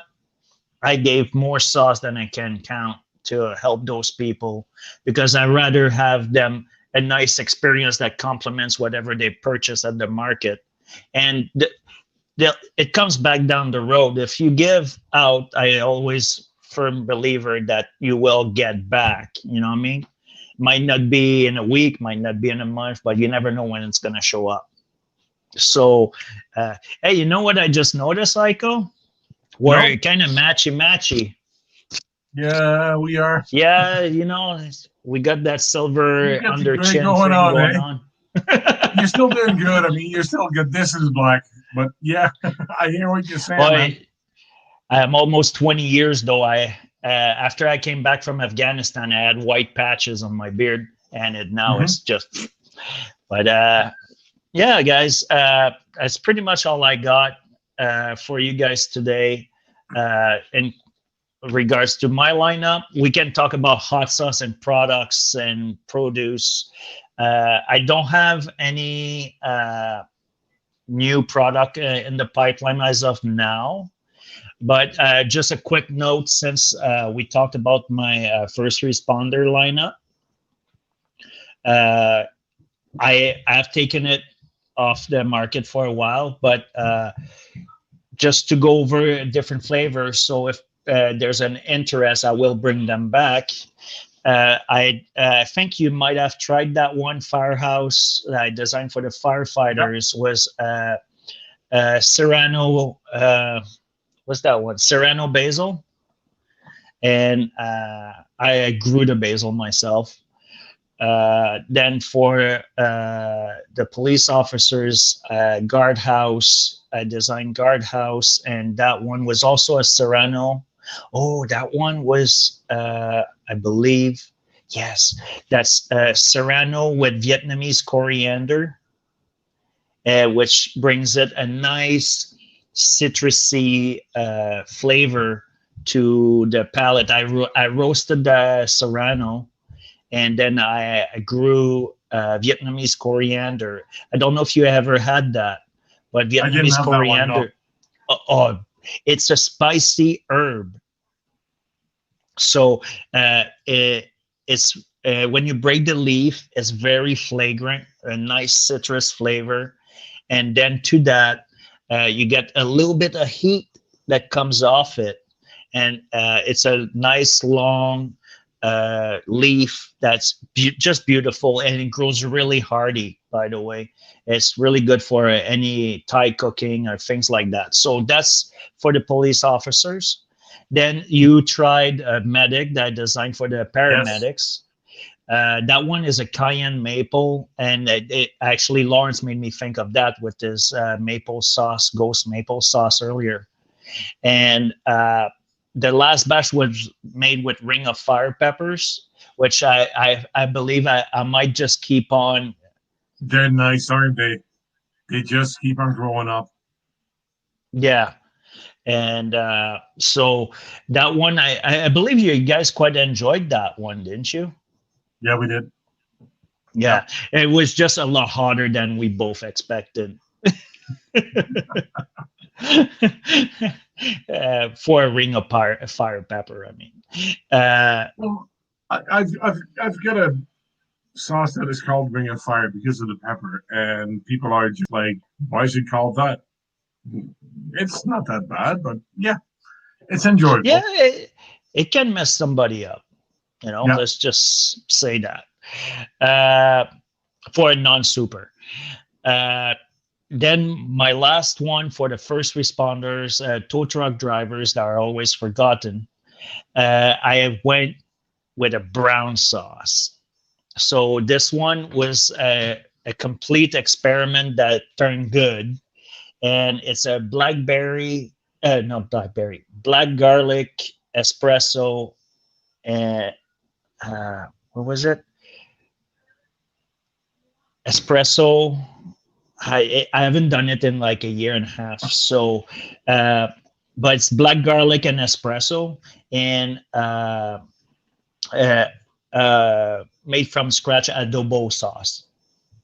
And then with that, it's a mild sauce. It's a jalapeno sauce, if I'm right.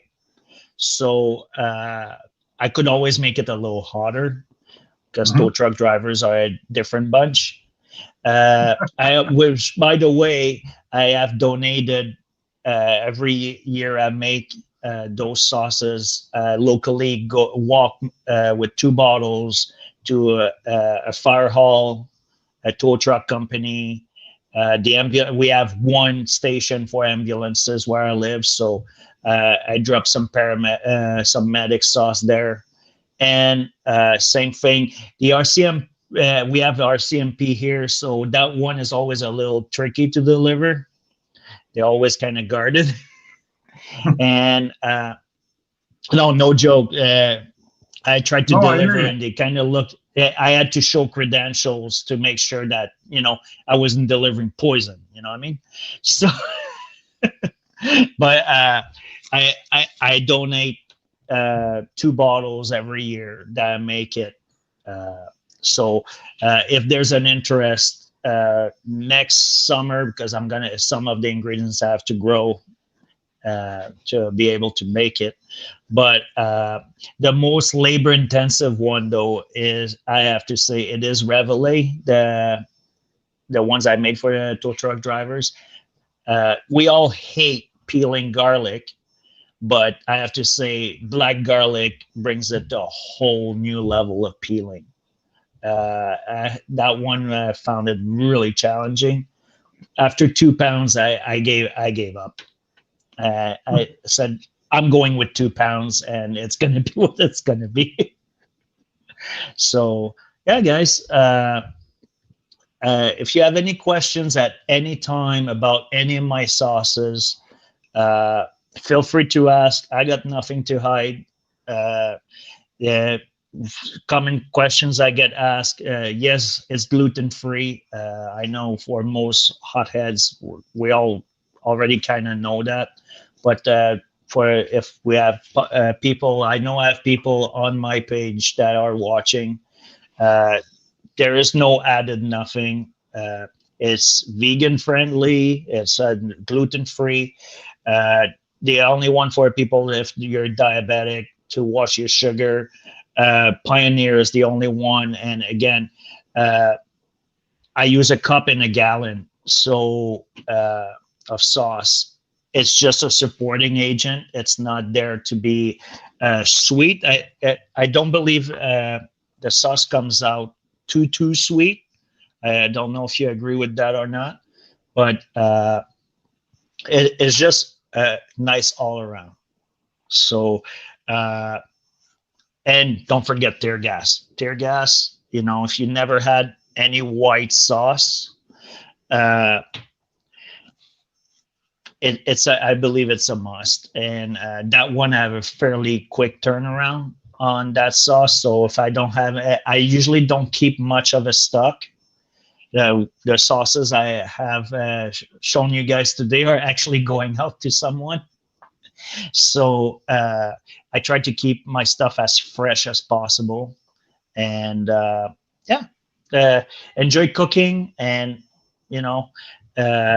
it's there to be either able to stand on its own if you like to, or to enhance any dishes you do. So I believe freshness is key.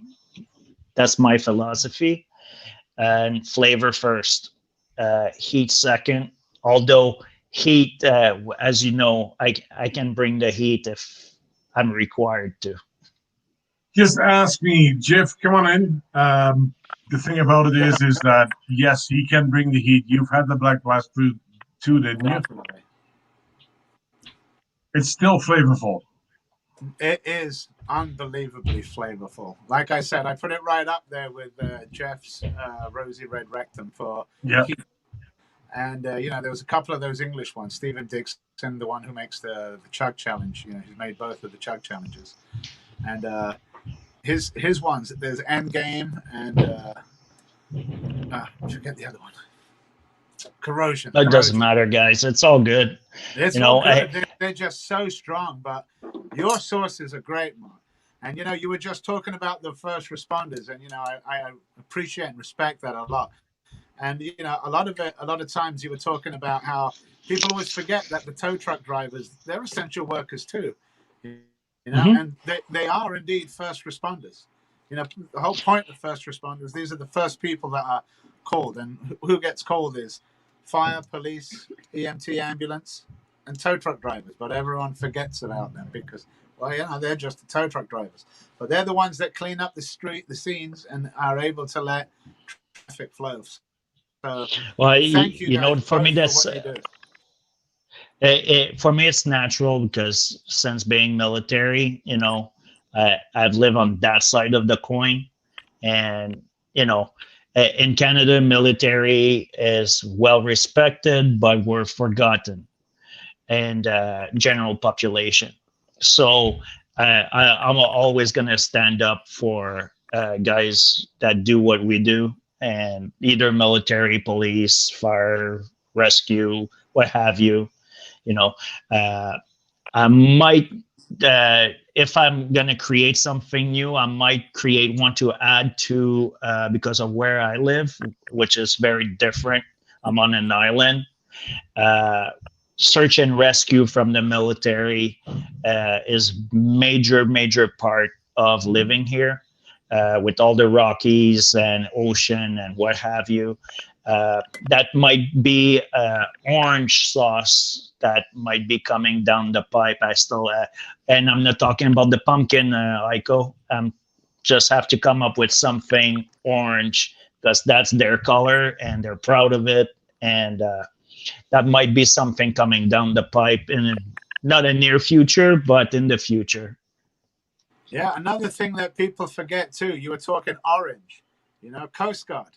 And where I live, I'm right on the coast. And if we have people out in the surf or anyone that's hiker that's injured on the rock, the first people we're calling is our Coast Guard. And they come out in their bright orange helicopter. And I see them dump divers, and they only have enough fuel to come out, dump a diver, hook up the guy to the stokes, bring the stokes up. Then they have to leave the guy in the water. He has to swim ashore. And then we make sure he gets back to base, poor guy. But, this is the things that they do that people take for granted, and I know a fair amount of these guys that this is their day's work. This is what they do so that, we can be safe during either the silly things that we do in our off time or just the pastimes, the accidents that can happen. You never know when an accident can happen. So it's situational awareness and always being aware. Good point. Just a quick note on first responders, military, and whatnot. Most of us are hotheads because our food sucks. So we add hot sauce. That you will find. Ask any American, you'll find hot sauce in ration packs. So it's part of military or first responder living on average, So definitely. I went over that a little bit, Max, yesterday when, because I've been sending out packs. There's a few volunteer firefighters that are on Sons of Fire, and I've been contacting them, and I've been sending these packs. And it's people like, like on the American side yesterday, we had Steve Berlant and Steve and Michelle Berlant from Old Agnes Store.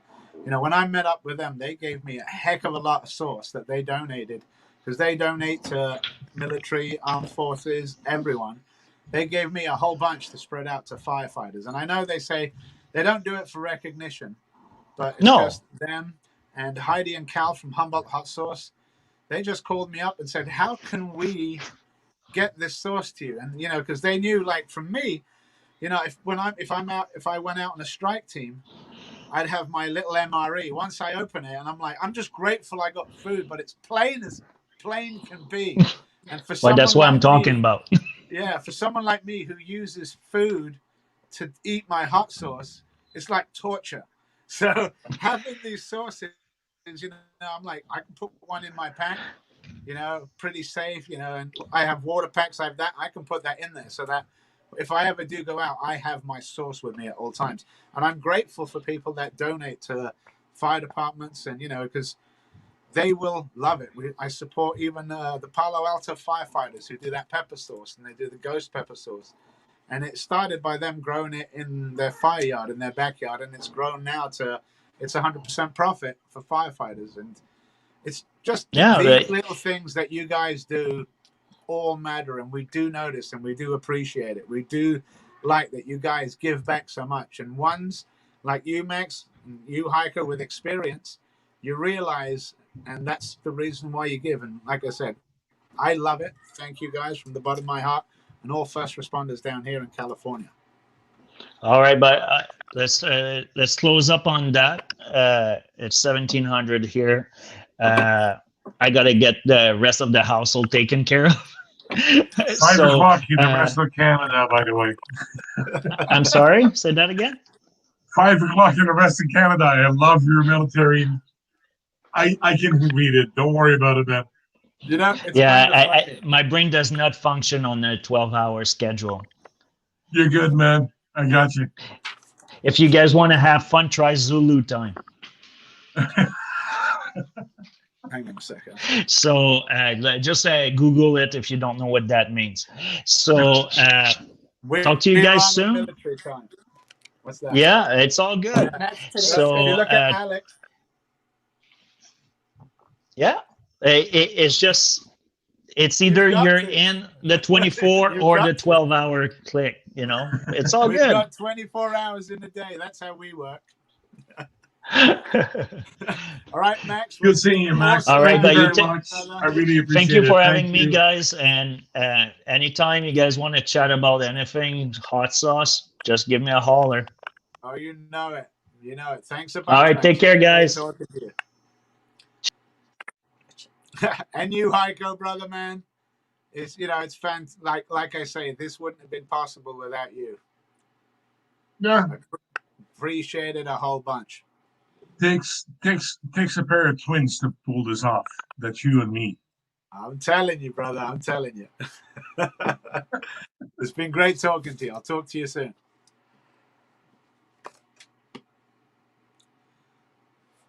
And that, guys, as you saw, was Max Gaborio with Ammo Box hot sauce. God, sorry, and I've got all of them, including the back blast, and they are worth every penny. Every one of those sauces, man. And I like, you know, the thing that I like is Max uses white tops, and the majority of our producers use like black. So when you open the fridge, bam, you can see all the you can identify Max's one straight away. And he does have some hot sauce, you know, up there in the high range of the back blast, and you know this what was it, Spec Ops? Yeah, there's quite a few. And then on the lower range, there's he has more in the lower range, especially with the peach habanero and the white sauce. Man, it's like a horseradish hot sauce. That is just absolutely phenomenal. So what we're done is, I think we've covered all the bases for what we have today. We had like a couple of cancellations in here today, you know, things that they were unable to attend, not through anyone's fault, just through misfortune. So one of the things me and the Hot Mama are going to do, are going to continue. I think I wanted to do, as you remember earlier, I wanted to cover some of Brody Dawson's hot sauces, and we covered the chocolate chili sauce, which was amazing. again. That chocolate chili sauce, It was just like chocolate syrup. So man, because different. I know, and I've been good. thinking about, you know, what to do with it. I'm like, make one of those Mexican hot chocolates mixes that you make, whipped cream, little nutmeg, cinnamon. So good. Then this over the top of Big it. Bop's hot review says, "Thanks what you were doing, Jeff. Love to you." I think that's probably Jared. Then we did the garlic jalapeno. And that, I got to open it just to smell it again. That was surprisingly, smell you that. know, Garlicky. I didn't want to try it because the chocolate was so good, but this was actually even good after chocolate. Yeah, great smell. She's like, I'm going to have that. I almost did. I was like, I'll just have some now, but if we're going to try a few more, we're going to try a few more. If I look here, I've got 1, 2, 3, 4, 5, 6, 7, 8, 9, 10 more to try out of Brody's. So, Mike Jack says we should put it on waffles. Yeah, I bet. No, I'm sure he's talking about the chocolate. I'm sure he's talking about the chocolate. That would be really good, though. I would really like that.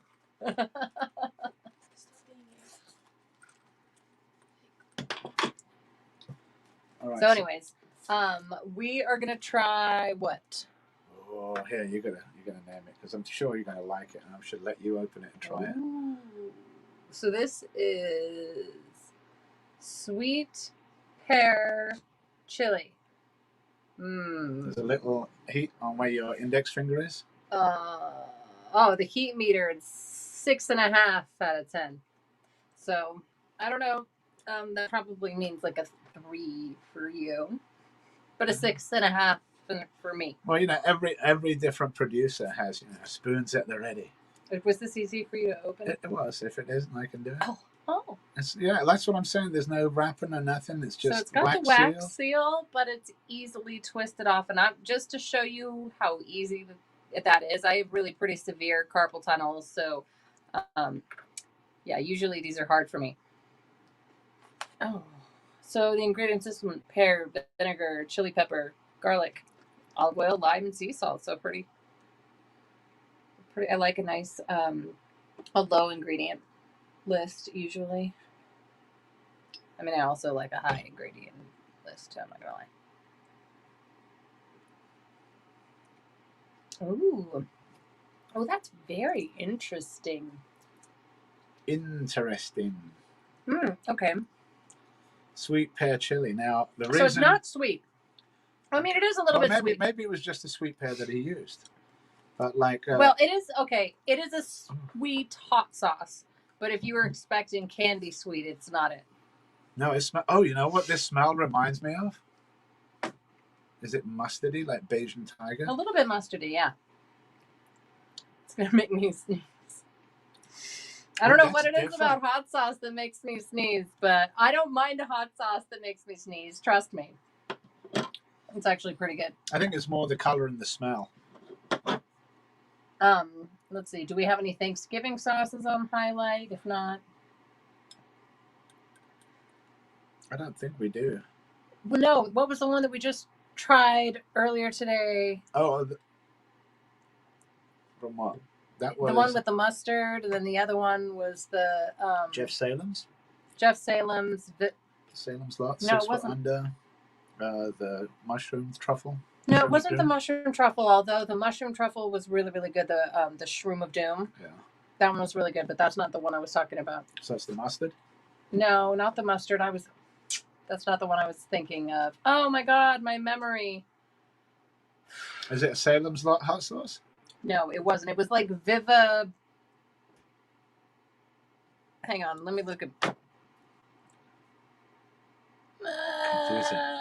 Oh, okay. The one we had 3 of them, and they had really cool punny names. Oh, Hurtberry Farms. Thank you, Hurtberry Farms. Okay. Yes. Oh. Yeah, there was the. Guys, I have severe ADHD, and I forgot to take my pills today. Solus Lunis. Was that it? Which one? No, it was the Vivi. I can go get it. Yeah, he's gonna go get it because that one it tasted like Thanksgiving to me. It's a Canadian sauce.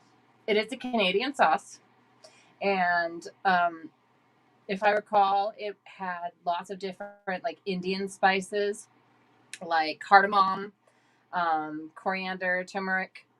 But it also had like cinnamon and nutmeg. So those flavors would, I think, really suit Thanksgiving. I think that when I tasted it, I said, ooh, this tastes like Thanksgiving. I think they don't make this anymore, though. It's a specialty one. Well, the unfortunate thing is, sure. as Jeff is saying, as he's walking up, is he thinks that this may be a specialty one. One of those seasonals. Vera does Dawson. See, this is why he does all of the like memorization of the names. I can never remember. I can remember them. But this remember my sources. This is Viridescent. I may forget a lot of other things, but sources I do. Helios Luna and the Ember. Yeah, by Charged Hertberry. Reds, by Hertberry Farms, Andrew Jacobson. I can put up their website. But yeah, I'm sure that may be really hard to get. It may be. Did I put up their website? So, but this pair. Oh, there it is. This is a decent heat. I like it. I love the presentation. I love how Brody puts wax. I said I was mentioning it earlier, but it is. It is really nice. It actually makes it a lot easier to open than the usual plastic, and I always like less plastic in the environment. Cremini Habanero. So I'm trying this Viridescent again. So this will be interesting. Yes, this is the Thanksgiving one. If you could get your hands on it, this tastes like Thanksgiving. It's really good. Viridescent by Hertberry Farms. This is right. Cremini Habanero. I'm sorry, what is it? Cremini, the mushroom. I'm sure it is. Look at the color too. Let me see ingredients. Cremini mushroom, habanero, balsamic vinegar, onion, white vinegar, extra virgin, olive oil, garlic, sea salt, spices. Champignon. Yeah. So I'm going to open this one. Again, this is a brown sauce with a beautiful brown seal, wax seal. Thank you, Mike Jack. He's like, it was Viridescent. Thanks, Mike. So Slim's Pepper Company Scorpion Cranberry would be great for Thanksgiving. Thank you. He's got some really good suggestions here. Mike Jack. Mike Jack Eats Heat at YouTube. Hertberry Farm Starless would be great to use like a gravy. Oh my goodness, let me try that one. I know, look at that one. What's the heat on this? The heat meter is 6 out of 10 on this. Okay, so this is Dawson's hot sauce. Cremini Habanero. Oh my goodness, that tastes so good. Ooh. Oh, it smells really nice. It smells really nice. So this is cremini mushrooms, habanero. It's almost like a truffle. Balsamic vinegar, onion, white vinegar. Oh, I love their simple ingredients lists. I like simplicity is always nice. I didn't need to shake this. It's settled while I was. So sorry. She's like reaching out to the other house across the way and just slamming it. Punched his camera right in the back. Bam! Right in the kablooey. All right. So that was the one. This one is apparently either it's thick or there's just like a. No, it's thick. It's really thick, and when it comes out, though, it'll start. I know. I'm worried that it's going to come out like a huge. Oh, there it goes. There's the glob. Yeah, there you go. All right. You'll enjoy it. I'm sure you'll enjoy it because you like mushrooms. Ooh. Yes, and it's not too hot. It's nice. It has a little bit of a tartness. I mean, I know it says 6 out of 10 on there, but I put it at a 1. And again. No, it definitely has a heat in the back of my throat. So that's for her, but like I said. But like still, it might build to a 5 or 6, but right now it's a 4. Okay, yeah. Not being disrespectful, Brody, but for me that's a 1, and I'm sure that it's delicious. I like it. This is the one that I'm waiting for. I don't know if you guys can see that, but this says 11 out of 10. We'll get to that one last. That's the ones that'll get me. So the next one on the list. I'm going to let you do this one. Look at the color of it. Oh, it's called Big Smoke Chipotle Sauce. And it's nice we mostly have American viewers because we often have English viewers who don't really know what I'm saying when I say Chipotle. Yeah, they say Chipotle. They've only read it and they're like, oh, Chipotle sauce. Well, that's, in England we pronounce it, we used to when I lived there, pronounce it Chipotle because that's what it looked like. But really it's Chipotle. I mean, and even the way I say it is very Americanized. I'm like, Chipotle. Chipotle peppers. But I do love the smokiness. I know that my family is from Texas. There's a video somewhere of my aunt when she was very young saying saying uno, dos, tres, cuatro. I mean, it's great that they were trying to make her multilingual, but No, her I like accent the story was very about. hilarious. I like the story of your Okay, aunt. this one I can't open. I like the story of your aunt who was the Amelia Earhart style. The great Oh aunt. yeah, my great aunt Mary, who was one of the first officers in the Air Force one of the first female officers to graduate from her class. I can't remember where she went in California, but she was very ahead of her time. And then of course, then she got married and dropped out of the military life. But I think it's cool that she was there and that she flew airplanes. What was that class that she was in? During World War II. I'm sorry. Okay, so did you get it open? Yeah, I did. Awesome. I'm going to try this one. It's thick too. Oh. I can smell the smoke right off the bat. I know, but it's a red Oh, it is spot. so thick though. I feel like I'm going to spill this when I try and get this on my spoon.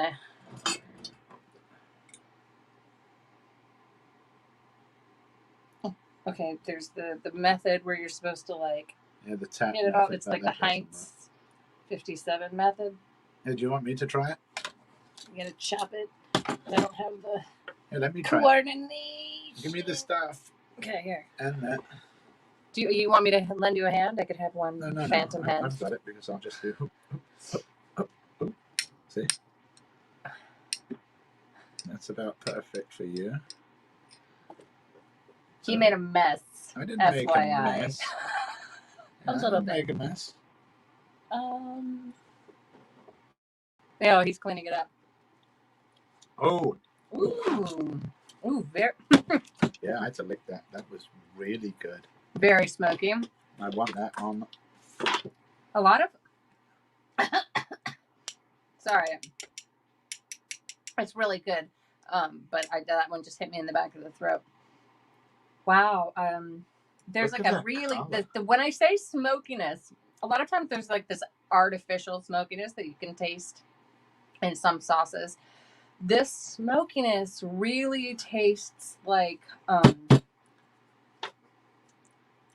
smoked meat. That smokiness, but it's not without that meat taste. So Stephanie, you can get that smokiness. It really tastes very, very fresh, if I might use that word to describe smokiness. I'm going to go through the ingredient list. Chipotle peppers, sauce, chipotle peppers and tomato puree, vinegar, onion, sunflower seed oil, sugar, salt, paprika, that's it. Paprika and garlic, vinegar, jalapeno pepper, red chili pepper, brown sugar, red pepper, chili pepper, garlic, green chili pepper, extra virgin olive oil, sea salt, spices. I have to go get some water. I'm definitely gonna do this. This smells just from that little part that I just ate up there. Like the hot mama was saying, it smells like, almost smells like meat or like something you'd put on the meat, but amazing taste. Amazing taste. Great smell. I like that one. Brody, this is a dang good one. Big smoke chipotle sauce. All right, so while the hot mama's getting a drink, I'm going to go on to the next one here. Hey, hey.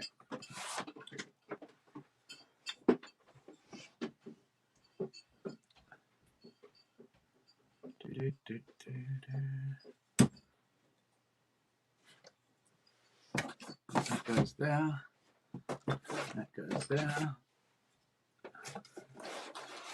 This goes here and there.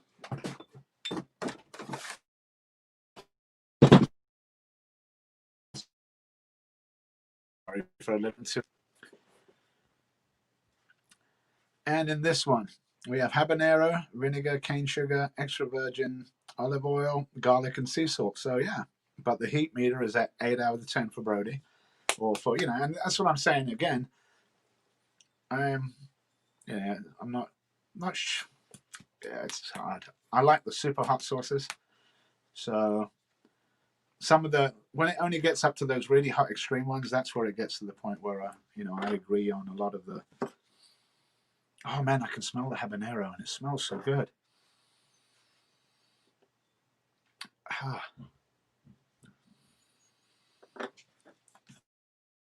This smells excellent. So I'm gonna have to. Oh, look at that! Look at that pour. I mean, that's just beautiful. All right, which one are you trying? Oh man, this tastes so good. But just its original hot, and that is a great tasting, great flavored one. I know it smells like reaperish hot, but it really isn't. It's Habanero. Yeah, I'm not honestly, I'm not attracted to the smell. I'm gonna try it. No, but the taste. I know it goes good. I'll take that off the bottle. Yeah, I got it. See, I don't know if it's wax that's going down. Weird. Because honestly, when it first hit my mouth, I was like, I don't like it. Then I like it. But then the flavor complexity came through, and I did like it. Yeah, it's a good taste. That's weird. Woo! And it's a building heat. It's not as mild as the other. What does it say it is? 8 out of 10. I put it about 2 or 3. But I mean, this is Brody's. I was hoping to get some chips, but all we have left are like crumbs. Either the kids attack you. That's what happens when you have 6 children. They attack. Woo! That one's gonna make me sneeze, I think. Well, the ones we're going up to now, we're moving up a little bit. This one I've been looking forward to. Of course, we're getting to the ones that I've been liking now. So there's 3 to go. And this one is at, where is it? Right there. 9.5 out of 10. And this one is a Sichuan ghost pepper sauce. And it's a beautiful brown sauce, beautiful brown color with, again, with the brown wax, as you can see right there. I love this wax. I know I keep going on about it, but I just think that this is awesome. You okay, baby? Mm-hmm. Suffer the heat. Oh, look, you got to smell this. I'm not going to have you try it, but I'm just going to have you smell it. I think you've suffered enough for today. It smells really good. It does. A Sichuan sauce. I'm good, though. There you go. But hey, if you want some enjoyment, we still have some of Haico's cowboy candies. That'll take. Haico's candies. I don't have anything to. You have a spoon. Oh, I do. All right, so I'm going to pour out some of this. Oh, look at that. I'm going to give it another shake up. You know what? And Big Bops was asking about holiday stuff. Honestly, that was a good holiday. It really is. That's a good holiday treat. Canuck. Those Canuck cowboy candy. It's once you open the jar. Because it's like. It tastes like maple syrup. Is there maple syrup in it? I'm sure there is. I mean, it's Canuck, right? No, yeah, okay. Third ingredient. Second ingredient, of course. All right. I'm like, wait a minute. There is maple syrup in it. You know who's in the background? Who? Haico's still there. You can bring Haico on too if he wants to. Yeah. Want to come on? If he wants to come on. He says yes. I was going to bring him on towards the end. Canuck cowboy candy. I got my ways. Oh, this is this is so. God, it smells so good. Vinegar, extra virgin olive oil, garlic, ghost pepper, Sichuan peppercorn, lemon, ginger, and sea salt. Down the hatch, guys. Dawson's. Oh, that's so good and tasty. But yeah, I think the heat will get to you. But you know what? I have not yet recovered from the last ones.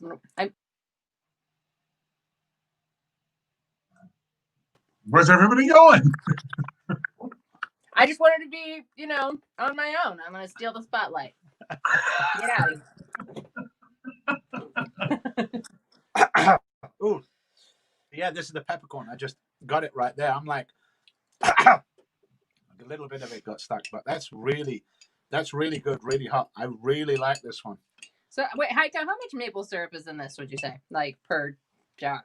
Would it be like, a third of the jar? About 50%. Can I see some? Yeah, wow. There's a lot of it in it. Wait. Before you do that, I wanted to try it. And that is really great. I'm telling you, it tastes so good. She's drinking the rest of it. Doesn't it? Man, top marks on that stuff, man. I mean, top marks. I know Greg said, once you open it, it's gone. And I want to put it in a cocktail, but I also just want to drink it. yeah, and I had to stop. Just drink it. We got more in the way. I know a guy. I was going to say too. Oh man. That really actually helps, though, kill the heat of the thing that was killing me. So. Oh, okay. Whew. It does. It's nice because it's hot, but it's not like. It's not hot. It's not a. Yeah. But this ghost pepper, Brody's Sichuan ghost pepper sauce, Chinese food, noodles. I'd be all over that with this. All over it. That's a great tasting one. Dawson's hot sauce is amazing. Brody's got amazing sauces. He knows what he's doing. He is a chef in his own. I really wish he could have been on, but it just didn't happen. But like I said, I was opening these because I need to get into them, even though we don't have space. I told the hot mama this morning, I'm like, if I get into these, I have to clear out another section in the fridge. Oh, look at this dark wax one. Already, I'm like, we don't have any food in the refrigerator, just hot sauce. No, it's like hot sauce and some lunch meat and some milk and yeah. Now we're getting to where Jeff likes. Triple X ghost pepper mash. Heat level 10 out of 10. So I'm betting that's hot. That's gonna be no from me, dog. That's good. Yeah, that's what Randy Jackson is going to be. You're all out of juice. I don't know. I might have a contender pretty soon here for the back blast. I'm not sure it's this one. This isn't the hottest one. And this is 10 out of 10. This isn't the hottest one.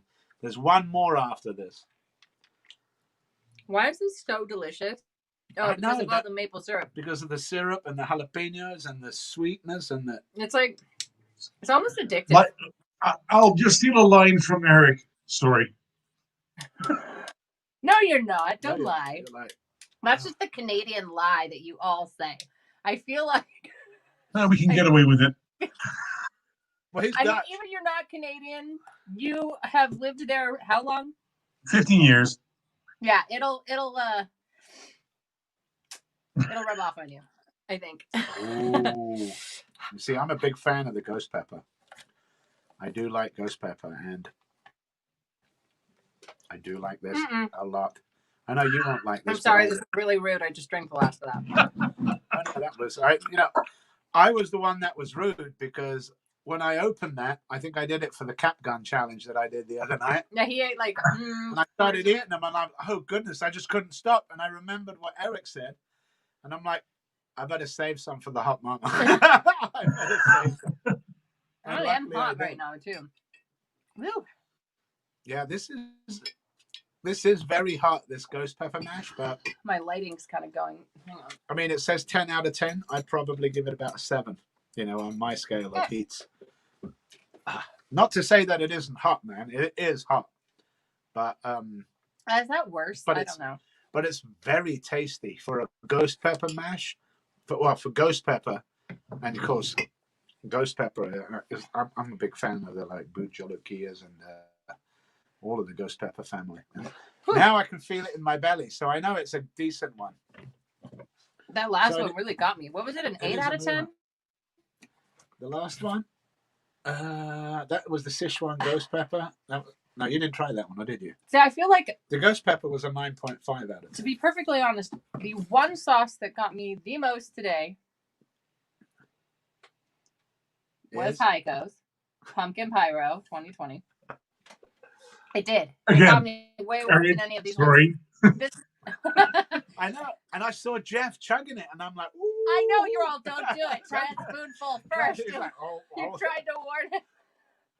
But he managed. I But like yeah, that it. one got me worse. Like these other ones, they're kind of cumulative. You know, when you try like 4 or 5 hot sauces in a row, they'll, you know, you can't really tell which one is getting you more than the other one. But and maybe it's because I had the tank first. It was, but you still, you know. It helps. Yeah, so what do you have left for crumbs? You did the tank. What else were you supposed to do? Well, the thing about The it is gushers, you get crumbs. the colored gushers.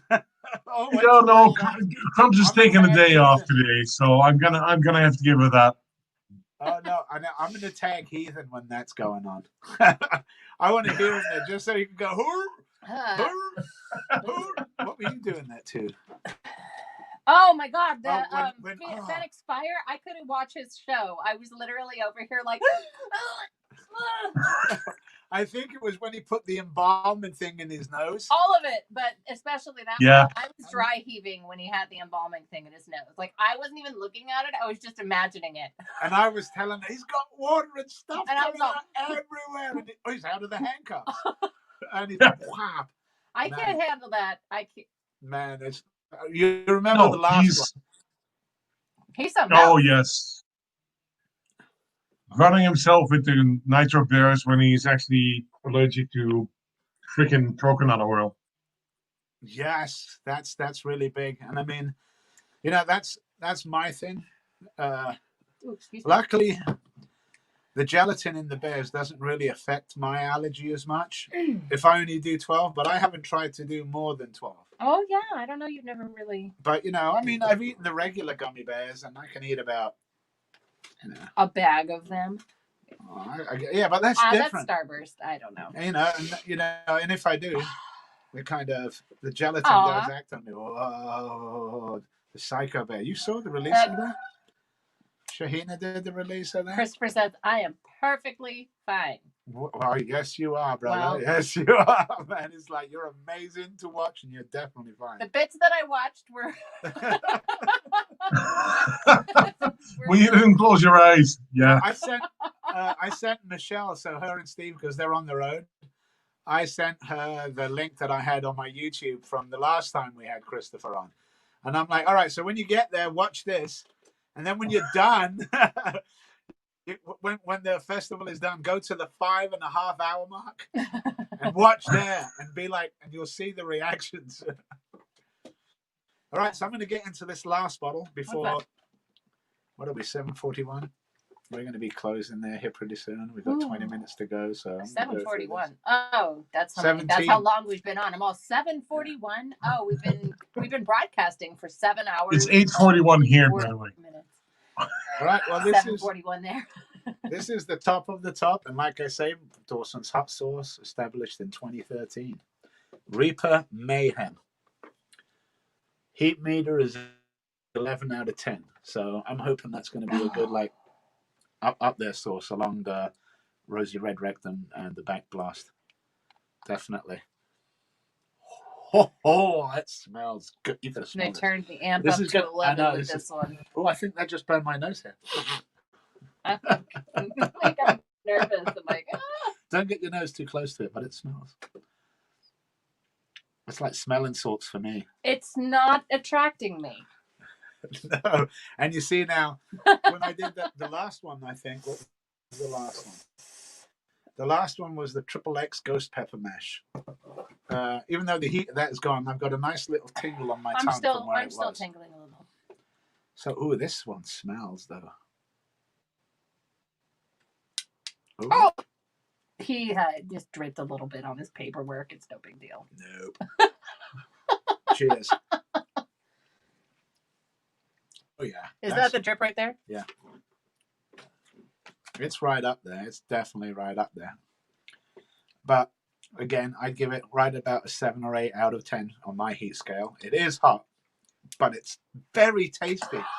Sorry, baby, you wouldn't like it. I mean, the only things in it is Carolina Reaper, vinegar, garlic, and sea salt. That is it. And I'm kind of a fan of the Carolina Reaper. So like I said, my tongue is burning like crazy on this, but it's a 7 or 8. 7 or 8 for me. So it's an 11 for everyone else. It's an 11, 10 or 11. But so it's 11. Right, it's not quite there where like Rosy That's Red. For me, it's some Spinal But Tap it's sauce. very, very close. Very, very, very close. Brody, man, I know it took me a while and a couple of months to get to these, but these now all go into our rotation. And yeah, I'll be using this a lot. This has got some great, great heat. Not my favorite. Hey, Haico, that's just like my daughter. I don't like it. When she was trying some of Haico stuff. Not for babies. No, that one's just, it's not my. How can you tell it's been a good hot sauce festival, Haico? I'm about to show you, brother.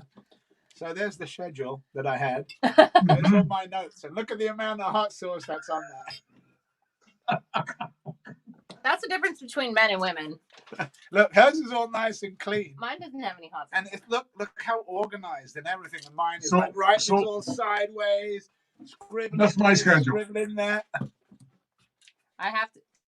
Completely blank. Let's see what. Oh. Oh, there was a little more in my spoon. Oh man. Okay, so the whole right side of my tongue is numb because that's where I tasted that. Can I have some? Yeah. Whoa, that one was really hot for me. That one was very tasty. I didn't. It was mostly Carolina taste Reaper. anything but burn. Well, I like burn. He likes it. You would probably like it, Haico. Man, I mean, Yes, like I know Brody very well, and yes, I do like his hot sauces. Have you had that 11 one? What is it called again? Yeah. His top one. That's a good one. That's a good one. Like I say, my tongue has got a nice tingle going on for that one. Mm-hmm. Is my face red? Because I feel really red. Well, I don't know. Your glasses are kind of pink, so it froze. Yeah. Oh, yeah. Oh, wow. Yeah, I can see it now. And you got a little sweat coming on the brow, too. The hot mama is hot. I'm warm. I'm glowing a bit. Might even I'm glowing a bit. As we say that, it doesn't make the same impact, does it, Jeff? No, exactly. If I'm glowing, then I probably had some plutonium on me. Ladies glow, gentlemen perspire. We sweat. No, baby. horses sweat. No, I sweat. I don't know. I just read that somewhere and I thought it was cute. So I'm like, oh yes, I glow. Which is, it's funny because that's dewy is now the word that they use. It's all the young ladies like to have beautiful dewy skin, which is funny because when I was a kid, everybody was like, put on all the powder, make sure you can't reflect any light off of your face at all.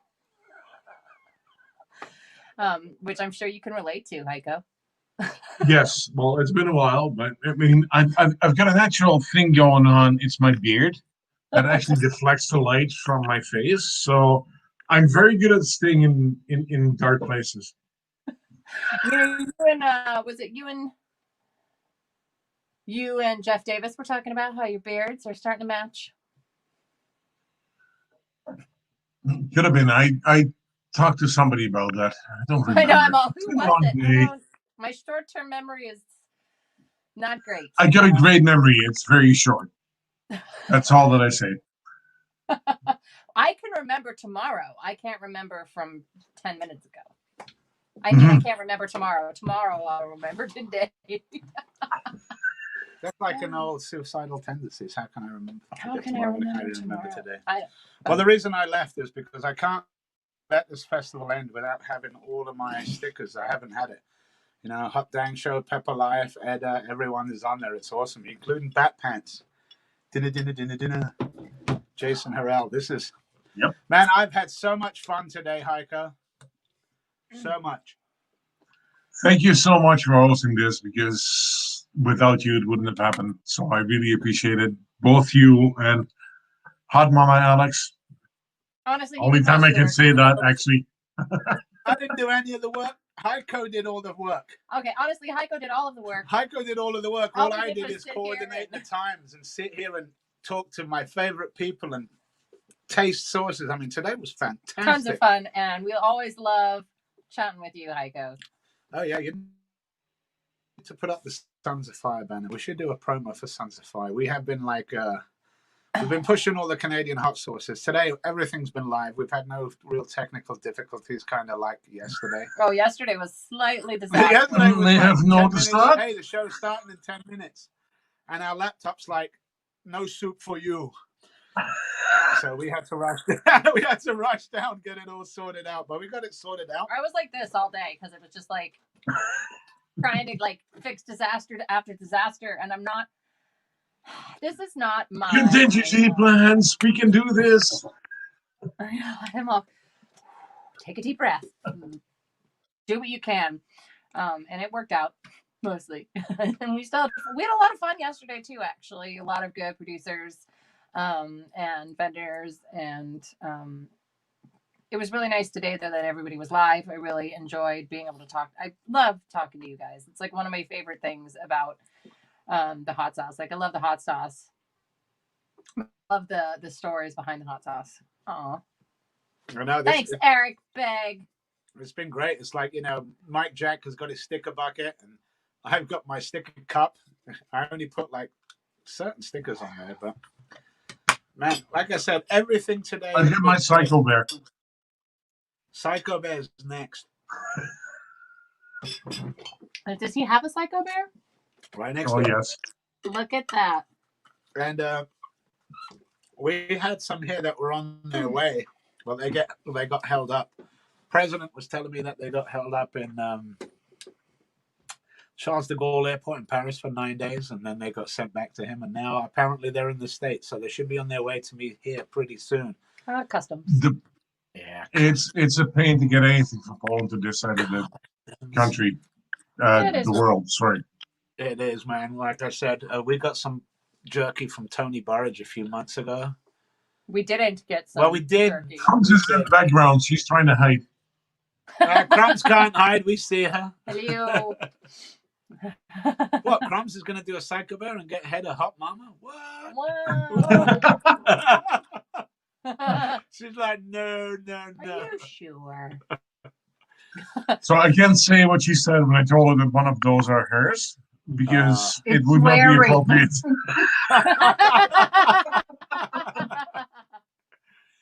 What we can do, there might be nothing in the rules about cutting up, so she can slice it into little pieces and then eat it individually. No. That's what I heard from there. Sorry, my mouth is still like. Well, if you guys look on the bottom, you'll see like we have the sonsoffire.com and the membership. Basically, we are going to end at the end of November. Once November is out, we'll close the doors for a couple of months, maybe open them again in January.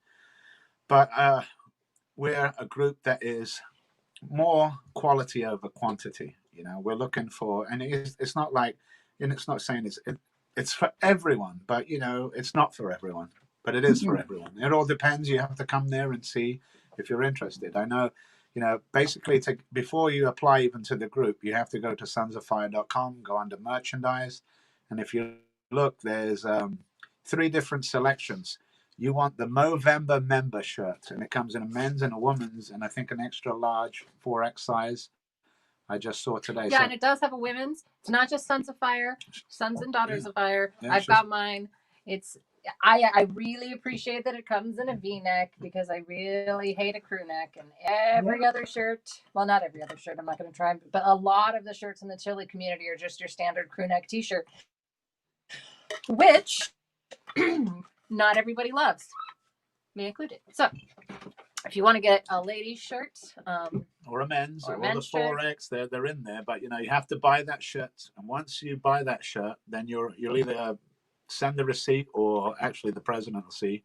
And I think the cost of the shirt is €50.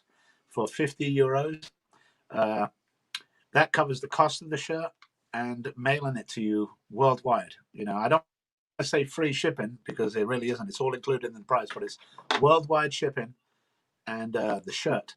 And then whatever's left over goes into the club fund. And then the club fund is composed of members and a table.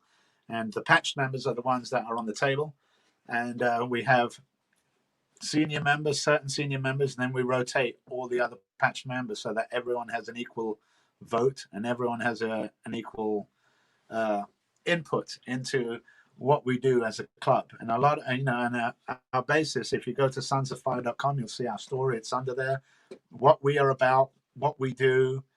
A lot of our thing is from Heathens. Put one in. Oh, sorry, take one out, put two in. God, I almost said, I'm like, yeah, put one in and take 10 out.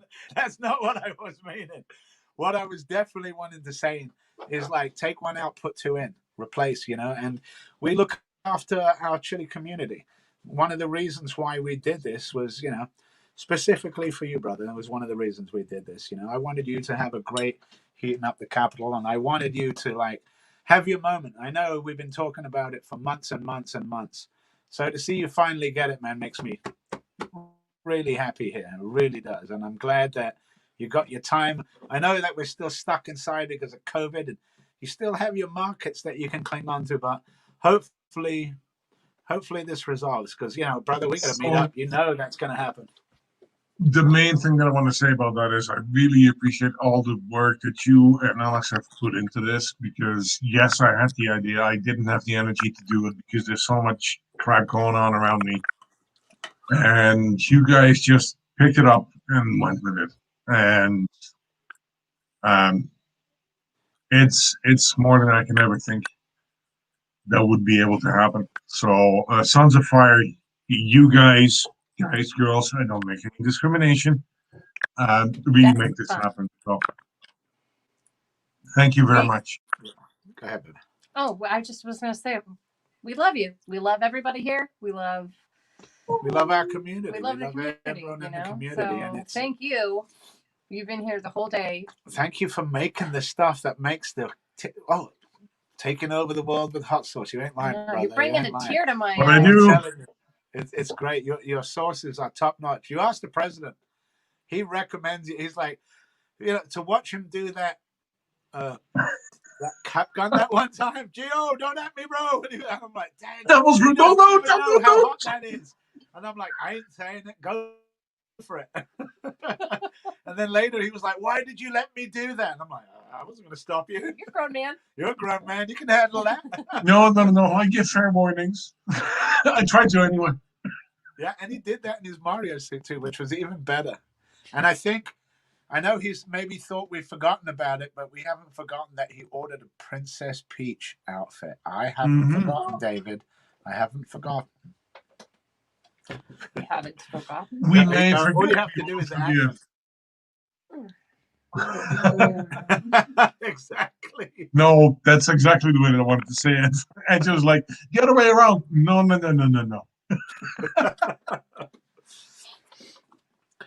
Well, it looks like we're wrapping it up. We're coming into the last few minutes. Is there anything else you need to say, brother? I am doing absolutely fine. I really appreciate everything and all the effort that has been put into this. Thank you very much. I'm glad that we get to display a lot of the Canadian hot sauce makers, and not all of them, because there's so many more out there. Try to figure them out. Look them up. Canadian hot sauces. Do not support the big companies. Go to your local guys, because there's so much potential and so much high quality product out there. You want to make sure that you actually support these people so they can keep doing what they're doing. That's all that I have to say. I hear that, brother. Well, it's been fantastic having you. I'm going to say goodbye to you. And, we'll talk again soon, obviously, man. I'm like hooked to you at the hip. We're like twins. Straight up. And I told you about that.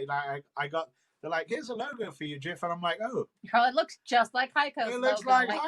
I can't use it because it looks like Haico. And then Alex is like, well, you guys look similar, so. I'm like, when you asked her to draw you, didn't you? Yeah, she drew me like Haico, so it was awesome.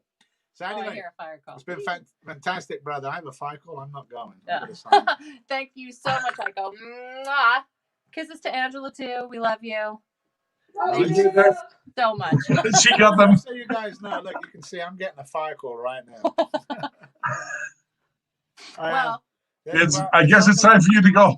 I'm on the river bar. It's on the river bar, and the other two chiefs are right there. So to be honest, the local guys jump on the fire calls. They're like, fire? We're going. Fire? I just look at the address on this fire call, and I know that it's Half the other guys will get there before he does. No, it's right next to the other chief's place. Oh yeah, it's So almost right next door. The way that we're located is that there's one chief on that side of town. I'm in the middle of town, and the other chief is outside of town. So this is right by where he is. So he doesn't need to go. They'll be fine unless they call him. So thank you so much, Haico. We love you. We've had so much fun today. But I do have to respond. And so he's gonna respond. I'm gonna kick you out. Mwah. No problem. Love you too. We'll see you soon. Definitely. Thanks, brother. All right. Yeah, there it is. Look, Rich responded. So we're good. I'm we're good. I'm all but we should probably wrap it up because we're at 7 hours and 59 minutes of live streaming. I'm going to do the last. I'm going to do recaps and goodbyes. So he's going to go ahead and recap it up and say goodbye. But like I said, sonsofire.com down below if you want to join. We're going to shut at 100 members or the end of November, whichever comes first. I think we're at 86, 85, 84. I don't know, somewhere in there. I have no but idea. There's memberships that's filling up. If you're, like I said, it's all about. It's not about sharing. It's not like the same groups that you'll find anywhere on Facebook. It's completely different. It's a very supportive, very dedicated type of group. So you'll want to make sure that you'll look it up. So I'm going to do a quick recap of today's show and what we had. We started off at 10 o'clock this morning with fantastic Jeff Salem drumming his way in, drumming his way out. Oh, we always love Jeff Salem. He's so much fun. Yeah, his sources. He's got such a great personality, and he is such a great musician. You know, I love his story. Yeah, that show that he's going to be on too. I don't know, it's more in Canada than in He's a lot of fun. Definitely. And his sauces are amazing. Then at 10:30 we had Eric Begg with Cobra Chicken. She knew it was coming. And sorry sauce. sorry sauce. And Eric, man, I love Eric. Love listening to you. Fireside with Eric was like fantastic. It was really great. We loved your cat. We also have a black cat. Last time I think it was outside in the garden, and I got to see the garden of our apologies. After that, we had Haico with Heating Up the Capital, going over his online with all of those goodies that I have behind me and more. After that came Jeff Davis, the owner of Island Sun, who makes Bayesian Tiger and Rosy Red Rectum. He took on the Bites Challenge from Hot Dang Show and completed it. More points on League of Fire. While we're on that, Roger Trier, who's a patch member of Sons of Fire, who basically owns and operates the Hot Dang Show, he's having a sale on those bites, 20% off if you use SOF in the coupon code. Just put in SOF for Sons of Fire and it'll get you 20% off on those. After that, at 12 o'clock at noon, we had Haico. Haico's hot sauce came on. We did some of our pumpkin pyro, some of that great pumpkin pyro that he says he still has some left. I kind of regretted that one, but it was really delicious. That's so good. Very, it was hotter than last year. It was hotter than 2019. Not for the faint of heart. But beautiful tasting. And, you think pumpkin and me, you tell me pumpkin, I'm like, I don't want pumpkin, nothing. I'm like, wow, pumpkin's different. It definitely is. After that segued right into the Battle of the Basterds with Haico, Greg, and Heathen. And I mean, Greg and his buddy, and I think Max was in the back. Yeah, there was a couple of them back there. They got through one. Greg stopped after one. We got to the third bar of the second box, and that one got Haico. It's like I said, these are challenges, man. Challenges for a reason. They're called challenges, brother, because they are challenges. So Heathen managed to finish the 2 boxes, and he stopped there. He didn't want to go on any further, and he did a fine speech on NAMI and supporting the National Alliance for Mental Illness. Anyone, again, just a quick reminder on that. If you donate $20 to NAMI, send me, find me on Facebook, Jeff the Fireman, or the Guano's Fiery Food, Sons of Fire. Oh, look, there's more hot sauce on here. Extra. Find it, and I'll make sure that I get it to him. If you show any donation of 20, if you go in $20 increments, 20, 40, 60, 80, 100, we'll get you 5 tickets to the biggest prize package that there is, over $2,000 worth. Well over that, and it's still adding to it. And that will be drawn on Heathen's birthday on December 27th, where him and Farmer Jay are going to attempt to do the Nemesis. Like I said, the Nemesis, only 13 people have ever done it. yesterday Colby tried it, and he got pretty far. He got pretty far, but Claude did it last time I had Claude on. Man, Claude did that while he was smiling, doing it. Man, that man's a beast. Well, while we talk of that, he was up next. You know, after the Battle of the Bastards, well, we had the one chips hoodie came in there, and he did corn chips. Put in a great time on that. Jordan Leal came in and did a one chip challenge.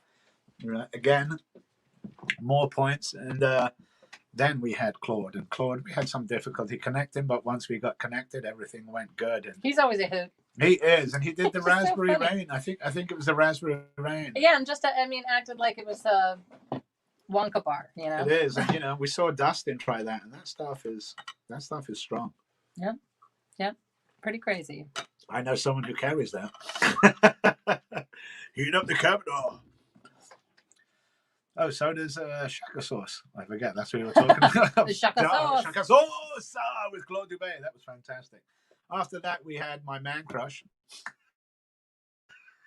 Everybody's man crush, Oh, man. apparently. Lawrence is awesome. No, Lawrence is a great guy. Great. And I mean, love his vision. Love what he does.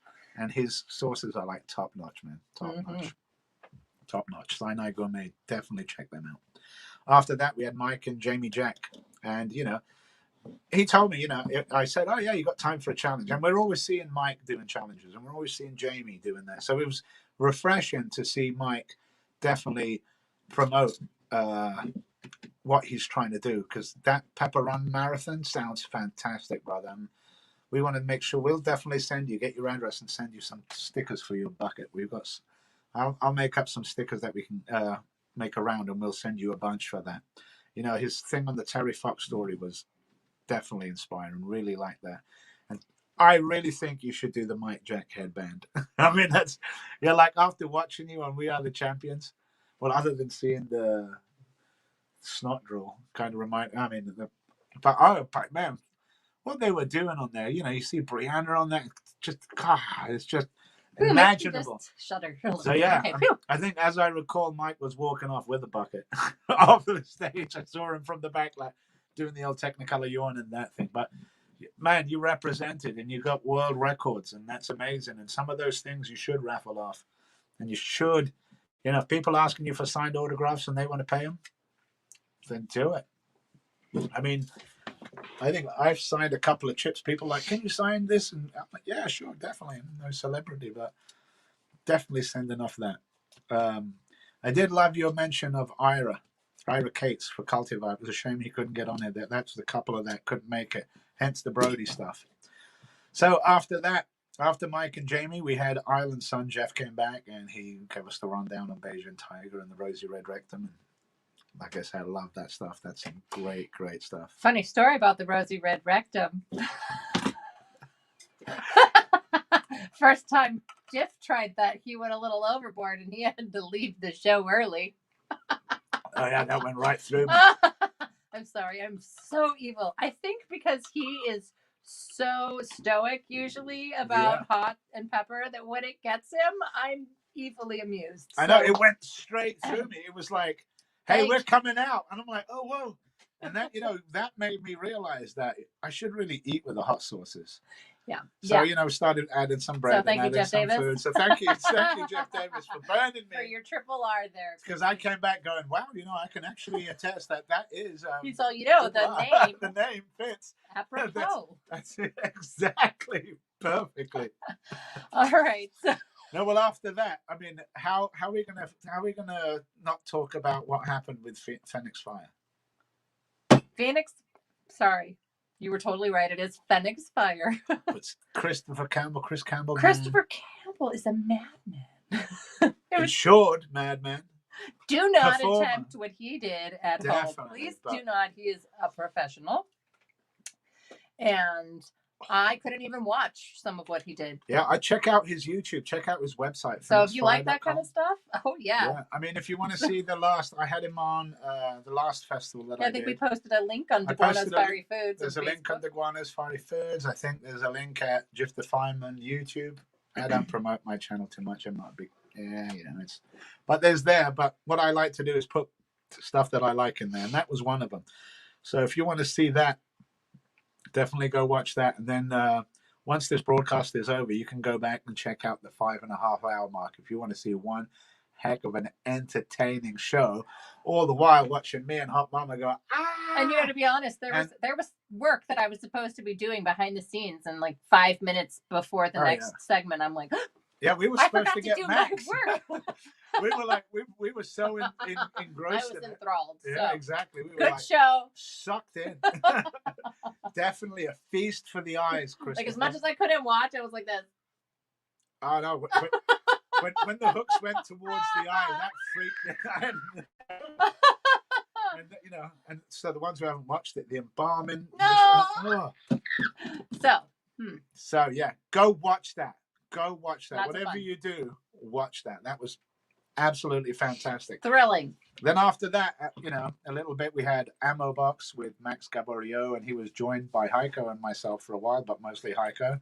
Oh, Haico was talking with Jeff Davis too. We forgot about that. We always love to have the producers talk to each other. We love to hear that. I do, because I could sit and listen to those guys talk all day and just write down, what did he said that one? Oh, he said that. Oh, yeah, Right. Pumpkin Pyro. Oh, yeah, everyone this.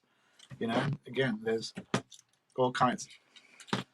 So I have had a fantastic day. Like I said, we wrapped it up, finishing off tasting out Brody's hot sauce. I'm going to be honest. I thought today was just a little bit better for me personally than yesterday, only for the fact that we were at home and we were able to go to our hot sauce collection, taste the hot sauces as we were talking to the producers. I really wish we would have been able to do that yesterday. Yeah, and I didn't even get a chance. I didn't have to do a challenge. That's true. He didn't have to do a The challenge. only thing I ate yesterday was gummy bears until I got home. Yeah, well, and the brownie. Oh, and then the brownie. We had the brownie. Yeah, From Old Agnes brownies. So. Oh, and So that was really good though. If you ever The want to try orange some chocolate brownies. brownie. It tasted just like the orange Wacka chocolate, which I never can remember the name of. Terry's chocolate orange. Terry's chocolate orange. Thank you, baby. I'll always remember that. So we have had a fantastic 16 hours. We have had a great festival. As far as I'm concerned, you know, this is probably, this has been, today has gone so smoothly. The Hot Mama and I talked about how great it has gone. Everyone's been on, you know, we pretty much stayed to the times, even with cancellations, we were able to move along. And again, I'll repeat, the cancellations weren't because they just didn't want it. I mean, it was just, There's always there's always this situation. Yeah, exactly. You know, and I don't want to go into the personals of it because I'd like to keep their privacy to themselves. But, you know, there was a reason why they couldn't get here. But that doesn't mean that you shouldn't support them. So I'm definitely, you know, going to mention Gringos Blazing. Definitely check out Doug. And who else did we have? Ira Cates with Cultivar. Check those guys out. And who else did we miss? Chris with the Villain Sauces. But go check those guys out. And, you know, there's tons of Canadian producers. Look up Canadian hot sauce lovers. Look at, you know, just find groups and of similar minded people, because, you know, Canada's the same size as America, man. It's just as wide. Doesn't have as many people. Doesn't have as many people, but they're spread out, and they have a fantastic There's a lot hot of sauce. Yeah, and a lot of what's the word I'm searching for? There's a lot of culture. There's a lot of different cultures. Well, ethnic culture. I also want to say thank you to the oldest girls. Our oldest girls, Ireland and Darian, have been watching our youngest girls, Evelyn and Athena, for the last 2 days straight. So we wouldn't have really been able to do this without them. Honestly, we had one interruption from one child, and we probably would have had 20 interruptions from 4 children. So Excellent, yeah, definitely. So yes, big thank you to them. Yeah, so for me, you know, my big thank you goes out to definitely Dave Doran for starting the Sons of Fire, and you know, and then the vice president Jared, man, I love everything you do. Everything you did yesterday, absolutely fantastic. You represented Sons well. Very proud of you, definitely. Sergeant at Arms John Zawicki, I know you don't like the spotlight, but brother, we love what you do. We appreciate you very much. Every other member, patched member, regular member, male, female, aliens if they exist and they want to be in. Talking about you, Nemesis, I think you're a patched member anyway. Roger Trier is a patched member, so Nemesis is a patched member. If I ever can get them in the room together, it's like, what's his name? Clark Kent and Superman. That alien. Ooh. So, I know I feel all sad this is the end, but it is the end. It is the end, and I'm actually all the hot sauce when the lack of food is starting to get to me. So I think I am ready to wrap it up. Right, so I'm going to wrap this up by thanking every one of you guys out there who came to watch this. We appreciate you and we thank you for watching. And, we ask that you support the people that we've been showing. And if you can, support them. Like I know, we all know there's a pandemic going on. And that's one of the main reasons why we're doing this, so that we can get the word out there. If there's any questions you have about any of the producers that you've seen in the last 2 days, contact me and I'll any questions you have over anything. Come here, beautiful. Speaking of the Did you say hi? Say hi. The children, do you want to come say hi, Darian? This is This right here. Hi, Mom. This is Darian. This is Athena. Oh, hi, Athena. Hi, I see you. Hi. Can you see this one's my little clone? This one is, look, you put glasses on her and it's a mini Alex. It's definitely a mini Look at her like this. She's like, I'm going to call her a mild mama, not the hot mama. Do we have the other one? Daddy. No, Evelyn's in. Well, I think that this is a good place to wrap it up with. Thank you so much to all of the producers and vendors and entertainers that have been here. Everybody who did challenges, everybody who just did. We've got a lot of people talking in the background. Everybody who did everything. We appreciate every single one of you. So thank you so much for being here. Thank you for the audience for supporting us. Thank you. Thank you. Mommy? Thank you. Mommy, this has been Jiff the Fireman. And Hot Mama Alex. The Sons, and what are your name? What's your name? Athena. And Athena. The Sons of Fire.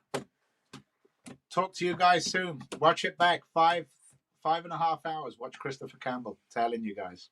Much love to you all. We appreciate you. We love you. Mwah. Say mwah.